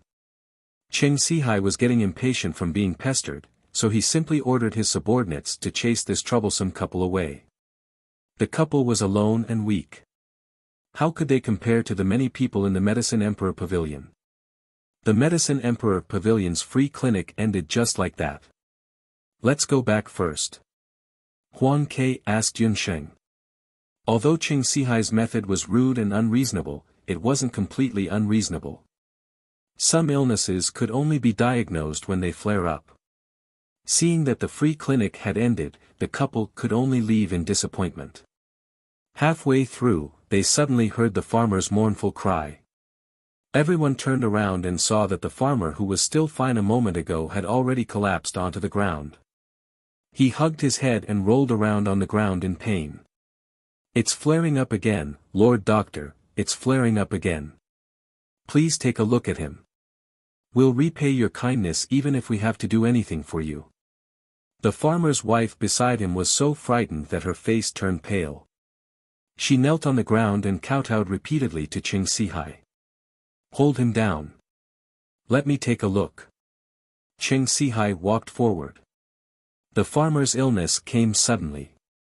He was still fine a moment ago, but now, he was curled up in pain with beads of sweat rolling down his face. Even if they weren't doctors, they could tell that the farmer was indeed sick. Who would have thought that the farmer would struggle so fiercely? The ordinary doctors of the Medicine Emperor Pavilion didn't have much strength. It took 4 to 5 of them to forcefully hold the farmer down. Cheng Sihai took a look at the farmer's mouth, nose, tongue, and pulse. What surprised him was that other than the splitting headache, the farmer's other body parts were normal. There were no signs of illness at all. Strange, this is really strange. There's no illness in his body, nor are there any signs of poisoning. Why would he have such a headache for no reason? Cheng Sihai thought to himself. But at this moment, he couldn't just leave in a huff. Everyone saw that the farmer's illness had flared up in front of him. It wouldn't be right for him to say that he wasn't sick. If he were to bring the farmer back to the Medicine Emperor Pavilion, it would mean that he didn't have the ability to treat him. If so, who would be willing to seek treatment from him in the future? Time passed by slowly. Cheng Sihai was also unable to back down. He even started to blame the couple in his heart. If they hadn't appeared, how would he have encountered such a troublesome situation? Lord Doctor, what illness does my husband have? The farmer's wife had placed all her hopes on Cheng Sihai. Seeing that the latter wasn't willing to speak, the farmer's wife thought that the farmer had contracted some fatal illness. She was so frightened that her legs went soft, and she couldn't even stand up. Dozens of pairs of eyes looked at Cheng Sihai again. "Let me try inserting a few needles into him." Cheng Sihai had no choice but to order his medicine boy to bring over some gold needles. He wanted to help the farmer stop the pain first. Cheng Sihai pondered.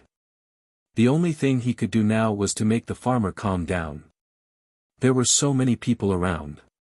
If he couldn't calm down after inserting a few needles, wouldn't he lose a lot of face? He secretly gave Chi Tian a look, telling the latter to apply some muscle-weakening powder on the needles when he took them out. Chi Tian understood and hurriedly went to get the gold needles. Thank you for you Luo, Yu, and Squirrel for their rewards.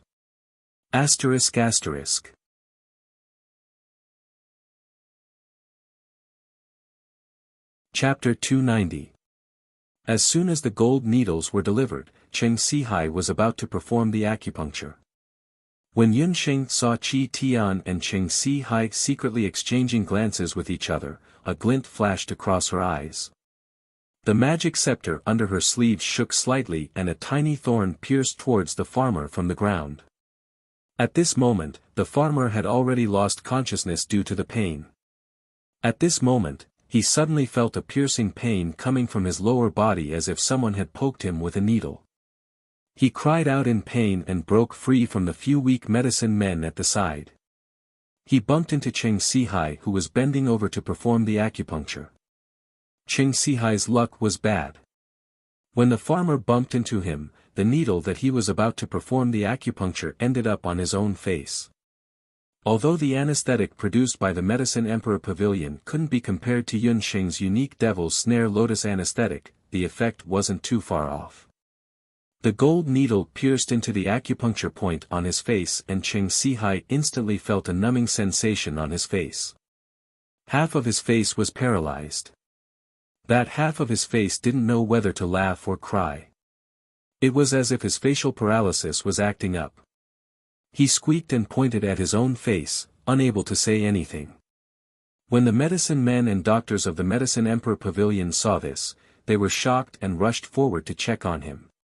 In an instant, the scene became even more lively.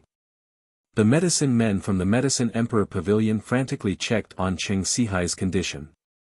That farmer was still hugging his head with both hands and rolling on the ground in pain. "Doctor?" That farmer woman also panicked. She didn't expect that even the medicine men from the Medicine Emperor Pavilion couldn't do anything about her husband's illness. "Yunsheng, what kind of illness do you think that person has?" Gufeng pulled Yunsheng. Yunsheng was still sizing up that farmer. "He doesn't seem to be sick." Yunsheng waved the magic scepter in her hand, and a stream of water elemental magic immediately surged out and turned into a rope, binding the farmer who was rolling on the ground. "You guys, what are you doing?" Seeing a light blue rope that looked like a rope but didn't actually look like a rope, that farmer woman hurriedly went forward to reason with Yunsheng. "It's you guys again. This is a patient of the Medicine Emperor Pavilion, what does it have to do with your little Xiantong?" After Chi Tian and the doctors settled Cheng Sihai down, they turned around and saw that Yunsheng and the others were also present. "What a joke. You guys have no way to cure this patient from the start, and you still dare to say that there's a patient in the Medicine Sovereign's Pavilion? You guys better go and see your master. If we didn't save him in time, I'm afraid his facial paralysis wouldn't have recovered in a short time." Yunsheng smiled coldly. She was not surprised by Cheng Sihai's shameless behavior. "That's right. Just now, anyone could see that your master couldn't save anyone. Now, he's even disabled himself." Lin Yao wasn't someone to be trifled with, so she added fuel to the fire. Chi Tian was forced into a corner and he hurriedly asked his master Cheng Sihai for help. The latter's eyes were also filled with anger. He whimpered a few times at Chi Tian, looking very comical. After receiving his master's instructions, Chi Tian also gained some confidence. He looked at Yun Sheng and the others provocatively. He didn't believe that he couldn't beat a female magician. Who says that our medicine Emperor Pavilion can't cure him? I'll perform acupuncture now and show you how to cure him. Qi Tian's master was Cheng Sihai, so his acupuncture technique could be considered decent. Just now, the farmer was pressed down by several people, but he was still struggling endlessly. It was very difficult to perform acupuncture. But now, the farmer was tied up by Yun Sheng with water binding, so it was more convenient to perform acupuncture. Qi Tian took out his silver needles and went to the farmer. According to Cheng Sihai's instructions, he inserted 2 needles into the farmer's ear. It was fine if he didn't insert the needles. After the needles were inserted, the farmer who had originally calmed down started roaring like a madman. Some blood actually seeped out of his ear, and the pain became even more intense. Qi Tian was shocked. What was going on? He had done everything according to his master's instructions. Why did the patient's condition worsen instead? Get out of the way. Yun Sheng looked and frowned. She walked forward and pushed the eyesore Qi Tian away. How did this happen? Qi Tian looked at Cheng Sihai as if he was asking for help. The expressionless Cheng Sihai also didn't know what to do at this moment. He originally thought that the farmer had a headache and that it was a migraine. If it was a migraine, a few needles would most likely be able to stop the pain. Even if it wasn't effective, the farmer's ear wouldn't bleed. He doesn't have a migraine. When you inserted the needles into his ear, his vital energy and blood rushed to his ear. Naturally, he would bleed. Yun Sheng calmed down and checked the farmer's pulse and heartbeat. Then, she opened his eyelids. The farmer's wife was already scared silly. When she saw Yun Sheng calmly checking on her husband, she looked as if she had seen her savior and kept begging at the side. This little doctor. You can treat my husband's illness? I beg you, you must save him. Our family of 5 depends on him to survive. I beg you. Sister-in-law, don't panic. Tell me first. Did uncle have any old illness in his early years that was treated recently? Yun Sheng helped the farmer's wife up and asked with a pleasant expression. She was born in Banana Leaf Village. The farmer's wife in front of her reminded her of her village neighbors. Therefore, her words were very polite. The doctors that the farmer's wife had seen were all like Cheng Sihai. They had arrogant faces. Even during the free clinic, they didn't speak nicely to her. She looked at Yun Sheng's eyes that were like the night sky. Yun Sheng's kind words made her flustered heart gradually calm down. Old illness? Yes, my husband had tinnitus in his early years. However, it was just a small problem. About a year ago, the Jade Capital held a free clinic. I remember that it was also a free clinic held by the Medicine Emperor Pavilion. At that time, there was a famous doctor who treated my husband's tinnitus problem. After inserting a few needles, he didn't have that problem anymore. The farmer's wife recalled. Tinnitus wasn't a big problem and the farmer's wife didn't put it to heart. If Yun Sheng didn't ask, the farmer's wife wouldn't have recalled it. I'm afraid that there was a problem with the needles at that time. Try to recall, which doctor was the one who inserted the needles for uncle? Yun Sheng guided the farmer's wife patiently. She had also heard Cheng Sihai asking about the farmer's diet and previous medical history. However, she didn't discover anything. Now that she asked, she was sure that there was a problem with that free clinic. It was a doctor with the surname Wang. The farmer's wife tried her best to recall. Venomous slander. Don't think that we don't know what you guys are thinking. You guys are trying to slander our Medicine Emperor Pavilion. When Qi Tian and the other pharmacists and doctors of the Medicine Emperor Pavilion heard that, they were furious. That damned little Xiantong. They actually suspected that the Medicine Emperor Pavilion's treatment caused the farmer's illness. Whether it's venomous slander or not, I will know after I ask clearly. If you guys didn't do it, I will naturally apologize to you guys. After Yunsheng asked clearly, she carefully checked the farmer's ears. Shenong's eyes narrowed slightly and he looked at the farmer's ears for a moment. Sister-in-law, think again. When that doctor with the surname Wang inserted the needles, what kind of needles did he use? The farmer's wife thought for a moment. She was just a farmer's wife and didn't know anything about medical skills. As for what kind of needles, she naturally didn't remember. I also don't remember much. However, it's definitely not the needles used by those two doctors. The farmer's wife replied Yunsheng with certainty.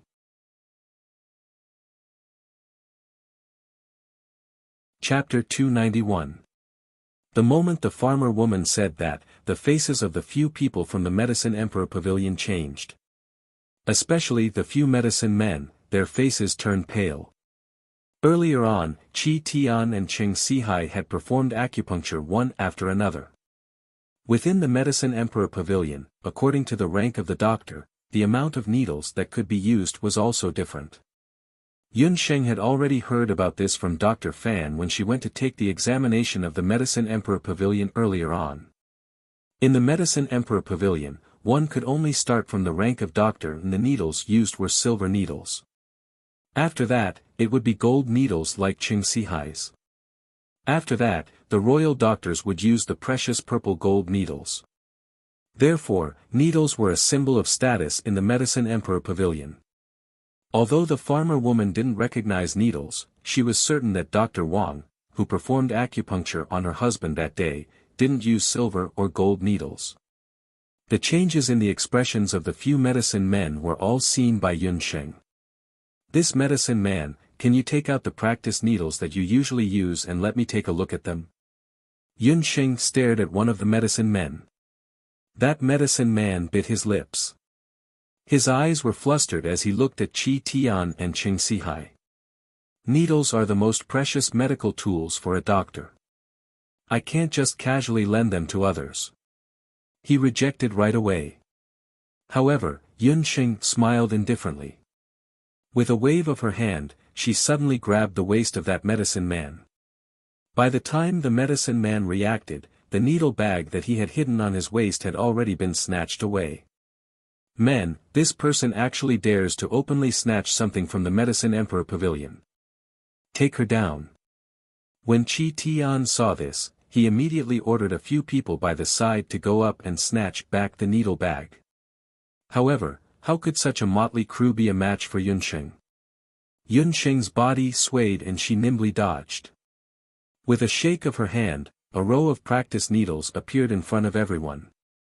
She asked the farmer woman, sister-in-law, take a closer look.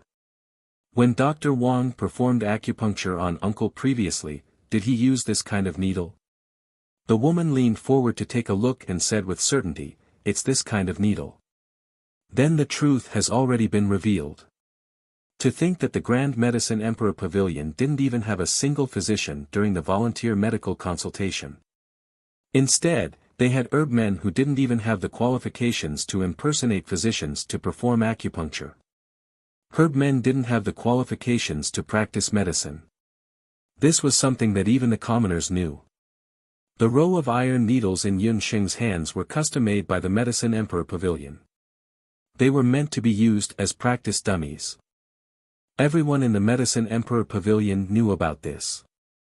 For most of the Boundless Continent's doctors, it was a long and arduous process from the herb-gathering boys' identification, gathering, and dispensing of herbs to the herbalists.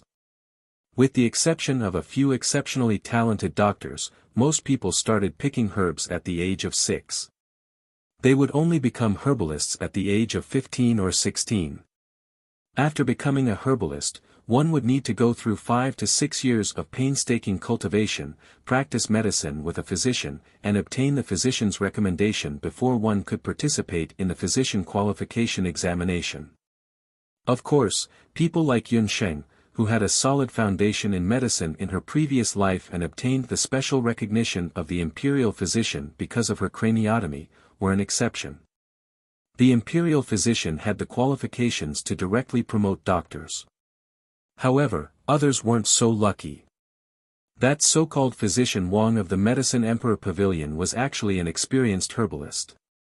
A year ago, during a volunteer medical consultation, because the arranged physician was lazy and slacking, that herbalist surnamed Wang recklessly performed acupuncture on a farmer who came to the volunteer medical consultation.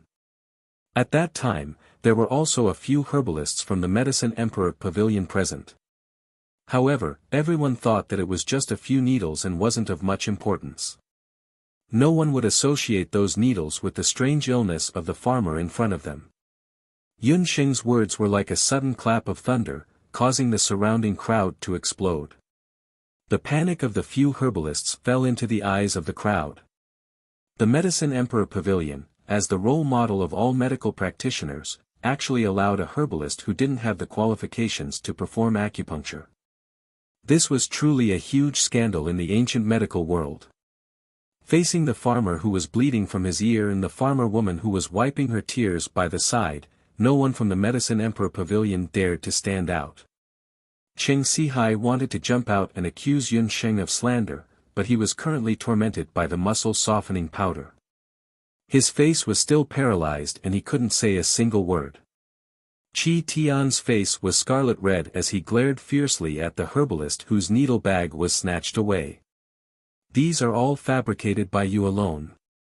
Besides, no one can guarantee that this farmer woman is speaking the truth. The Medicine Emperor Pavilion conducts volunteer medical consultation 4 times a year and we have never heard of anyone contracting a strange illness because of acupuncture. Who can guarantee that this farmer woman and farmer didn't take your money to frame our Medicine Emperor Pavilion? He was also very cunning. In any case, that herbalist with the surname Wang wasn't present and that farmer woman couldn't really do anything to the Medicine Emperor Pavilion. As long as he refused to admit it, who would believe the words of little Si Entong and his group? Unrepentant. Yun Sheng was also infuriated by the Medicine Emperor Pavilion's careless style. It was undeniable that the Medicine Emperor Pavilion's medical skills were definitely top-notch. They also represented the pinnacle of the ancient medical skills in the continent. However, the Medicine Emperor Pavilion had been operating for hundreds of years and had already become a huge medical giant. Their internal management was too lax. It was precisely because of Qi Tian, Cheng Sihai, and that herbalist that they spoiled a pot of porridge. As a medical practitioner, Yun Xing couldn't stand medical practitioners who treated human lives like weeds. She knitted her brows and looked at the farmer again. Qi Tian's acupuncture earlier caused the farmer's blood to rush to his head. It was impossible to directly perform acupuncture. Sister-in-law, please wait for a moment. Yun Xing didn't perform acupuncture. She only let Gufeng and the rest take care of that farmer first. She turned around and walked towards a street behind her. When the spectators by the side saw that an unknown physician actually dared to challenge the Medicine Emperor Pavilion, they also had the mentality of watching a good show and stayed behind to watch the show. Even Cheng Sihai stayed behind. He wanted to see what method Yun Sheng would use to save that farmer. At least on the surface, that farmer didn't seem to have any problems. The location of the free clinic was originally the most prosperous street in the Jade capital. After Yun Xing left, she returned in less than 15 minutes. There was a pitch-black stone in her hand. This kind of stone was unfamiliar to the majority of the commoners and medical practitioners. However, Gufeng recognized that stone with a glance. There was a blacksmith shop next to his house and there were similar stones piled up in the corner of the shop. On the boundless continent, other than some specialized large clans, ordinary villages didn't have specialized metal smelting grounds. If blacksmiths wanted to use pig iron, they would directly purchase pig iron ores and smelt them. In order to differentiate between ordinary iron ores and other metal ores, blacksmiths would throw a few pieces of testing iron ores in the shop. The testing iron ores could absorb iron ores and its function was similar to the magnets of the modern era. Yun Sheng was born in Banana Leaf Village and had interacted with the blacksmiths in the village since she was young. She was very clear about the usage of testing iron ores. Chapter 292 Yunsheng, isn't that the iron testing stone? What are you going to do with the iron testing stone? Gufeng also felt strange. When Yunsheng was treating a patient, why didn't she use her godly needle skills or magic? Instead, she brought a stone over. Just watch. Yunsheng confidently walked to the side of the farmer. The farmer had been struggling for a long time and was also restrained by Yunsheng's water element magic. At this moment, he was already exhausted. Yunsheng took the iron testing stone and walked to the side of the farmer. She strangely brought the iron testing stone to the farmer's right ear and slowly moved it a few times. Her strange actions caused the people from the Medicine Emperor Pavilion to snort in disdain. Do you think that you are performing on the streets? Using a broken stone to treat a patient's illness? Qi Tian criticized from the side, looking at Yunsheng with disdain. Even though the Medicine Emperor Pavilion had lost a lot of face today, as long as Yunsheng couldn't find the illness, it was equivalent to saying empty words. However, Yunsheng continued to act as if she didn't care. Itchy. The farmer, who was originally in so much pain that he couldn't speak, moved his lips and said vaguely, "Uncle, what did you say just now?" When Yunsheng heard this, her entire face lit up. It seemed that her guess was correct. The farmer only felt that his ear was itching. It was as if there were a few ants in his ear that were trying their best to crawl out. Yunsheng kept moving the iron testing stone in her hand. Slowly, the farmer's ear revealed a little bit of a metallic luster. Chi. After a slight sound, there were a few more things on the originally smooth black iron testing stone. Everyone took a closer look. That is. This time, it was Qi Tian who was speechless. On the black iron testing stone, there were a few metal needles the size of leather scraps. These broken needles were very small, and there was a layer of white liquid on their surface. That was obviously the pus produced after the farmer's ear was inflamed. Presumably, the king medicine man was careless when he inserted the needles. When he was treating the farmer's tinnitus, his hands were not strong enough, and a small part of the iron needles he used as practice needles broke in the farmer's ear. Medicine man Wang did not take the broken practice needles to heart, nor did he inform the doctor who brought him what had happened afterwards. The ignorant farmer thought that his tinnitus had been cured and happily returned to the village. Who would have thought that the broken iron needle would cause inflammation in the farmer's ears under special circumstances? As time passed, the inflammation needles also affected the ear nerves. The infected ear nerves directly pressed on the farmer's brain nerves, which caused the farmer's headache to break out more and more frequently. The farmer had also found a doctor in the countryside to treat his illness. He had even found a doctor like Qing Sihai. However, these ancient doctors only relied on the patient's pulse, diet, and past illness. It was impossible for them to associate it with nerves or inflammation. Yunsheng had just used the Shenong eye to take a look at the farmer's ear.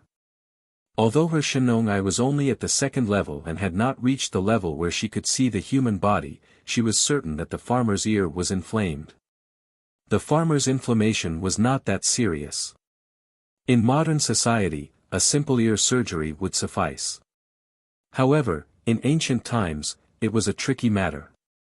If the broken needles were left in his ear, as time passed, the nerve endings in his ear would rot, and it was very likely that he would become deaf or even oppressed his visual nerves. Yunsheng naturally had no way of explaining these things to these stubborn doctors of the Medicine Emperor Pavilion. After thinking for a while, she thought of the iron needles and the iron testing stone she saw in the blacksmith's shop in her early years. The current situation made it impossible for her to directly perform the ear surgery. However, as long as the broken needles were made of iron, she could use the iron testing stone to extract the broken needles. Hence, Yunsheng's actions that made everyone unable to figure out her intentions came about. As soon as the broken needles were extracted, the farmer stopped shouting. The farmer's wife by the side also turned from worry to joy as she kept thanking Yunsheng. She didn't even need to use a needle and only used a stone to find the cause of the illness. This medical skill was simply too mystical. The onlookers' impression of little Xiantong immediately changed. The eyes of the crowd were bright. Just now, Yunxing's politeness towards the farmer's wife and the Medicine Emperor Pavilion's vile attitude, they had all seen it with their own eyes. Those people who came to the Medicine Emperor Pavilion earlier were also muttering in their hearts. Next time, they should just look for little Xiantong. Look at the Medicine Emperor Pavilion, the best medical hall in the continent. They actually let an unqualified medicine man use a needle to treat the illness. Such an irresponsible attitude was simply disregarding human life. The people of the Medicine Emperor Pavilion looked at each other. Even the broken needles were found. Moreover, with a single look, they could tell that the broken needles were specially made by the Medicine Emperor Pavilion. Even if they didn't want to admit it, they had no choice. After a while, the medicinal effect on Cheng Sihai's face also slowed down. However, his complexion became even worse. He knew that today's free medical consultation could be considered as a failure. Not only was it a failure, it even smeared the name of the Jade Capital and the Medicine Emperor Pavilion. How was he going to explain to Yao Rong and Wendague when he returned? Cheng Sihai glared at Yunxing fiercely. Then, he brought the group of doctors and medicine men and left under the mocking gaze of the onlookers. Little divine doctor, thank you so much. The farmer couple thanked Yunxing profusely. Yunxing also asked Lin Yao, to give them a few bags of anti-inflammatory herbs. After watching the farmer couple leave, Yunxing's face revealed a smile that hadn't been seen for a long time. She knew that today's free medical consultation had achieved unexpected results. Gufeng and the rest were also excited. They all understood that this time, the Medicine Emperor Pavilion had fallen. Tomorrow, they definitely wouldn't have the face to come again. The name of little Xiantong would soon spread in the Jade Capital. Tomorrow, we will continue the free medical consultation. Yunxing decided to book a table at the best restaurant in the city tonight and have a good meal. After the people of little Xiantong left happily, two people walked out from the corner of the street. Those two people quietly stood at the corner of the street for a long time. When Yunxing saved the farmer, they were already standing there. However, no one in the surroundings noticed them. Si Ming, we have been watching these people for a whole day. Are you sure that woman is the one who refined the praise of the moon god? The one who spoke was a handsome male magician. The age of the magician wasn't old. He was wearing a magician's robe and his whole body was filled with a strong magic power. If one looked carefully, one would notice that under his robe, there was a symbol of the temple embroidered on it. It's her. Xia Wenxiu stood out from the corner of the street and looked at Yunxing's back. His eyes flashed with a strange expression.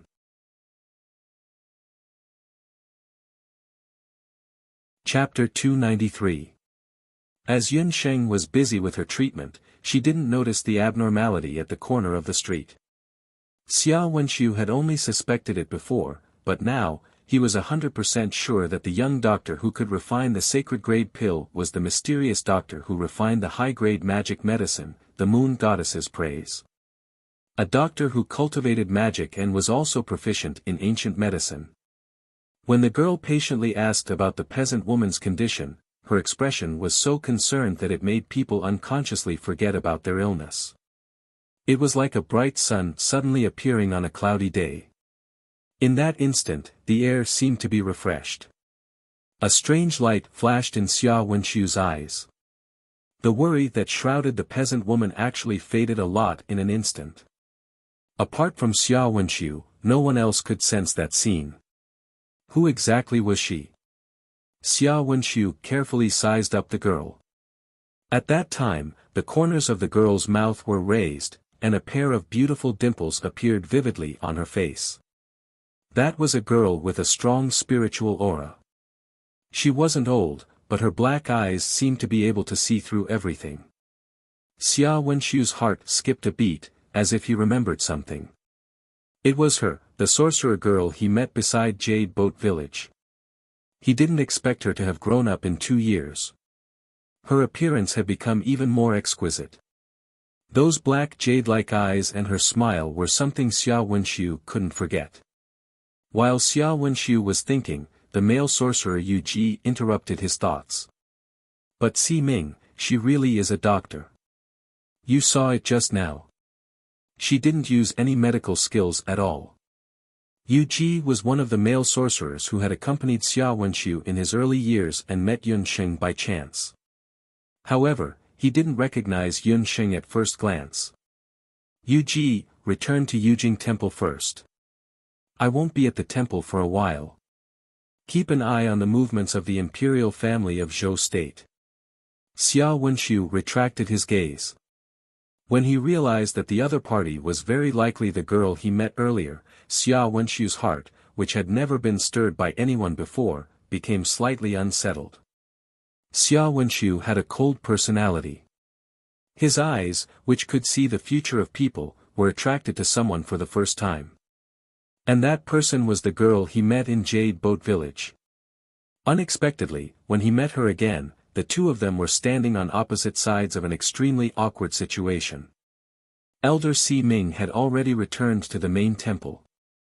Before he left, he only warned himself that once he identified the magician who concocted the new magic potion, he had to act immediately.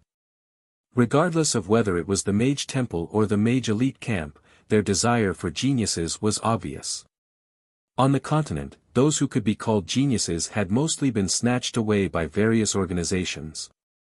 The Dharma Temple only had two ways to deal with newly discovered geniuses. They could either recruit them or kill them if they didn't succeed. Xia Wenxiu didn't want to use the second method.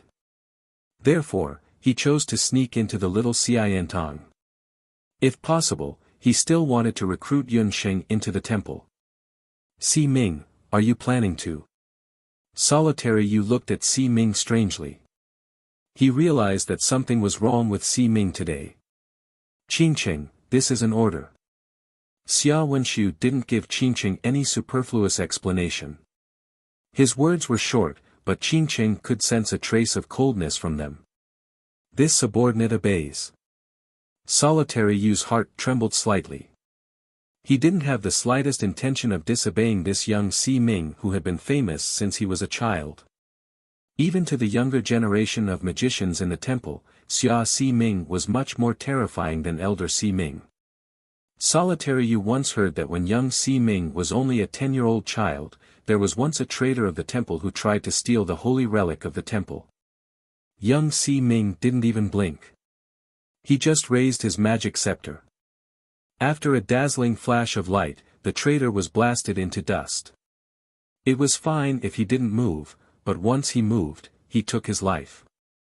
This young Si Ming who was rumored to be able to save the lives of everyone in the world didn't even move an eyebrow when he killed someone.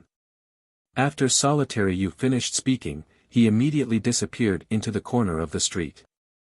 Xia Wenxiu stood at the corner of the street for a while. The sun set and the moon rose. The hazy moonlight shone on his beautiful jade-like face. He said softly, Yun Sheng, I hope you aren't my enemy. Inside the Medicine Emperor Pavilion, the first-rate luminous pearls illuminated the hall. In the hall that was filled with the fragrance of pills, everyone's face was solemn. On the ground, a trembling medicine man knelt. In front of him was an open needle bag. Inside it was a row of practice iron needles that shone with a cold light. One of the needles was broken about 2 inches compared to the other practice iron needles. But it was precisely these 2 missing needles that caused the Medicine Emperor Pavilion to experience the greatest humiliation ever since the establishment of the Medicine Emperor Pavilion in the hundreds of years since its establishment. Ever since Cheng Sihai brought back the humiliated medicine men from the Medicine Emperor Pavilion with a stiff face, the Medicine Emperor Pavilion closed its doors and stopped operating. Even when Daoshou was invited over. Qi Fangfei stood beside Wen Daoshou. Yao Rong also stood by the side. No one dared to speak. There were more than 300 people in the Medicine Emperor Pavilion in the Jade Capital. This included the imperial physicians, the medicine men, and the medicine men. Everyone stood by the side. No one dared to make a sound. Everyone knows about what happened today.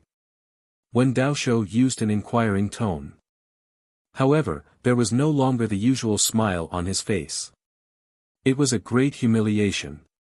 It was truly a great humiliation. When they found out that the Medicine Emperor Pavilion actually slapped themselves in the face during the free clinic, it was revealed that the medicine men replaced the doctors to perform acupuncture on the patients. Moreover, the acupuncture was improper, causing strange symptoms. After tonight, everyone in the Jade Capital would know about this news. And the one who caused this result was the newly emerged little Xiantong. Master, this matter is strange. Qing Sihai's chin was still numb. Just as he was about to speak, he was fiercely glared at by Wen Daoshou. Although Wen Daoshou looked younger than Qing Sihai by more than 10 years due to the effects of medicinal pills, his dignity as a leader was completely exposed at this moment. Qing Sihai was so frightened that he quickly swallowed the latter half of his words. Master, this disciple will immediately deal with this matter. The most important thing now is to deal with the medicine man who made the mistake and send someone to pacify the patient. Yao Rong was an imperial physician. She was used to seeing all kinds of fights in the palace. Facing this kind of sudden situation, she was still very calm. On this point, she was much calmer than Qing Sihai. This also made Wen Daoshou feel a little relieved. Medicine man Wang, do you know your crime? Wen Daoshou looked at the medicine man who was kneeling on the ground with an ashen face. As an old medicine man with 5 years of experience, he actually left a broken needle in the patient's body because of his unstable control of the needle.